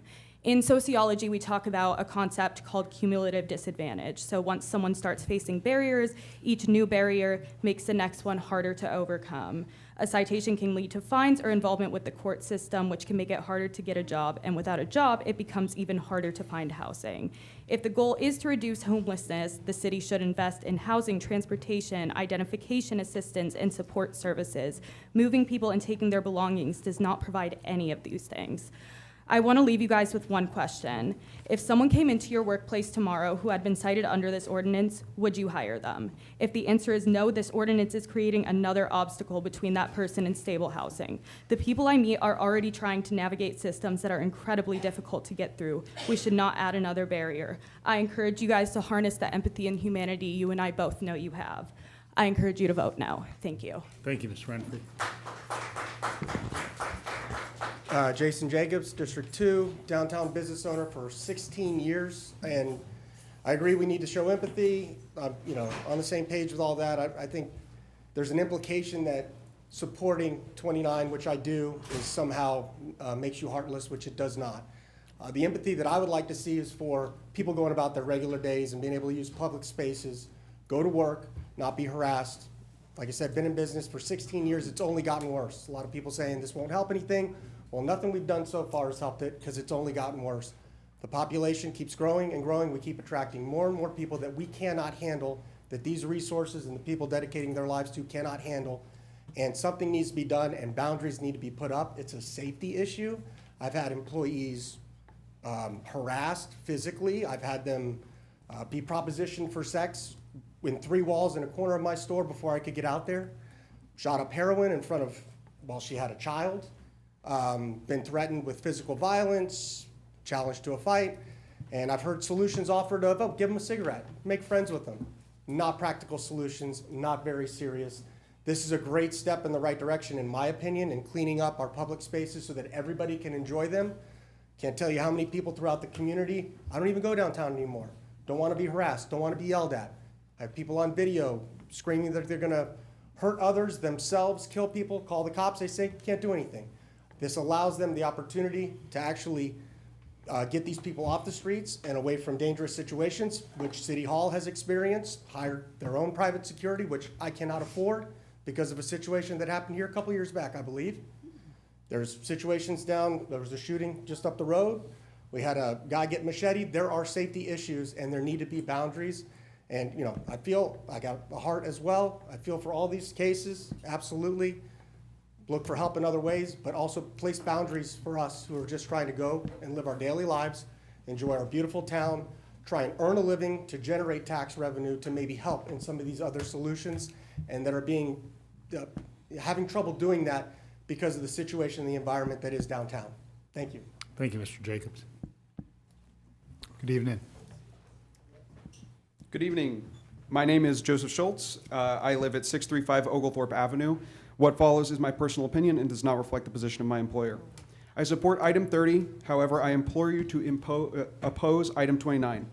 Arguments about items earlier this day focused on the economic advantages or disadvantages of affordable housing. People can talk about the correct economic approach to affordable housing, but when it comes to item 29, we leave the economic behind and enter the realm of simple morality. For that reason, I would like to remind those listening of the words of the prophet Jeremiah, who himself experienced displacement and homelessness. Speaking to the king of Judah, the prophet said, "Woe to him who builds his palace by unrighteousness, his upper rooms by injustice." He says, "I will build myself a great palace with spacious upper rooms." So he makes large windows in it, panels it with cedar, and decorates it in red. Does it make you a king to have more and more cedar? Did not your father have food and drink? He did what was right and just, so all went well with him. He defended the cause of the poor and the needy, and so all went well. Is that not what it means to know me, declares the Lord? While I can empathize with business owners who are worried about their livelihood, no good can come of wealth built upon human suffering. So I ask that we heed these words of ancient wisdom and profound religious meaning. Communities founded on oppression eventually reap what they sow. Let us not be like wicked kings who would criminalize those among us who have the least. Instead, let us heed the words of Jeremiah, that rather than punish, we weep with and help those experiencing homelessness. This city will not be made better by criminalizing poverty. It will be made better by defending the poor and the needy. Thank you. Thank you, Mr. Schultz. Good evening. Hi, my name is Brittany Miles, and I live at 295 Oglethorpe Avenue. I feel a little unprepared. I should have written something for this, but I'm here to oppose item number 29. I think it's inhumane. I think it is ineffective, and I don't think it represents what we say our community stands for, which is what's in item 30. Pretty ironic. So I just wanted to say that. Thank you. Thank you, Ms. Miles. Good evening. Good evening. My name is Amy Paul. I've lived in Clarke County for 30 years, and I've been homeless for the last year and a half. And even though I have some advantages that some other people don't have, like a college degree, it's still a problem. And to get out of homelessness. And you may have noticed I'm not wearing shoes because I slipped in the mud. If you had done that, you'd go home and change your clothes and everything would be fine. I don't have that option. Luckily, I had pants, but I didn't have shoes, and I'm here. My problem is with arresting people, and as other people have said, they get a citation, they don't pay it, warrant, arrest, and now they have another part of their record. Additionally, as they're taken away, and their property disappears, and it's from other homeless people going into those. And I mean, flashlights are a necessity. They're valuable. And as I'm standing here today, and I've been here for quite a few hours, I worry if my stuff is going to be where I left it when I get back. It's not a good idea to lead us further down this path. Someone mentioned about the cost of putting someone in jail, $72 to $80 a day. Do the math, it's a little over $2,000 a month. What could you do with $2,000 to put a homeless person in a home? That's more than enough. And another issue is their health. We can't keep our health out here. We don't have air conditioning, heat, place to rest. I haven't slept in 2 days. It's just so scary. This is, it's just, you know, it's a very difficult. Please don't make it any harder on us. Please help us use this $2,000 a month. Think about what we can do with that. We can house them. We can help them with their health. They're going to the hospital. They don't have insurance. They're not paying their bills. It's getting written off. This is an ineffective use of law and money. Please don't make it any more difficult for me and for us. Thank you. Thank you, Ms. Call.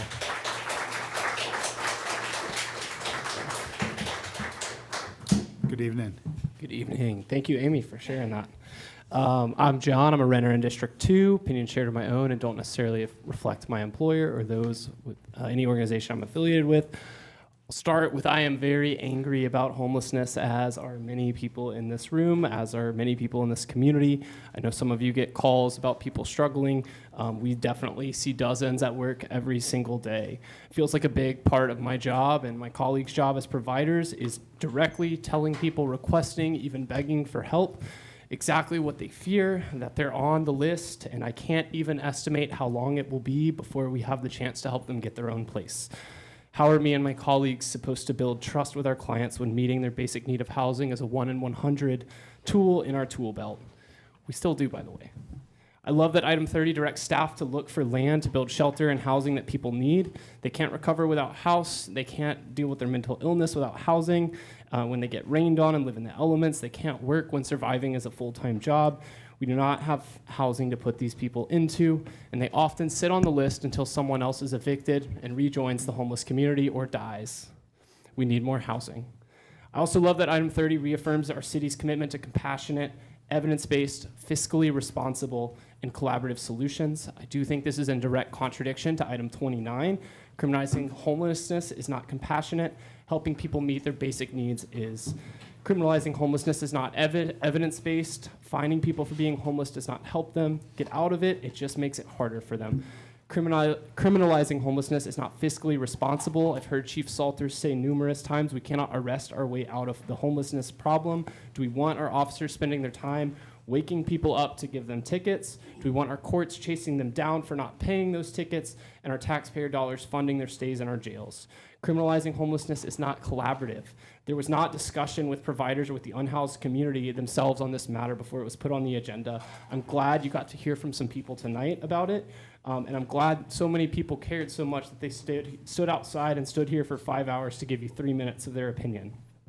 I don't want to see people yelling at things they're hearing and seeing on the sidewalk. I don't want to see people in psychosis when I go downtown. I don't want sex offenders who have served their time in prison and been released back to our community be damned to live in the woods for the rest of their lives. We are all better off and we are all safer when all of our neighbors have a safe place to live. I would ask that you add language to item 30 that directs ACC to explore avenues for formal regional partnerships with neighboring communities, even if they don't care and won't come to the table. I would ask that we continue to engage with our state delegation to identify and pursue regional housing solutions. If we want to criminalize being unsheltered, let's make sure that we have options for people to go. When an officer kicks them awake for sleeping, how are they to comply? If we want to end homelessness, we have to have options for people. Please, for the love of the people that we voted against ADUs for, let's vote against the Rights of Way Committee recommendation to criminalize homelessness and in favor of Resolution 30 with the addition to pursue intergovernmental regional Thank you, partnerships. Mr. Morris. Thank you. Good evening. Good evening. It's me again. I'm Ray Smith. I'm running for State Senate, which includes about half of Athens-Clarke County, including the downtown area, as well as 4 other counties. I currently live in Oconee. People have already done a great job of highlighting the very real human cost of item 29. I'll simply reiterate. These are our neighbors. They deserve dignity and respect, and criminalizing them is inhumane and cruel. It exacerbates their situation and makes it even harder for them to find stable housing. All of this is true, but in the interest of appealing to people who might disagree with all of that, I'm going to talk a little bit about the financial and logistical ramifications of item 29. I recently attended a listening session with Sheriff Williams to discuss conditions in the jail. My takeaway was that the jail population has skyrocketed and we are facing a crisis. The jail is understaffed and underfunded, leading to safety concerns for the inmates, with several deaths having occurred in the last several months. Item 29 will further criminalize homelessness and lead to an inevitable increase in the jail population, further exacerbating that ongoing crisis. Many unhoused people are experiencing mental health problems that will make them unfit to stand trial. We have a shortage of psychiatric services, so many of our jail's inmates stay there indefinitely with ever even being convicted of a crime. Again, further exacerbating the crisis. Now, onto the cost. To house an inmate in the Athens jail costs roughly $75 a day or $2,300 a month. That is literally the most expensive thing that we can do to address homelessness. And on top of that, we know that from the research, it doesn't even work. I hate reducing this to a math equation because the bottom line is that item 29 is naked cruelty disguised as help for downtown businesses. But unfortunately, some people need the very real cost to have a dollar sign next to it for it to make sense. Item 29 is a recipe for disaster. It dehumanizes our neighbors who simply have nowhere else to go, and it's going to cost a lot of money. It's a lose-lose. If you care about the dignity of our neighbors or just want to save some money, I don't care which one, but vote no on item 29 and yes on item 30. Thank you. Thank you, Mr. Smith. Good evening. Good evening. I'm Michael Bean. I live in District 5 in Athens, Georgia, BIEN. I'm the Executive Director of the Athens Homeless Coalition. Thank you for this opportunity to speak this late at night. I am grateful to you all for this opportunity. I will be speaking in favor of item 30 and opposing item 29. My core objection to it, move-along orders, are inhumane, extremely expensive, and equally importantly, do not work. People either return to where they were or they relocate. And when they relocate, it's usually somewhere less safe, further from services, further from the people who look out for them. When they're displaced from that location too, the cycle repeats. This doesn't resolve the underlying problem, it shifts it, and each shift makes the person harder to reach. I'd also like to ask the commission to be clear-eyed about what this ordinance actually does. A citation from law enforcement is a criminal legal consequence, not a service intervention. And for someone without a fixed address or income, an unresolved citation can lead to arrest. I spoke with several of you about this issue, and no one here has been able to give their word that this ordinance will not result in a warrant for someone's arrest. I think it's worth naming that plainly before we vote on it. In 2023, I co-authored a study published in JAMA, the Journal for the American Medical Association, one of the leading medical journals, showing that displacing unhoused people through policies like this increases the rate of overdoses, hospitalizations, emergency room utilizations, and death. Our estimate was that displacement could raise the death rate for this population by 15 to 25%. Subsequent studies have shown the same thing. I've spoken with people on both sides of this issue. I understand the concerns about public safety, visible mental illness downtown, about the strain that some business owners feel, and about other counties discharging vulnerable residents into Athens. Those are legitimate concerns, and they deserve real answers. Unfortunately, this ordinance does not address any of them. If you're concerned about public safety or mental illness, please invest more in mental health crisis response and mental health services. If you're concerned about the business community downtown, please consider investing in housing and wraparound services for these individuals to help them get off the streets.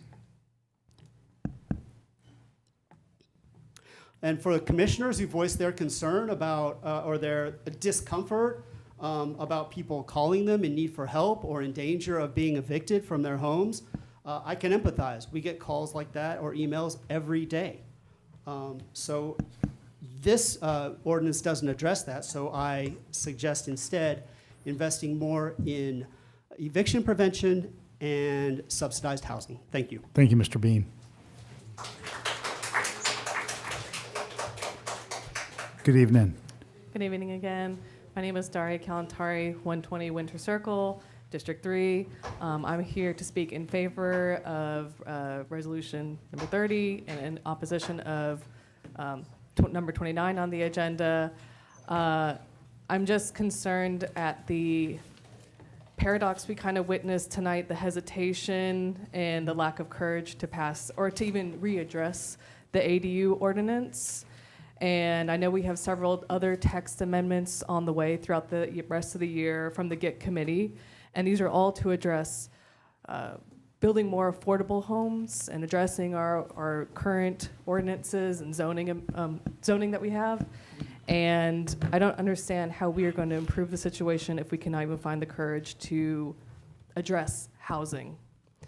We couldn't even see it just a couple hours ago. So I'm very much in opposition to 29. I hope that maybe we can first address the housing situation in Athens because these are interconnected. When we asked earlier, who do ADUs serve? Maybe not every unhoused person will go live in an ADU, but it can help open up other opportunities. These are all interconnected, and I hope we recognize that. I appreciate your time. Thank you for being here tonight. Thank you, Ms. Kalantari. Good evening. Good evening, Mayor and Commissioners. My name is Grayson Penn. I live at 150 Timberlane Drive. I was born in St. Mary's, and I've lived my whole life in Athens, except for 3 years when I was homeless in and out of Athens when I was 18. I volunteered at the food bank, Free IT Athens, and regularly volunteer now at Project Safe. I used to sleep behind the Classic Center under the abandoned railroad tracks, but they bulldozed that for the Atkins Ford Arena. Before that, they bulldozed the larger encampment for the Firefly Trail, if we remember, and sent everyone to First Step, which turned out great. We know what happened there, which I never would have gone to for many reasons. Regardless, I know no longer of any good spot to sleep in Athens. The shelters are always full, and even when they aren't, none of the people I ran with would ever go to shelter. And none of you would want to go to shelter either, I can assure you of that. But our reasoning was of a deep mistrust of institutional establishment, and that mistrust is perfectly validated by the ineptitude apparent in the proposed amendment to the ordinance in question.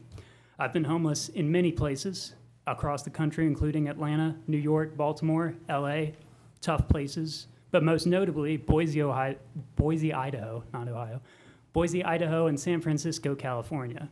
And the attorneys in the room will know why I mentioned those, because San Francisco was terrible for their sit-lie ordinance, which criminalized sitting or lying down in public from 7 a.m. to 11 p.m. Luckily, we've already determined that's a terrible idea, as discussed in History 9 on the agenda. But these ordinances start like this amendment does, and then slowly creep into something terrible. And these amendments that we have are vague enough to begin with to do that. The wording lists examples such as, but fails to say limited to or not limited to. And there's no definition for use of living accommodations if it's not limited. For example, where would you eat food if not the dining room as a living accommodation? And where would you sit if not the living room as a living accommodation? And the reason I bring up Boise in relation to this amendment is that Boise tried something similar, and the Ninth Circuit Appeals Court ruled in Martin v. City of Boise that their anti-camping ordinances were unconstitutional for cruel and unusual punishment. Of course, in 2024, we had City of Grants Pass v. Johnson, in which the Supreme Court overturned the previous ruling. You would be aligning yourself, commissioners, with the politics of the Supreme Court and their ruling, with its current members, notably extremely unpopular of late, should you vote on this amendment. I think that's something your voter base should know. I'm not optimistic that any of you are going to make the right choice in these amendments. We know Georgia House Bill 295 went into effect in July, so the county would fear getting sued for non-enforcement of Title Code 41 regarding nuisance. But I hope that you try to find a way in what should be obvious. I've never received a ticket or threat that made me think, oh, maybe I should just have more money. Thank you, Mr. Penn.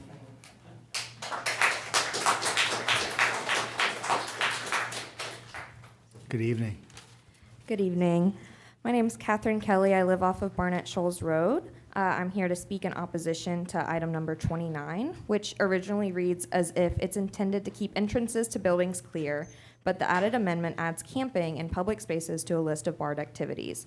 The extreme escalation is shocking, surprising, and disappointing. To ban sleeping in public spaces is to punish those without a place to go. Criminalizing homelessness is in direct opposition to item number 30, the very next item listed. It is performative and egregious to suggest item 29, which is proven to worsen homelessness in communities, and follow it up with item 30. Item 29 lacks empathy and shows a fundamental misunderstanding of the options available to my unhoused neighbors in Athens. Writing citations, levying fines, and taking people's personal belongings does not give them a place to go, nor does it make anything for anyone safer or more accessible. Creating a punitive solution gives Athens an excuse to remove Athenians from spaces deemed too nice for unhoused residents, which directly conflicts with the purpose of the existence of public spaces. I ask that you vote against item 29. Thank you. Thank you, Ms. Kelly. Good evening. Hi. My name is Bridget Roloff. I live off of College Station, and I'm here to speak in opposition against number 29. It's late. We've been here for a while. We've heard a lot of people say why this is not a good idea, with many lovely evidence and support and better speaking than I will ever care to try to even attempt. But this is our community. I mean, it is 10:58. There is a line to the door, and I'm sure there are still people outside waiting to come in here and talk, and we have heard one, maybe two people in support of this, and otherwise, this is our community. We are here. We are saying we do not support this. We want to help the people who live in this community. This ordinance serves a community that won't be here for another 13 days. And that is what y'all are voting in support of if you vote in support of option 29. And I would just like to say that kind of sucks. Thanks. Have a lovely evening. Thank you. Good Hello, evening. commissioners. How are you guys? I've never been up here to do anything like this, but I would like to speak on the behalf of my people, which are the homeless people. I am homeless. I do not have an address. So I'm going to read what I wrote. It says, to whom it may concern: Advantage, Sparrow's Nest, Bigger Vision, I take up for, and other resources. I feel that the waiting lists are too long, just as well as I feel that our basic necessities need to be met. I am number 29 without looking like it. I don't look like I'm number 20. Yeah, everybody like, you're supposed to look homeless, but I am. I sleep outside, right there. They're trying to keep me from sleeping at. Oh, to go on, just as well as Athens builds a UGA building or a jail, provide us with a solution, please. James stated earlier, the older guy that was in there earlier when I first came in, he stated earlier about homelessness. And right now, he's on the other side at my spot, laying on throw up. I can't sleep there. So I have to find somewhere to go. Other than that, the officers tell us to leave, but where are we to go? Where?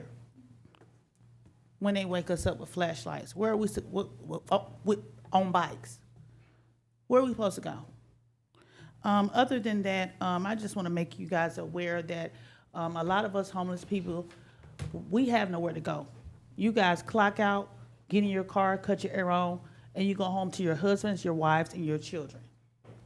We don't do that. We have to go hide our blankets, find food, and just lay on the ground, on cardboard. Of course, I don't agree with the trash or whatever, but we need some resolution around here, and that does not mean kick us out from where we are. If you have to set boundaries, but don't make us leave from where we are. Do not take the ground, the bare minimum. That's the bare minimum that we asking you for. That's it. Ma'am, I just need your name for the record. My name is Shonda. Thank you, Shonda. All right.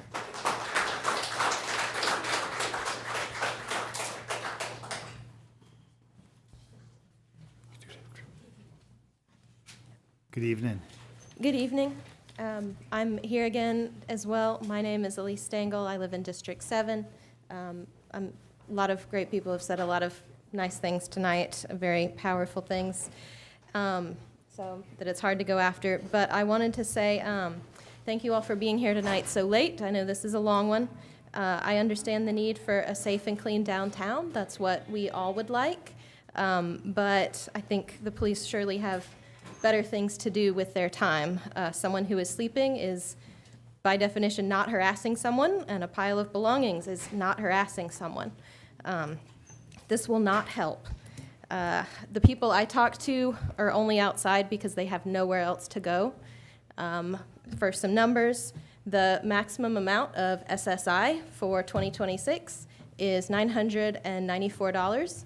I looked up the amount of one of the local new developments that says it's affordable, and they are in some ways more accessible because they don't require 3 times rent. So they are more accessible for people. But their rent for a 1-bedroom for an affordable place, it was $975 the last time I looked it up. I looked it up tonight while waiting in line. It's gone up to $1,038. And I'm going to repeat that the maximum amount of SSI in 2026 is $994. That is not sustainable. There is no housing for people who are on disability in Athens. And then if someone is waiting for subsidized housing, for housing authority, for something that doesn't take 115% of their check, then they're trying to get a bed for the night, and our shelter beds are very limited. I help people call into Bigger Vision, and that's often a 30-second difference between whether or not they get a bed for that night or they're on the streets. You have to call in exactly at 4, and if you aren't one of the first ones in, then you don't have a bed. And at that point, you can't get into Salvation Army. They're already done for the day, and there's nowhere else in Athens for individuals to stay.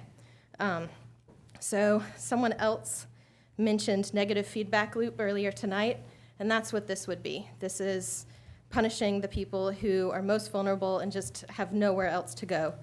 And it would be prioritizing discomfort and a momentary convenience to just kick the problem down the road and prioritize it over people's actual lives.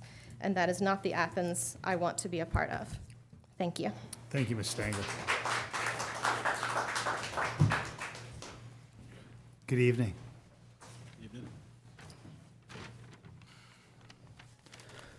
My name is Barrett. I live at 100 Hillside Street. I'm an apprentice electrician, resident 4 years. I did wiring in the renovation at the old bank across from the Globe for about 4 months. And every day when I walked to the job site, I would see the same faces sitting on the sidewalk or sleeping on benches.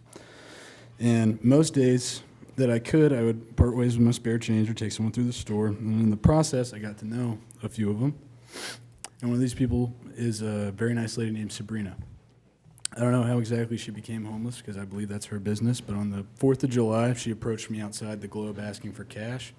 I didn't have any on me, so we walked down to the ATMs so I could pull some out for her. But on the way there, she told me her tent had been torn down by police officers, and her partner had been arrested for asking for the officer's badge number. She then expounded on her fears that without her man, she'd be a more easy target for rape or for her meager belongings to be stolen. And in this moment of vulnerability, she showed me a stab wound that she had sustained below her collarbone the last time she'd been forced to camp by herself. And from hearing stories like Sabrina's, it is hard to feel like homelessness in Athens isn't already criminalized. Police ran her off her campsite, which was in the woods. She was already having to hide out from civilization to avoid being hassled, but even this was not enough. Police arrested her man, who was helping to keep her safe from potentially violent opportunists. It's dangerous enough to be a young woman walking home alone at night. It is far more dangerous to be a young woman walking with nowhere safe to go. The beds of the shelters fill fast, and conditions in the shelters sometimes keep members of this neglected community from wanting to stay in them. So why are we even thinking about voting to further criminalize homelessness? The negligence that already exists constitutes a criminal level of cruelty and a downright shameful lack of mercy. Investors are landing all over town, opening new businesses and purchasing new properties. The college generates a tremendous amount of revenue. I find it hard to believe that there's no possible way that we could think about allocating this tax base towards the homeless community, especially if they're being sent here from other jurisdictions so that they might benefit from our more robust services. Another man, Christian, told me he was Ubered in from Monroe. If communities around East Georgia are seeing us as the last best hope for their local homeless, we are fundamentally failing as a city and a community to rise to this noble challenge for those who have been swallowed up in economic hardship in these times as they get harder and harder and harder. I'm begging the council members to listen to their conscience and vote no on 29. Thank you. Thank you, Barrett.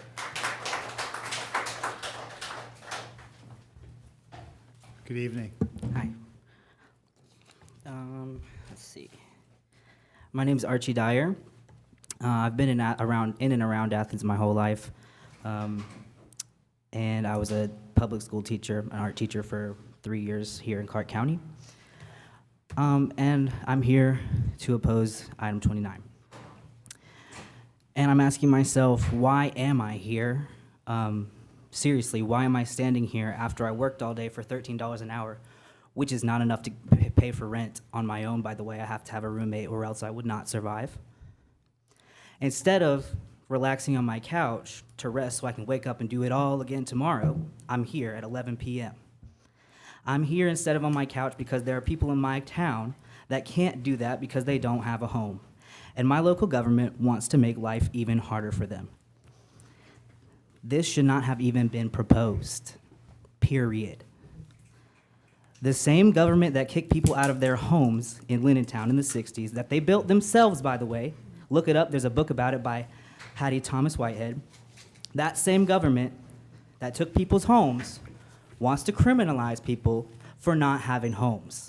Make it make sense. Shame on you, Clarke County. Shame on you. There are pedophiles running our country and keeping us poor on purpose, and your enemy is poor people. You should be doing everything in your power to keep people off the streets, and you're deciding to make life more difficult for them. I'm embarrassed to be an Athenian today, not only because of what they did in Lindentown, but also for the terror that this government continues to enact on its citizens, address or not. Last week, a homeless man was shot by the police. Does anyone even know his name? I don't. Thank you. Because I'm embarrassed to be a part of this town. Our humanity does not depend on what we have. It depends on how we treat each other, whether we are housed or not. It seems simple. This is the stuff we learned about in kindergarten, but it seems like these old pieces of garbage can't seem to remember that.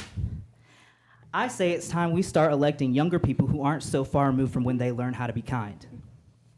People should be free to sleep, lay down, and have their personal belongings with them, period.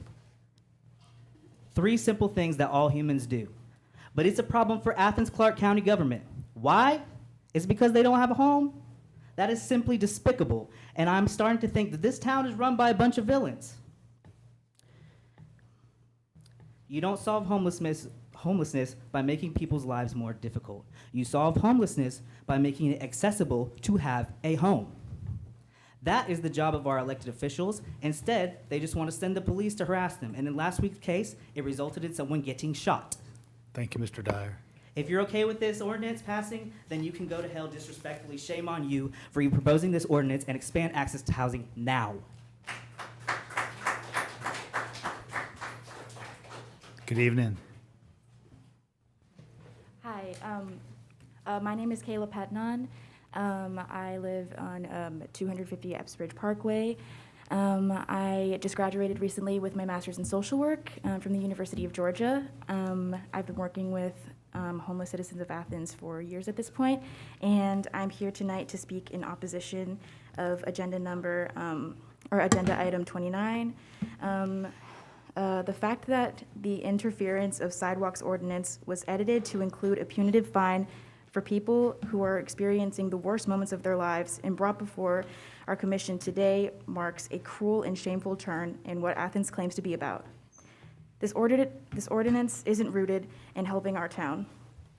Not only do people who need to sleep on the street have no financial capacity to pay, but when they inevitably fail to pay, the cost of superfluous court dates and eventually incarceration will shift to the taxpayers until the real authors of this ordinance, those who are invested in for-profit prisons, swoop in, offering to take our neighbors into custody so that they can use them for labor, as is happening right now in Utah, Louisiana, and Texas. This ordinance is not unique. Its language mirrors the language of the aforementioned states. As it stands now, groceries make up 30% of the average American family's living expenses, and rent in Athens has gone up an average of $653 on a one-bedroom since 2020, but wages have remained the same. Our largest single employer, UGA, pays most its hourly workers $17 an hour, and even Clarke County pays its most credited new teachers $52,000 a year, a wage that's $20,000 less than the $70,000 salary required to qualify for a one-bedroom. This is how we create homelessness. Even the sheriffs came to the commission publicly asking for a wage increase to match the rising cost of living. Those who are middle class are slipping into poverty, and those who are in poverty are becoming homeless. Pretending the cost of living hasn't gone up while wages have stagnated in the U.S. posts a record amount of job loss due to AI will not get us out of the situation. And in 2023, Clarke County's own commissioner report said a yearly investment of $5 million into building affordable housing would house our current population, and the U.S. Department of Health and Human Services has found affordable housing helped lower and stabilize rent for everyone else. We can help ourselves, our neighbors, and our town by investing in solutions that address the root causes of homelessness, or we can improve an ordinance designed to eventually enrich a very tiny few at the cost of everyone else. This is the choice we have tonight. Thank you for your time. I appreciate it. Thank you, Ms. Padman.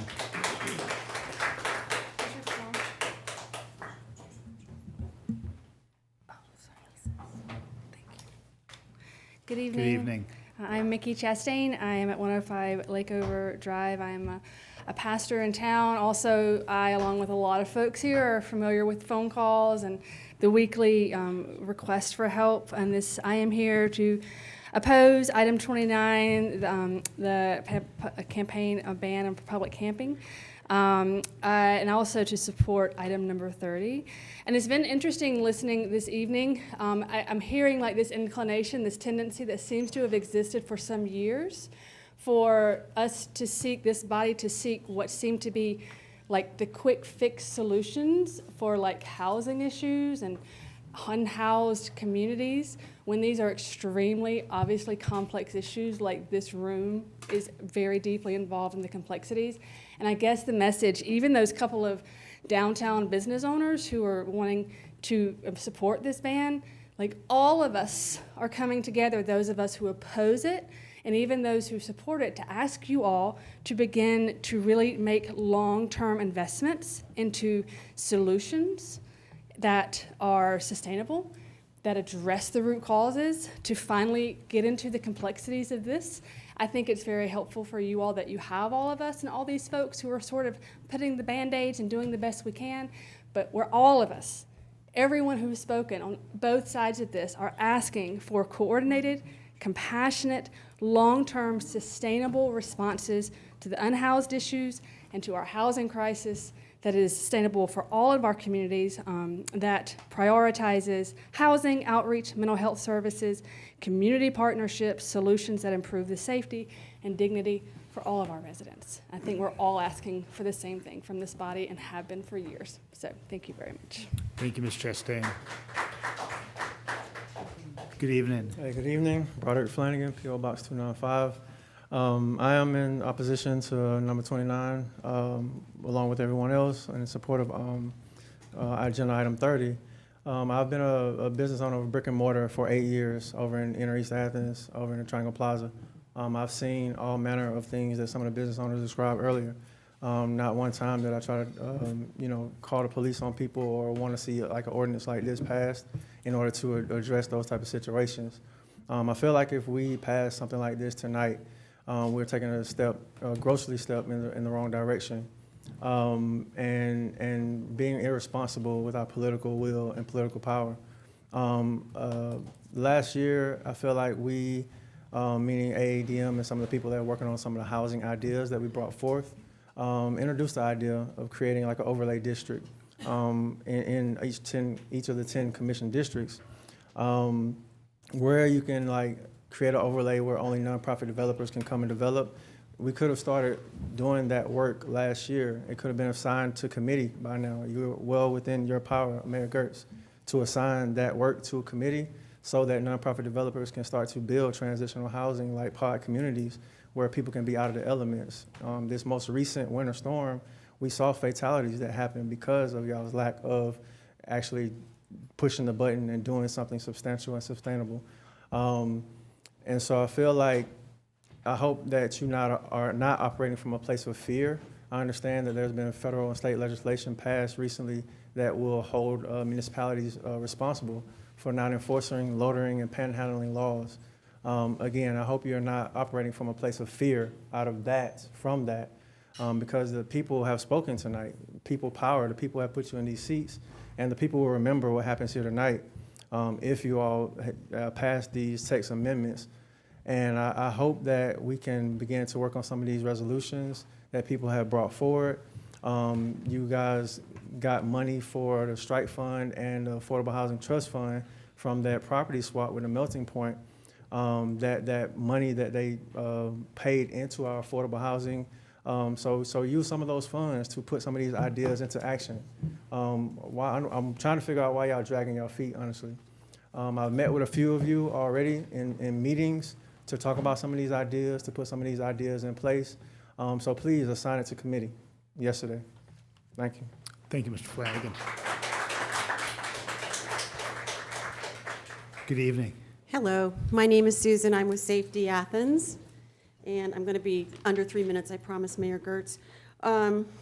Okay, I think we're not seeing the forest for the trees. I could give hundreds of anecdotal stories. I could show you hundreds of pictures of homeless people that we've encountered and have talked to and worked with. We've done a lot. We have done a lot. We developed money, pooled money together, got a woman's car fixed so she could leave town. All kinds of stuff. But anyway, back to the thing. The piece of data for the night. Do you or any other adult household members have a criminal record or history with incarceration? This is a survey question on the coordinated entry form. And as of February 11, 2026, the answer was yes. Do you know what the percentage was? 70%. That's of the unsheltered homeless. And what these resolutions are addressing is the chronic unsheltered homeless, because that's who the people downtown are complaining about, and that's who's causing the problems in town. That's, you know, I'm not saying they're causing problems, I'm just saying that that's what is being said about them. So let me get into where we are. We don't have an opinion on the sidewalk ordinance at all, because it's not going to make a difference. We know that. The data shows that. We also have a disagreement with the resolution that was put 5 days, which nobody knew about before a vote. So let's get into that aspect of it, and then I'm going to get into my little written speech here so I don't mess up. So we respectfully ask that you either table this resolution or amend it in 2 important ways before moving forward. Why? Because the resolution presumes definitive action needed without a complete picture of a problem to solve. We're talking about unsheltered chronic homeless here. We're not talking about eviction prevention. We're not talking about McKinney-Vento families. We're talking about a specific subpopulation. Okay? So if you do keep them, if you do decide to keep this resolution, first, incorporate point of origin data into the resolution needed to accurately describe the circumstances of the unsheltered homeless on our streets. You have these data. I've given it to you. We have. Safety has. Second, remove the specific directive instructing the manager's office to identify properties for unlimited future shelter and housing developments. What problem are we trying to solve? The resolution data do not provide a complete picture of Athens' chronically unsheltered population. Across multiple years of point-in-time counts and Athens coordinated entry data, approximately half of this unsheltered population of which we're talking about report living somewhere other than Athens before becoming homeless. Thank you, Ms. Monteverde. I got one more thing to say, and that was quick. That same group also reports higher rates of mental illness than those whose point of origin is Athens. This data Thank you for visiting needs with to be us. accepted. You need to take it into consideration. Start over, see the big forest for the trees, and please look at the recommendations in the last 2 slides that we sent you. They're very Thank you, Ms. action item Monteverde. oriented, and it's for everybody's help. It'll do well.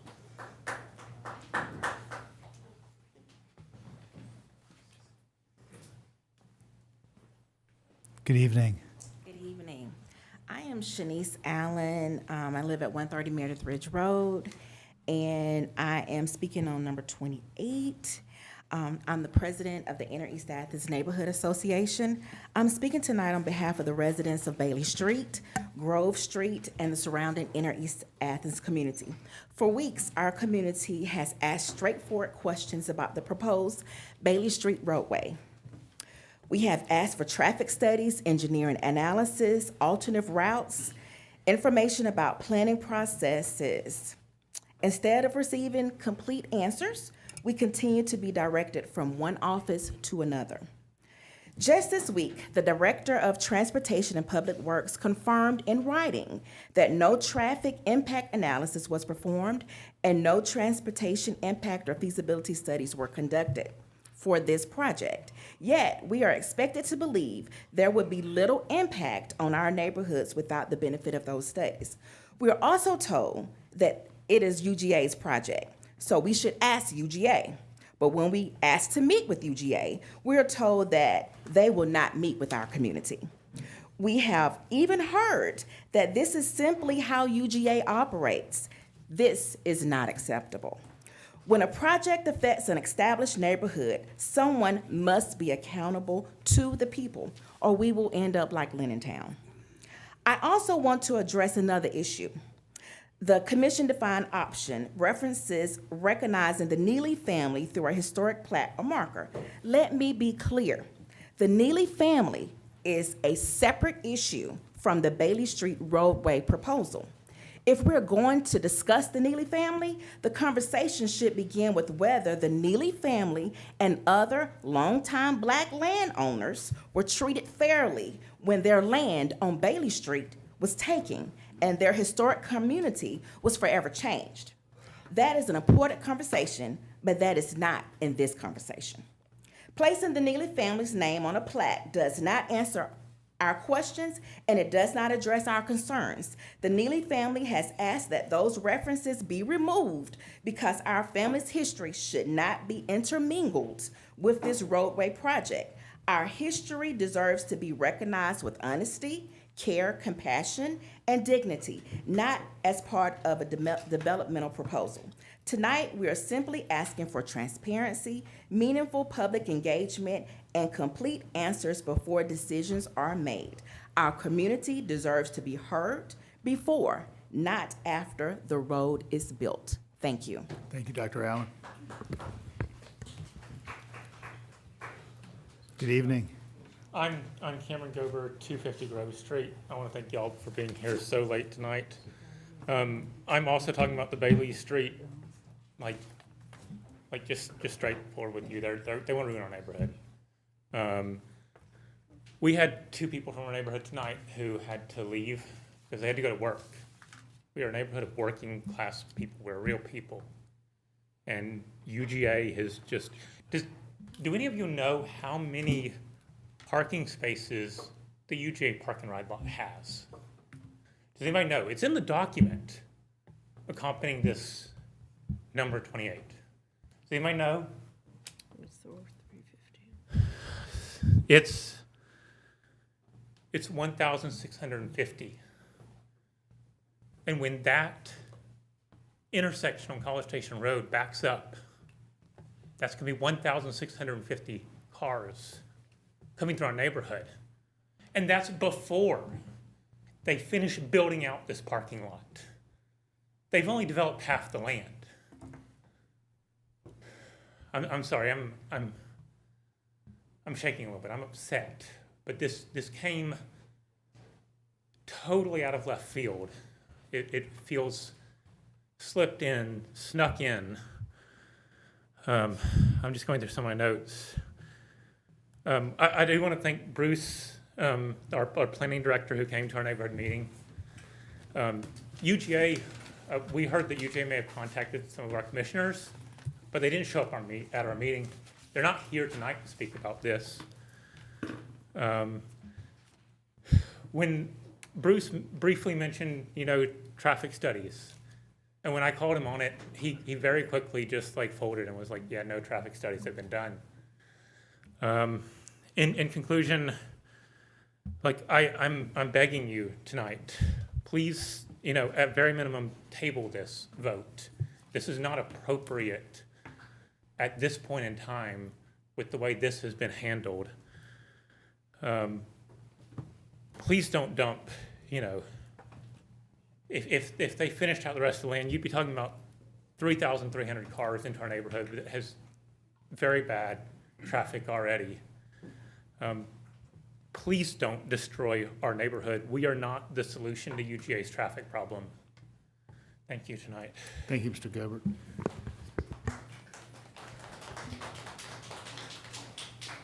Good evening.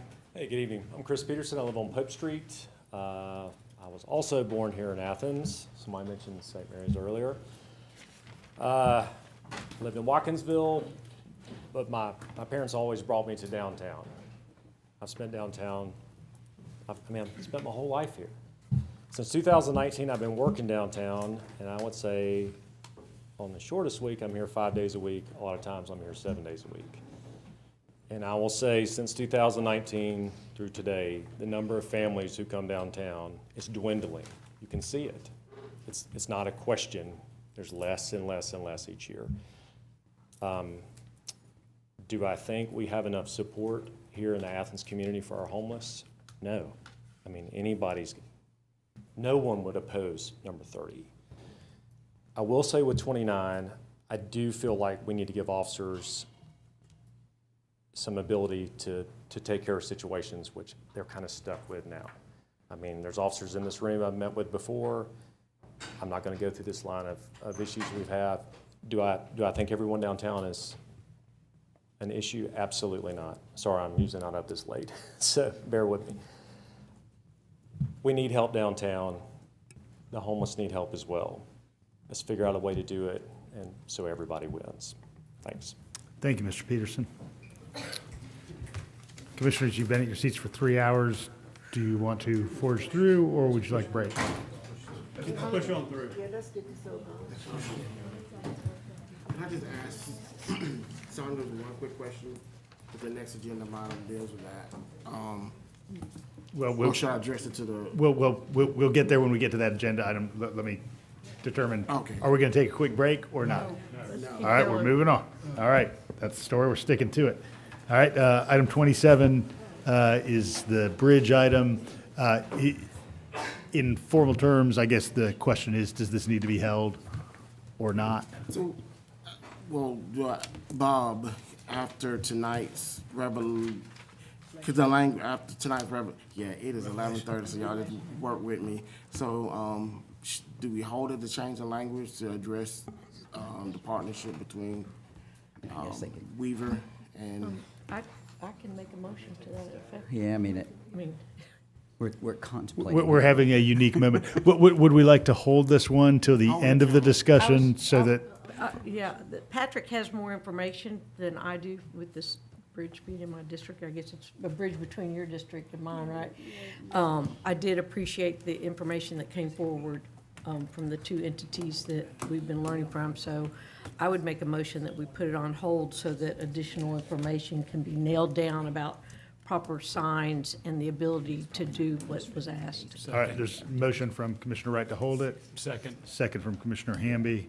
If I can just add one piece to that, because the additional name has not yet been verified or advertised, and so the tabling would probably need to be for 60 days in order to make sure that we can get the required notice actually published on it with the new name. So 60-day Yeah, hold. to table it for the time needed to bring it forward appropriately. That's the part that, since we don't know the steps, you know the steps. 60 days or whatever it Yeah, needs whatever it to be takes, but yeah. properly addressed. We'll bring it back when we've done some research and made sure we do the proper public notice Yep. for naming. All right, all in favor, please say aye. Aye. Any opposed? All right, hearing none, motion carries. 28 is the intergovernmental agreement with the University of Georgia for Motion the to North deny. Coney Access Road extension to Bailey Street. Is there a motion regarding this? Motion to deny. Second. All right, I've got a motion to deny. Commissioner Johnson. Second from Commissioner Link. Commissioner Johnson, any remarks? I got them written all over the place, but the takeaway that I heard tonight is out of 115 people that spoke tonight, more than half of them talked about how UGA has impacted their life as it relates to increased prices, living options, and now this. What I don't particularly like about this scenario is the fact that the University of Georgia would not meet with the residents. There was no heads up, and I think the statement, the nervous man, and I'm nervous too, stated was it slipped and snuck in, and it feels like that, and I don't support it because of the lack of transparency. Commissioner Link, any I thought? agree. I mean, the fact that the university will not meet with the community is enough to put the kibosh on this and demand that there is some transparency and some outreach from the university. Also, the traffic study, that's a lot. That is a lot of traffic going through a neighborhood. If that was going through my neighborhood, hell yeah, I'd be upset. So there needs to be a lot more outreach, and the university needs to engage the community. Got Commissioner Myers and Commissioner Davenport. Yeah, I'd like to make a substitute motion to approve. Second. And I just want to address this a little bit here in this. This did not come out of the blue. This was on the agenda in June. At that point, I asked for it to be tabled so that UGA, and asked UGA to reach out to all the residents. I believe they sent about 56, 60 letters to them all. In early July, I followed up and knocked on the doors of all the homeowners as well, not every resident, but all the homeowners, and talked to about 4 of those residents and left letters with copies of the UGA letter in case they had not received it. I also was not able to be at the meeting last week that happened with the Inner East Athens. I had a previous planned vacation, but I know that we did have a representative here, and they were with Bruce Lonnie from the planning director, and he put a very good summary together that he gave to the manager, and the manager shared with me and then shared with the rest of the commission as well. I'd like the manager to address any of the issues that were in there I do want to make one clarification as well before we go to there, because I did have if you open up the agenda item, the CDO has been, it's physically on there because I believe the clerk wanted to show the historical nature that it was submitted, but I removed that and shared that with all my commissioner colleagues yesterday, and it's on there, but it's all crossed out and says that it has been removed. So we were respecting the wish of the Neely family on that item, and did that as soon as I got the message this weekend on that. So I addressed that Monday morning. I would like the manager to address, if he can, any of the traffic issues that were brought up, and perhaps the question of the left turn as well. I am a person who goes down Barnett Shoals a whole lot. The assumption is that most of the people will continue to go out College Station. We do not know that for certain. I agree with that. But maybe the transportation director or the manager could address some of these issues, or that were addressed, and why there was no need, or why there wasn't a traffic study done. Yes, there's a lot here, so I'll try to go through this as quickly as I can. So as mentioned, Bruce Lonnie attended the meeting, and he took notes from the meeting, which have been shared with each of you. Mm-hmm. There were a number of questions that were raised at the meeting based on his notes that, to the extent we've been able to, TPW has provided at least a response. I don't want to say an answer, because in some cases the response was, we don't know, because that's something that's associated with UGA. The general concerns that were raised were that there was a lack of communication from UGA with the community about the intended purpose for the proposed roadway. Questions like, why is the road being built, were raised repeatedly, which obviously we're unable to answer for UGA. So that was kind of the general questions. Specific questions included, how will southbound traffic flow on Barnett Shoals Road be restricted from using Bailey Street? There are no restrictions currently planned. It is not believed that the traffic that will be using it will use it, as it's not a high potential cut through. But we should be prepared to implement traffic calming if is necessary. That is also something that could be incorporated into the design up front as well. The question about, was a traffic impact assessment completed for the project? No, it was not, and then the reason being is because the projected trip generation doesn't trigger the standard for requiring such a TIA. Will there be any improvements made to the existing Bailey Street right-of-way as part of the construction?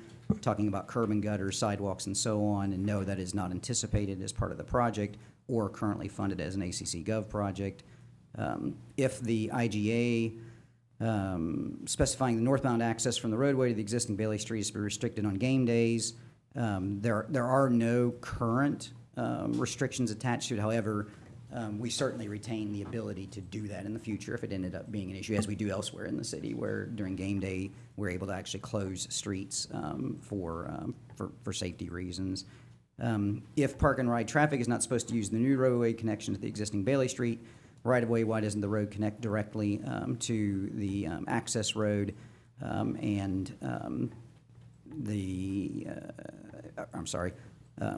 it's not supposed to use the new roadway connection to the existing Bailey Street roadway. Why does the new road have access to interconnect at all?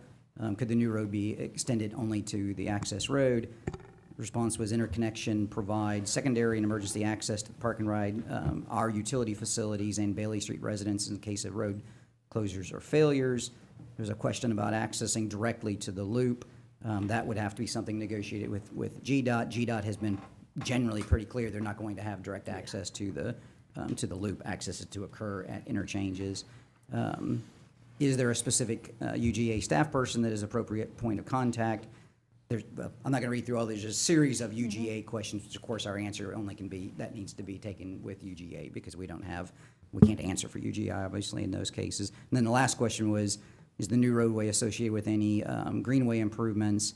And Leisure Services staff provided feedback on the plan when it was initially submitted earlier this year. The only comment related to the new road was to make suggestions of having sidewalks wider in the area, similar to a multi-use path, and the design has included an element associated with that. But there are no direct expansions of the Greenway or anything associated with it. So those were, as quickly as I could summarize, the comments that were captured and then the responses that we could offer. Again, some of them we couldn't answer because they're really UGA's to answer.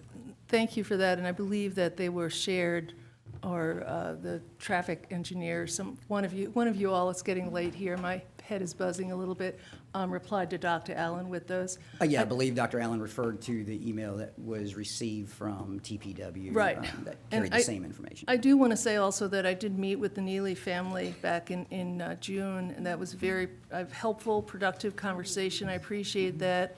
That was after I had made the motion to hold it and ask the university to reach out. And I did, until tonight, I had not heard from any residents, and I had asked the Inner East Athens group to please communicate if there were things to reach, either send them to me directly or to give people my email addresses. So anyone who is in my district over there, I please, like I just sent out a newsletter and I had a whole thing on there, I please ask you to find my name on the website, and there's a place to sign up for the newsletter. I put the agendas every month in there with links right to them. So, you know, whatever happens with the group happens with the group, but I have the substitute motion in, and I'm ready to move forward. Got a motion from, a substitute motion from Commissioner Myers. The seconder was Commissioner Wright. Commissioner Wright, any further remarks? Yeah, this used to be my district, and that dead end was problematic safety-wise, and then part of the reason, just to be clear, that this additional access point is because of the issue we had with our bridge and there being only a one-way in and out, and how that repair, and a automobile malfunction could also block the traffic. So safety-wise, it seems appropriate to have this in here, and it shows, you can see in our document here, it's our property as far as having it, like the manager had said, if we need to put a barricade on it and say that nobody's coming through here, that the blue area is our property, and it's a partnership, just like we did a similar partnership on working together, and the staff of the two entities putting all this together, and it has been out there for 2 cycles or 3, Commissioner Myers? 2, because we two cycles. did not meet in July. And just like, it's hard to pinpoint meetings that are brought forward, and a lot of people during the summer aren't available to go to meetings. So I hope that people won't have their feelings hurt and think that because Carol wasn't at the meeting or UGA didn't have somebody at that meeting, we did have staff to answer those questions. So I support this for us as well as the community that is going to not have a dead end anymore. There were complaints a lot of times about that dead end of Bailey Street to me by the residents when I was representing that area. So I hope that this will move forward. Commissioner Davenport, did you have a remark? I thought I saw your hand. Can I just add one more remark too? Myers. If the traffic, if the situation does arise where there is a lot of traffic, there's also a process we have where we have neighborhood traffic management that we'd evaluate the data, and that could go onto the list of projects to get some traffic calming if that does become an issue. I think that's perhaps what Commissioner Fisher was going to add in there. Yeah, I was going to mention that we need to be real specific about adding, looking at doing traffic calming in that area, and also to keep 18-wheelers out of there. About putting up a structure saying 18-wheelers can't come through. So I think that would be one of the items that we also should be a part of this process. Any others? I have one last comment. Commissioner Johnson? Yeah, I'm really surprised that people are hoping that this moves forward with all we don't know the answer to that we heard from our county manager. traffic calming is great, but I have a project that's waiting on traffic calming right now, and I can't get I asked for information. Nothing is promised, but this is disrupting a neighborhood. And if UGA can call every single commissioner, they can call and get in touch with the residents that will be affected. Whatever happened 3 years ago, last year, when we have a 67-year-old gentleman that came in this evening to talk about how it will affect his life, the neighbors, 2 neighbors stayed, 2 neighbors had to go to work. I mean, I think we should give more consideration to the people who actually show up and stay 6 hours to say two sentences worth of a statement of how someone mentioned multiple times quality of life. And so that's all I had to say. That's the last. Thank you, Commissioner. Commissioner Link? Yeah, Commissioner Fisher offered, preventing 18-wheelers, but what about RVs? Like, this is going to be used for game day parking. Do we have any say over limiting the kind of vehicles that will be run through there? No, the tractor trailers are the one that we could actually isolate differently. And even then, it would be tied to those that would be going through traffic, because we do have deliveries, obviously, that go into the utility facility as well. But beyond that, you wouldn't have the ability to regulate any other vehicle, unless, again, you took the steps. If during game day it became onerous, we could take the steps to actually close the road. And we're responsible for maintaining the road. That is correct. That's correct. Commissioner Myers, you had a follow-up? Yeah, I think just clarifying the language, perhaps someone who worked on it, because I thought in the resolution, in the agreement, there's a game trade traffic would not be directed in that route. So, as a person who goes through there with the RVs, that's the game day traffic that wouldn't be routed that way. It would not be routed through there. It would be open unless ultimately we end up choosing to close it. So I don't want to set it would not be routed through there, but that does not mean that someone couldn't drive an RV through there, just as an example. It's just not game, we have routes with game day traffic, as you know, that we actually route folks through. This would not be one of those, but it will also not be a closed street. All right, so we've got a substitute motion from Commissioner Myers and a second from Commissioner Wright. We'll do a round robin.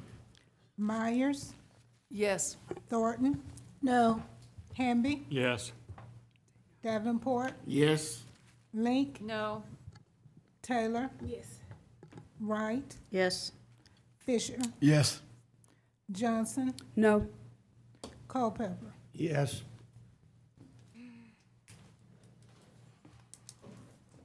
Seven yes, 3 no. All right, motion carries. Thank you, Madam Clerk. All right, 29 is the rights-of-way use ordinance. I'll entertain a motion from a member of the body. So move. I make a motion to accept the ordinance, Mayor. Motion from Commissioner Hamby to accept. Second. All right, second from Commissioner Fisher. Commissioner Hamby, any remarks? Sure, I've got just a few, and I know it's late, so I won't keep everybody, but, we had a lot of folks down here to talk about this, and it's very encouraging and very appreciated. And certainly if we take all this energy that was in this room tonight and help our homeless population, then I think we can make some headway on doing some real good for all of this community. I will point out, I thought it should be pointed out on our next issue with the resolution, it talks about all the things we've done, and I'm surprised that we didn't hear that from some of the providers that receive our money, and especially with the Homeless Coalition. And I know we've done a lot of good work with Advantage on some SPLOST projects that are helping to put some beds out there. But I will say this, so we've done some general fund appropriations, some SPLOST, American Rescue Plan, CDBG money, home investment, and continuum of care funding through the Department of Urban Development. I say all that to say is, it sounded as though tonight we weren't doing anything, but we are. It's not an easy problem, but we are trying to do something. And the other thing, that I keep thinking about, and I've said this before, that, people on the left are going to be upset if we don't allow sleeping outside. People on the right are going to be upset if we have to spend money to make sure that we help people and give them those wraparound services. So, y'all, this is what I see us doing. I'm not interested in throwing somebody in jail. I don't think any of us are. But I think we are interested in helping people.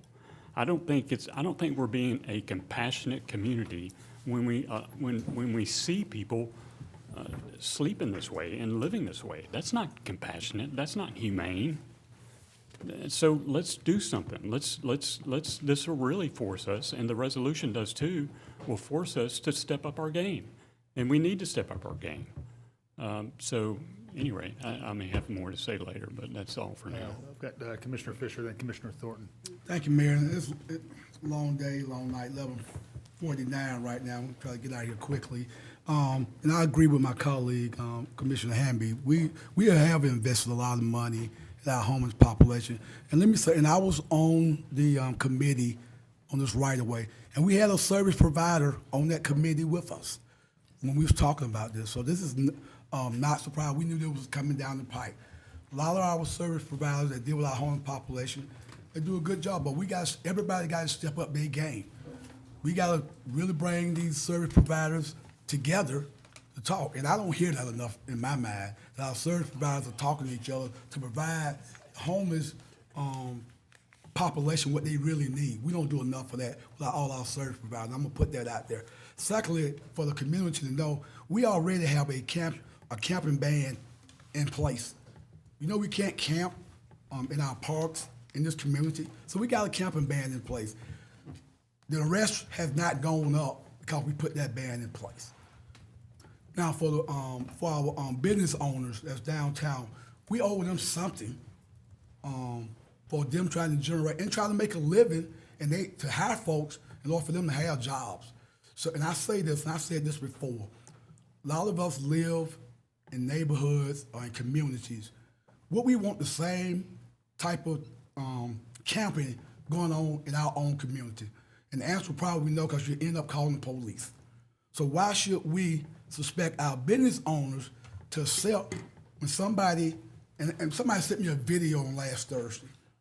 This guy was doing his business right in front of their business. That's just not fair to those business owners downtown. And all of us, I like to think that all the commissioners that's sitting around this rail have really tried to work hard to work with our homeless population. I mentioned earlier how some of us as commissioners receive calls to help people that keep them from getting evicted or keep them in a hotel or just work. Just during my campaign, my wife and I took in 3 kids because their mom had a situation living in our house. So when people tell or say to me that I don't have compassion, I got compassion. I understand what that means. Because I was not going to first of all, let those kids go into the system, and I'm going to let them be out in the house. So for me, we got to work together to work on to get this thing resolved. But we can't have people, what Commissioner Myers said, that's just as humane as somebody sleeping on pavement every night. That's not fair to those the homeless population for that to happen. And we got to do something to make sure our business owners, where people can come in and spend their money, so we pay taxes to help us do what we need to do. So for me, it's a difficult situation. Can I have a little bit more time here? Everybody, One okay more with another minute. segment of time? I'll be done. It's a complex situation what we're dealing with when we deal with our homeless situation, and we're not the only community that was doing. With the incoming mayor of Gainesville, Georgia, they have a heck of a time in Gainesville, dealing with the same thing that we're dealing with. So this is a regional thing, and we got to do better. But I'm gonna ask our service providers. I'm gonna put this out there, that you work with all the service providers that help our homeless population from a mental health perspective, from a substance abuse perspective, so we can pull this together. Because too many people work in silos. Some people doing this, helping the homeless population, some people doing this. Why can't we work together to solve some of these issues? And that is not going on, and that's the truth. Those things are not happening. So if we really want to do good for our homeless population, let's work together to help solve some of these issues so we can move forward and make this community what we want this community to be. I've got Commissioners Thornton, Myers, Link, and Davenport. I got you. Commissioner Thornton. I totally support our business owners downtown. And I do think that this, what is it, item 29 does contradict item 30. It shows that we are not organized. We should not have had two different issues around homelessness. I struggle now, I'm trying to figure out, and I have sent all of you emails about some concerns that I have had. This should have, both of these should have really been led by the Homeless Coalition. So my question is, well, it's not even a question. I'm not going to vote for this, but I understand and empathetic with the business owners because nobody wants to step in their business and crap is in their driveway. Nobody doesn't want somebody threatening them. But we have been working on this so long, and Commissioner Hamby just mentioned the different fundings that we have put into homelessness. We should be so far ahead of the game. I don't care what other counties are doing. I have spent the night at Thomas Lay Park with the homeless when I had to volunteer. I have worked in the encampments. So I'm not sitting around here trying to be bigger than nobody else, but I do respect the business owners downtown. And the business owners should be mad. But my question now is, with everybody that spoke tonight, what are y'all going to do after this vote? I mean, you come up and you speak, but everybody has a responsibility with homelessness. And I think that, again, I'm not going to support it, but I do question or suggest that you work with the Homeless Coalition or the businesses downtown. I don't ever hear about the Homeless Coalition and the business folk meeting before the night.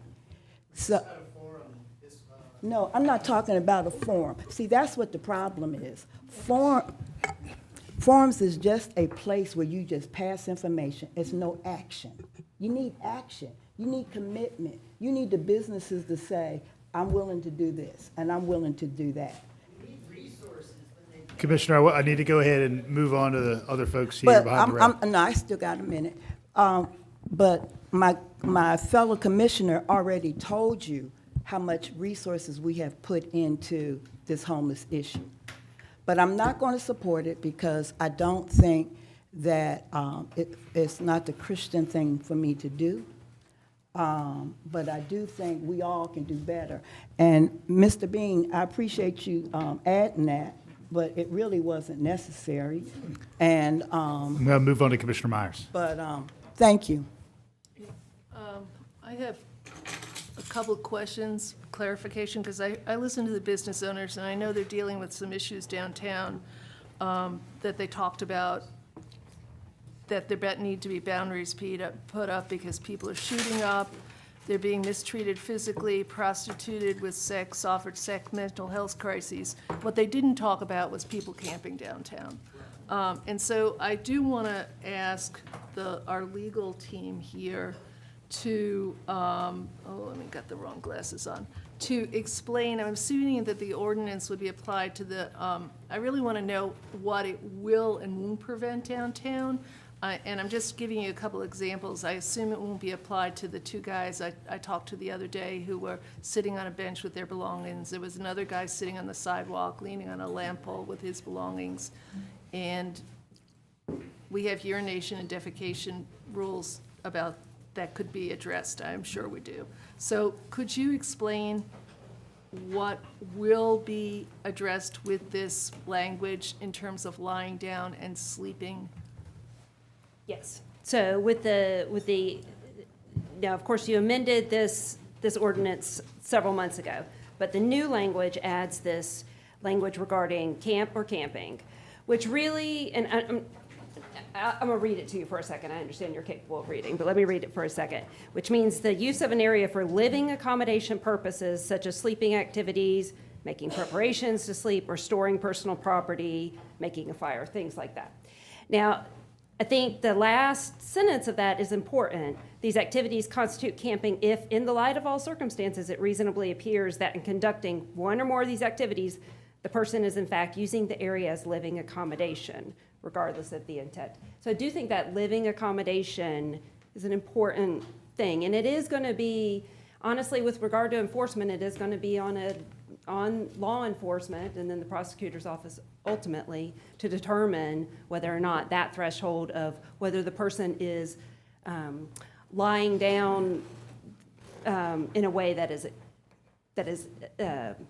trying to fulfill living accommodations, trying to make living accommodations. And I should, as at one point as well, this particular definition of camp and camping is exactly, I mean, it's pulled directly from other ordinances throughout the state: Rome, Savannah, City of Atlanta, Gainesville. So if you're lying on a piece of cardboard downtown, like and sleeping in the middle of the day at night, it doesn't make a difference the time of day or anything? No, there's no difference. The time of day does not matter. That's correct. If you were on that piece of cardboard and sleeping, could it be applied? That would be up to the law enforcement officer, but the way I read the definition of camping, yes, I do believe that could be applied. Then I have another, these are my questions, I guess I'll have to come back for my comment. In terms of the ordinance being enforced, and this is for the manager's office really, so you're relieved there. What will happen in this case? There's a warning that goes first. If the warning is not, is there gonna have to be like a warning each separate time? Or like if I'm sleeping there today and then tomorrow night, I mean, there's that, but then when does it go to a citation and what happens if I don't pay it? Yeah, so I'll answer the second part first, which is if it's not paid, as has been explained during the public speaking portion of it, ultimately, the person can actually end up with a fine and then ultimately end up with a warrant that would result in their arrest. So similar to all of our other code activities and code enforcement components of it. As far as the warning piece, some of that is going to be up to the discretion again of the officer. Now, obviously, they tell someone you're sleeping, you're in violation of this ordinance, this is your warning, and they walk around the block and they come back and the person is still there, then that's going to be considered, okay, it's time to take that next step, most likely. If that person gets up and they find them 4 hours later in another location, I suspect the officer is going to give them a warning and say, you were told that you can't sleep in the area and you need to move on. Again, the objective here is ultimately to have them not sleeping. It's not to arrest them. Okay. Or issue a citation, I should say. Is it okay, can I have 1 minute to finish this up? Yeah, extend. so these questions are there. I was on the committee, I'm glad it came to the larger floor, larger discussion, and everything else. I'm not gonna support this because I don't think it really addresses the kind of problems that I'm hearing. And with the resolution, as we've pointed out in resolutions before, they really don't have any teeth until there's specifics in funding. And so until we add this, and we have a place for people to go other than whack-a-mole, they go from one place to another, I really can't support this. But I do want to make some suggestions about downtown because there are issues. And I would like to see more on-the-ground patrols by our behavioral health co-respondent units with outreach and support downtown. I'd like to know that they were actually on the street downtown.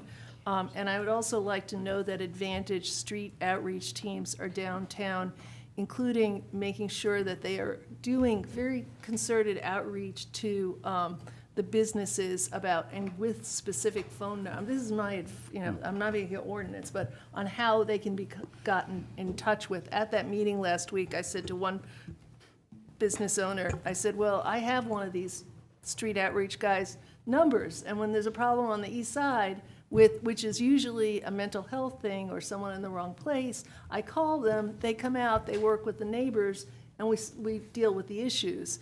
And so I want to make sure that we're doing that kind of on-the-ground work with both the unhoused community, making sure they have the services, but also with our businesses downtown. So anyway. Commissioner, I'm going to go ahead and turn to Commissioner Link. Yeah, I'd like to make a substitute motion that we table this until staff can come back to us with a clear plan for low barrier emergency day shelter where folks can actually go. It is useless to pass an ordinance like this when people literally have nowhere to go. This is, at the very least, it's putting the cart before the horse. I mean, not to mention all the cruelty and the ineffectiveness of such an ordinance. You know, I mean, honestly, we should not have been seen this until we already voted on our resolution. You know, the resolution offers some clear solutions that might direct folks to some help. And like so many people who stood up here, you know, pointed out that, I mean, first of all, we already have ordinances that make it illegal to do your business in public and to prostitute and harass people and do drugs and block the right of way. You know, that those are already illegal offenses. This is simply talking about camping, which is ambiguously defined.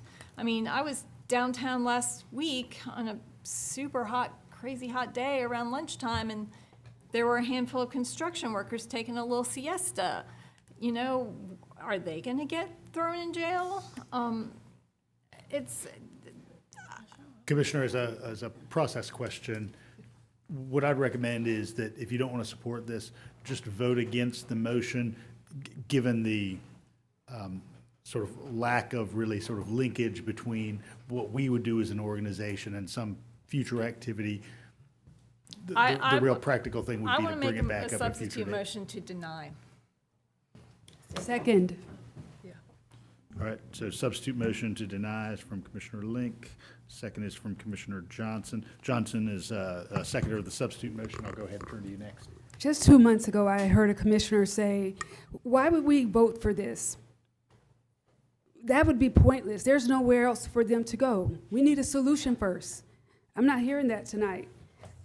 We need a solution. They asked for a solution. It is inhumane. There is also threat and liability that you are applying to the police department to ask them to make a determination based on interpretation and discretion, because everybody is different. Every single officer is different. Good days, bad days, short days, long days, and we are asking them to do that. I mean, I know they're professionals at doing that, but this is a problem that we're causing for ourselves because we've not provided another opportunity, another place or space for the unhoused to go. Now, here's the thing.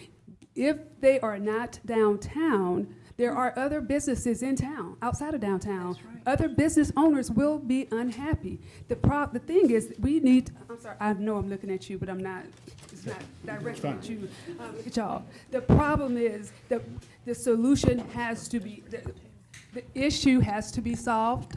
And yes, there has been a lot of dollars. But let me tell you, I am the only commissioner sitting here right now that volunteers on a weekly basis. I actually make calls to nonprofits. I go into nonprofits facilities. I meet with them. I want to understand what they do. And I mean, weekly, hours, hundreds of hours for the last 3 years. And I know firsthand which nonprofits are successful and the needle is moving, and I know firsthand, because I advocate for the unhoused, which nonprofits are doing great work but not getting the recognition. If you want to know the answers, you can get the answers, and instead of not knowing the answers and just being plausible deniability zone. The thing is, I requested the information. I look at the numbers from housing and community development. I saw the outcomes data, what was improved, what had not moved, what had not changed. But here's the takeaway too. One of our largest nonprofits, I pulled their 2024 990. And for a 990 for you folks, it's like their tax report. IRS records. Tax records, thank you. And out of the $1.1 million they got that year, $570,000 went to salaries. And when I say, yes, there has been a lot of money devoted to nonprofits, and salaries okay, but if it matched the outcomes, then it makes sense. But if we're paying more than 50% of what we post for the year in earnings, but we don't have outcomes that are meaningful, and we don't change lives, like with the S, like plural, it's not worth it. I haven't gotten to you yet, Commissioner Davenport. Alrighty. Okay, it's Wednesday. So, I'm trying to, I was trying to find that middle ground, because it's not just for downtown, because we keep saying downtown, it's for, Barnett Shoals Road, I've gotten a lot of phone calls from business owners and residents concerning. So when we crafted this piece of legislation, talked to people in our community and staff, and went back and forth from legalese and all that fun stuff, even our police officers said they're already asking people to get up and leave. This was crafted for those, that 1% that, those 2 or 3 who were just like, nope, I'm not leaving, I'm not doing anything. Because right now the police officers, as well as business owners, are asking people to get up and leave, asking people who are camping or sleeping to get up and leave, and 99% people are complying. This is just for those, some of those people who, you can go on Facebook right now. We have some very progressive downtown business owners who have made comments on Facebook saying that, like, they've had enough. I've got business owners on the east side who are like, they had enough. I get the sympathy that we have in our community, but, let's house them. I get the cart before the wheel, but at the same time, what are we saying to our business owners? What are we saying to our visitors? What are we saying to our residents who just want to enjoy downtown? So I find this very bad, but at the same time, other than the fact that we're doing the best that we can, we got limited budgets, all the nonprofits are doing the best they can, they have limited budget, limited staff. How can we make, what's the middle ground?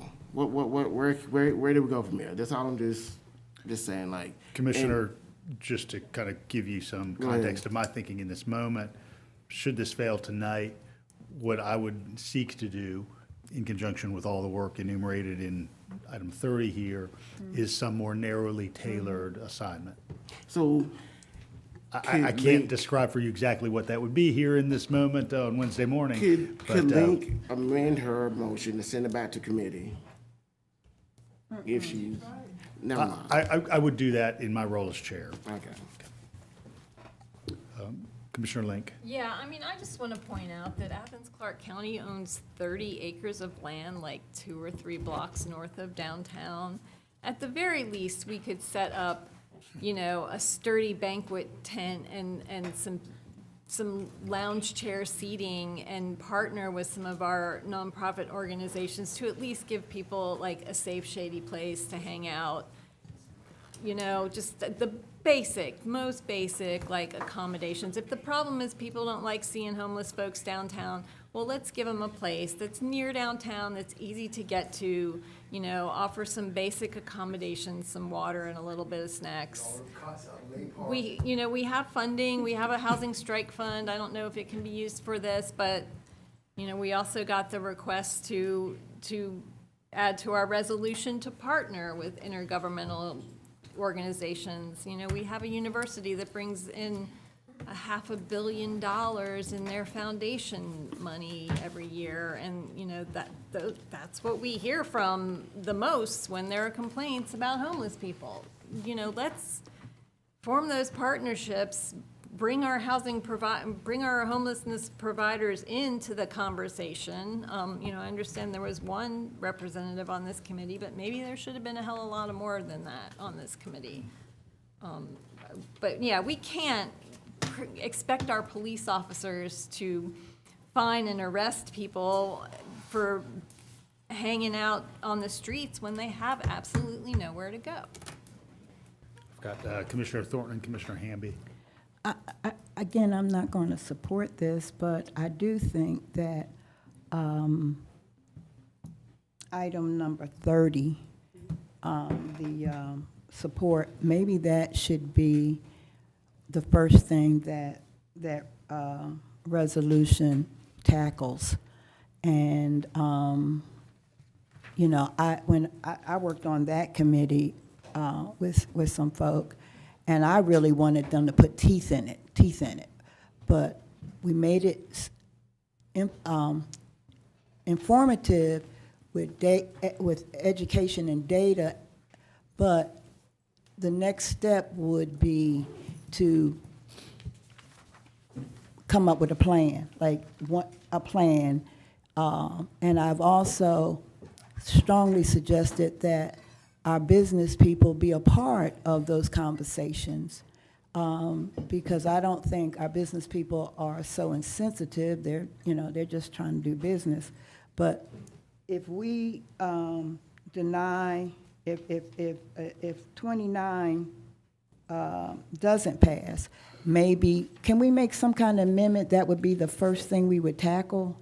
I think what we'd want to do is probably take a step back. Okay. And contemplate kind of how we take an approach to Okay. kind of people's core challenge. Okay, We can that's have some fine. further conversations. Commissioner Hamby? Yeah, sure, Mayor, thank you. And I'll just make a few more points and hush, but, one of the points to what we're talking about here today is, I guess,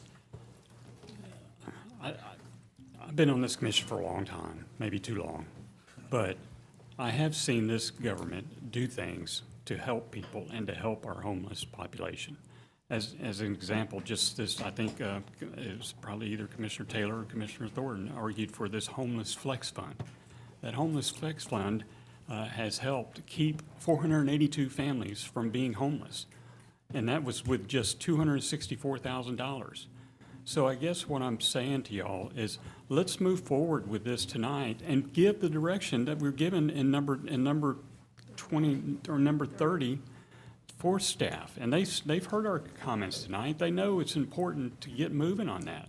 So we need to get them moving, and then we can also make sure that the people that need the wraparound services the most are the ones that 1%, Patrick, that you talked about. Those folks sound like, to me, they need the wraparound service immediately.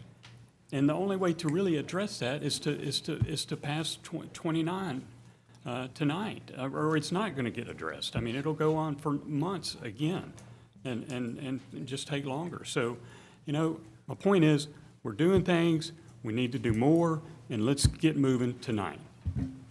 Thanks, Commissioners. Commissioner Taylor? Quick question. Does this also include the library? Probably specified it, but hey, here we go. So, I think the library is a park space. Oh, Is that- wow. is- I'm just. Is that correct? There had been issues about the nature of the library property in the past. I can't tell you off the top of my head. We can get some information about that. We can get you some more information. All right, we do have a substitute motion on the floor from Commissioner Link. We're going to go ahead and go around the room. Attorney Drake's going to read the orders. Thank you. Code of Athens-Clarke County, Georgia, respect to obstructing public sidewalks and streets and for other purposes. Thanks, Attorney Drake. Substitute motion is to deny from Commissioner Link. We'll go around the room, beginning with Commissioner Link. Link, Yes to deny. Taylor, Yes to deny. Wright, No. Fisher, No. Johnson, Yes. Culpepper, No. Myers, Yes to deny. Thornton, Yes to deny. Hamby, No. Davenport. Yes to deny.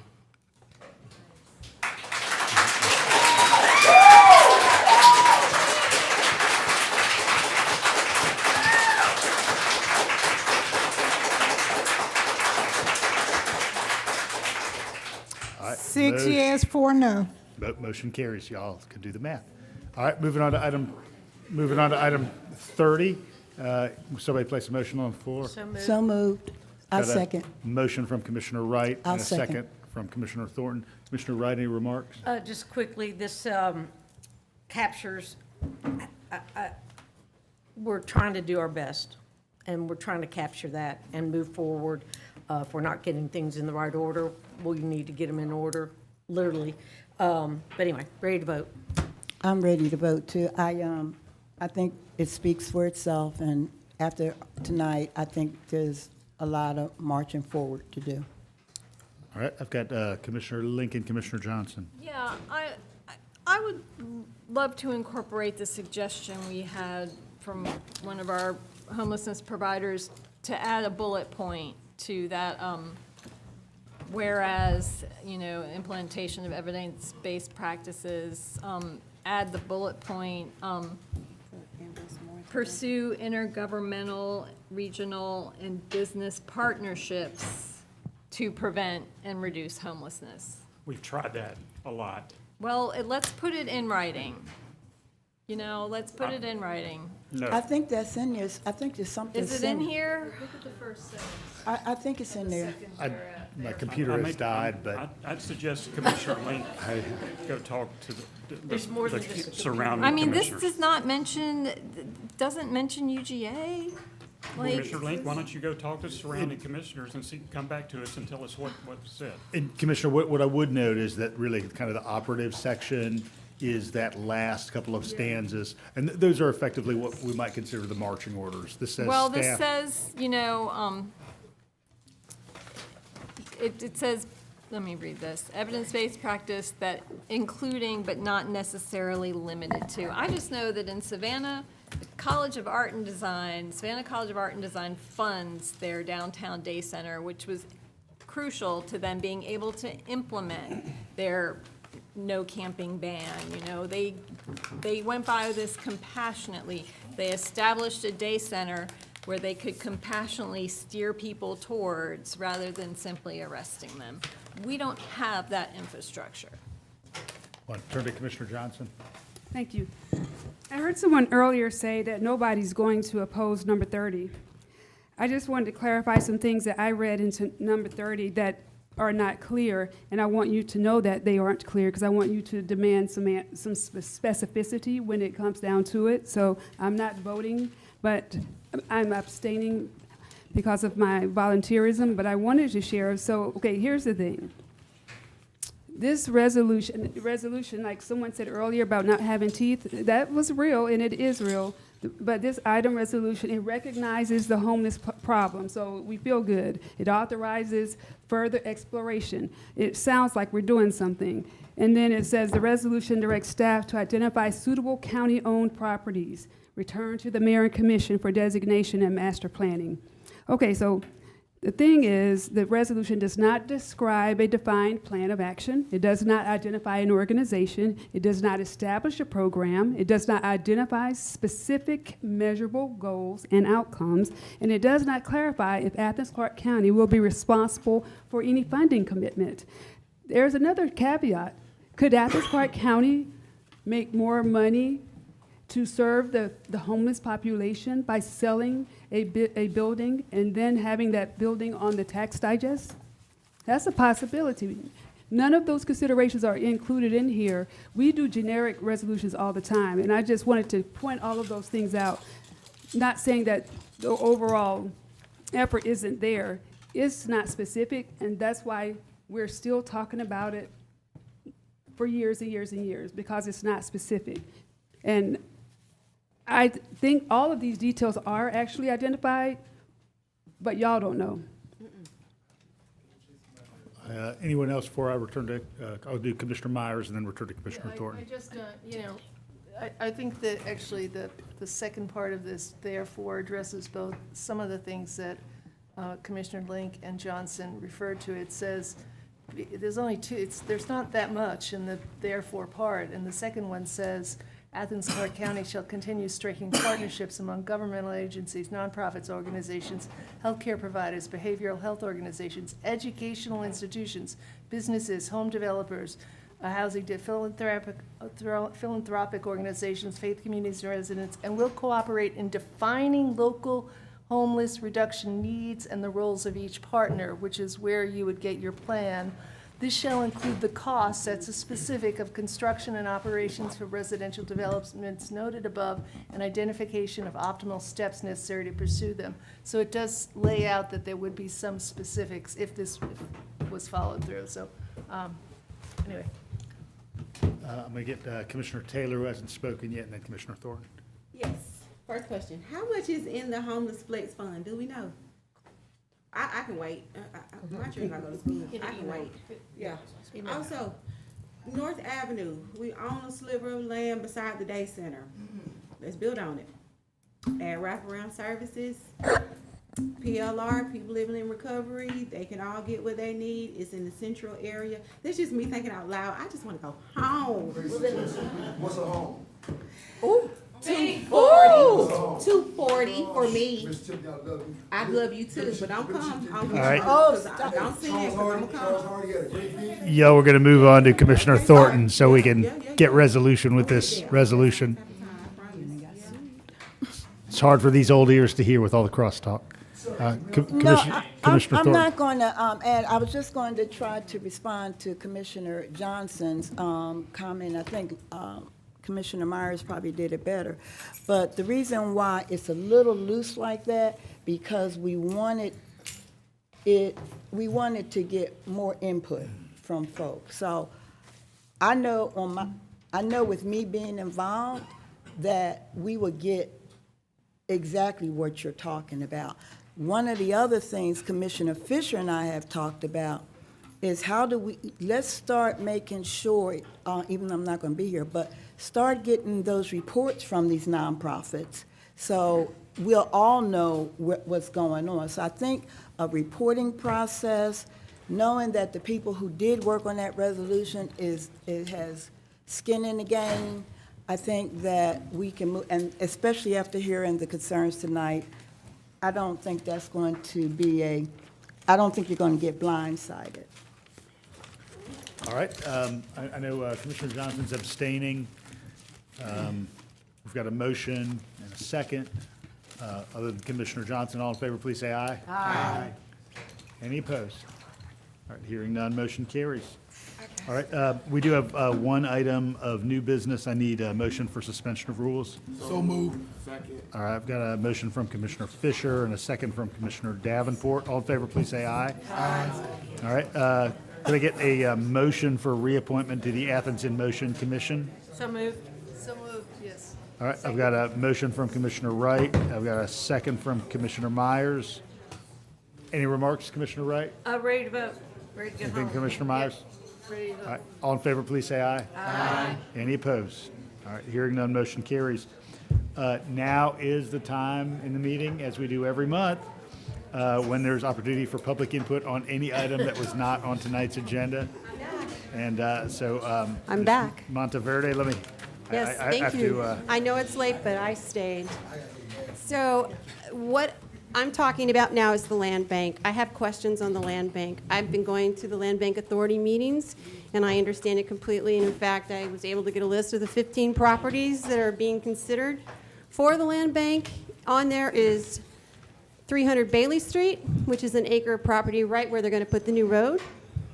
Also on that is about, well, it's not a big property now. It's about 8 acres, which is an oxidation pond over on Quail Road, near closer to where I live. And you're giving away the oxidation pond, which isn't used anymore, which could be used for lots, single-family lots or whatever. That was on the list of land to be considered by the land bank. But it's surrounded by 3 properties owned by ACC Gov. And if you combine it all together, it's probably around 15, 20 acres or something like that over there. I have questions. I have questions on the land bank. I have questions about why the community isn't informed of these properties. I have questions about why 300 Bailey Street is on this. I have questions about why you're handing over an oxidation pond and leaving the other ACC properties that are adjacent to it whole. And that property is adjacent to a brand-new subdivision going in, which is hundreds of houses on Quailwood between Tallahassee and the oxidation pond that's up in that thing. I don't have I can forward you the email. I have the email. I have all the addresses. Most of them are single-family homes. There's 5 already that the land bank owns, which includes 300 Bailey Street. There's 7 on the list to be looked at, and then there are 3 presumably within HCD, and I'm not quite sure which ones those are, but we'll learn more when we go to the next meeting. So this is something that has to be addressed, and I bring this up because this resolution that you just passed talks about directing the manager to find properties, private properties, not just public properties, but private properties also, okay? To fine for the use, okay? For whatever purpose you want to do. We all know what that purpose is based on tonight. So what properties are you going to put to the land bank and then hand over to providers and take off the tax base? That's what I'd like to understand also, okay? And my last question on this is that once you build this low barrier, chronic, unsheltered homeless shelter, we've learned stuff from the tent camp, right? Once you build it, what are you going to do when it's filled up and you still have people wherever they are, wherever they want to go in town? Because you're going to have it. Unless you look at our data, unless you look at our slides, unless you spend the time to understand the issue, the forest for the trees, you are never, ever going to solve that problem, which is half of our unhoused homeless here in Athens are from not Athens and not surrounding counties, but counties in Georgia and out of state. Thank you, Ms. Monteverde. Lastly, one last thing on this. Is there anyone else here to speak to any item not on the agenda If you do it by tonight? point of region, the Thank you, mental Ms. illness Monteverde. percentage goes up the further you're away from Athens. Until you address this and come up with mitigations to do other things besides just housing, you're never going to solve it. Thank you. Okay, thank you. I appreciate you letting me go. All right, I do have one committee assignment tonight. I'm assigning to Government Operations Committee the task of working with ACC staff and the Athens Downtown Development Authority parking operation to develop a process for valet areas in the loading zones for off-peak hours. That's a comprehensive opportunity there. And I am now moving to see if the manager has anything for us tonight. Wouldn't dare. Mr. Auditor? Mr. Attorney? All right, and we'll go ahead and go around the room with the Coalition of the Willing, beginning with Commissioner Davenport. Alrighty. So, Kelly, I'm looking forward to the next step of this long, arduous conversation with the, agenda item 29. So, looking for the next steps on that. Thanks, staff, for all y'all have done. Thank you, colleagues, for coming back healthy and safe and alive from our much-needed time off. I hope and pray that all the kids from kindergarten to doctors, whatever, have a wonderful school year. And, you know, education is power. That's it. Yeah, I'll reiterate Commissioner Davenport.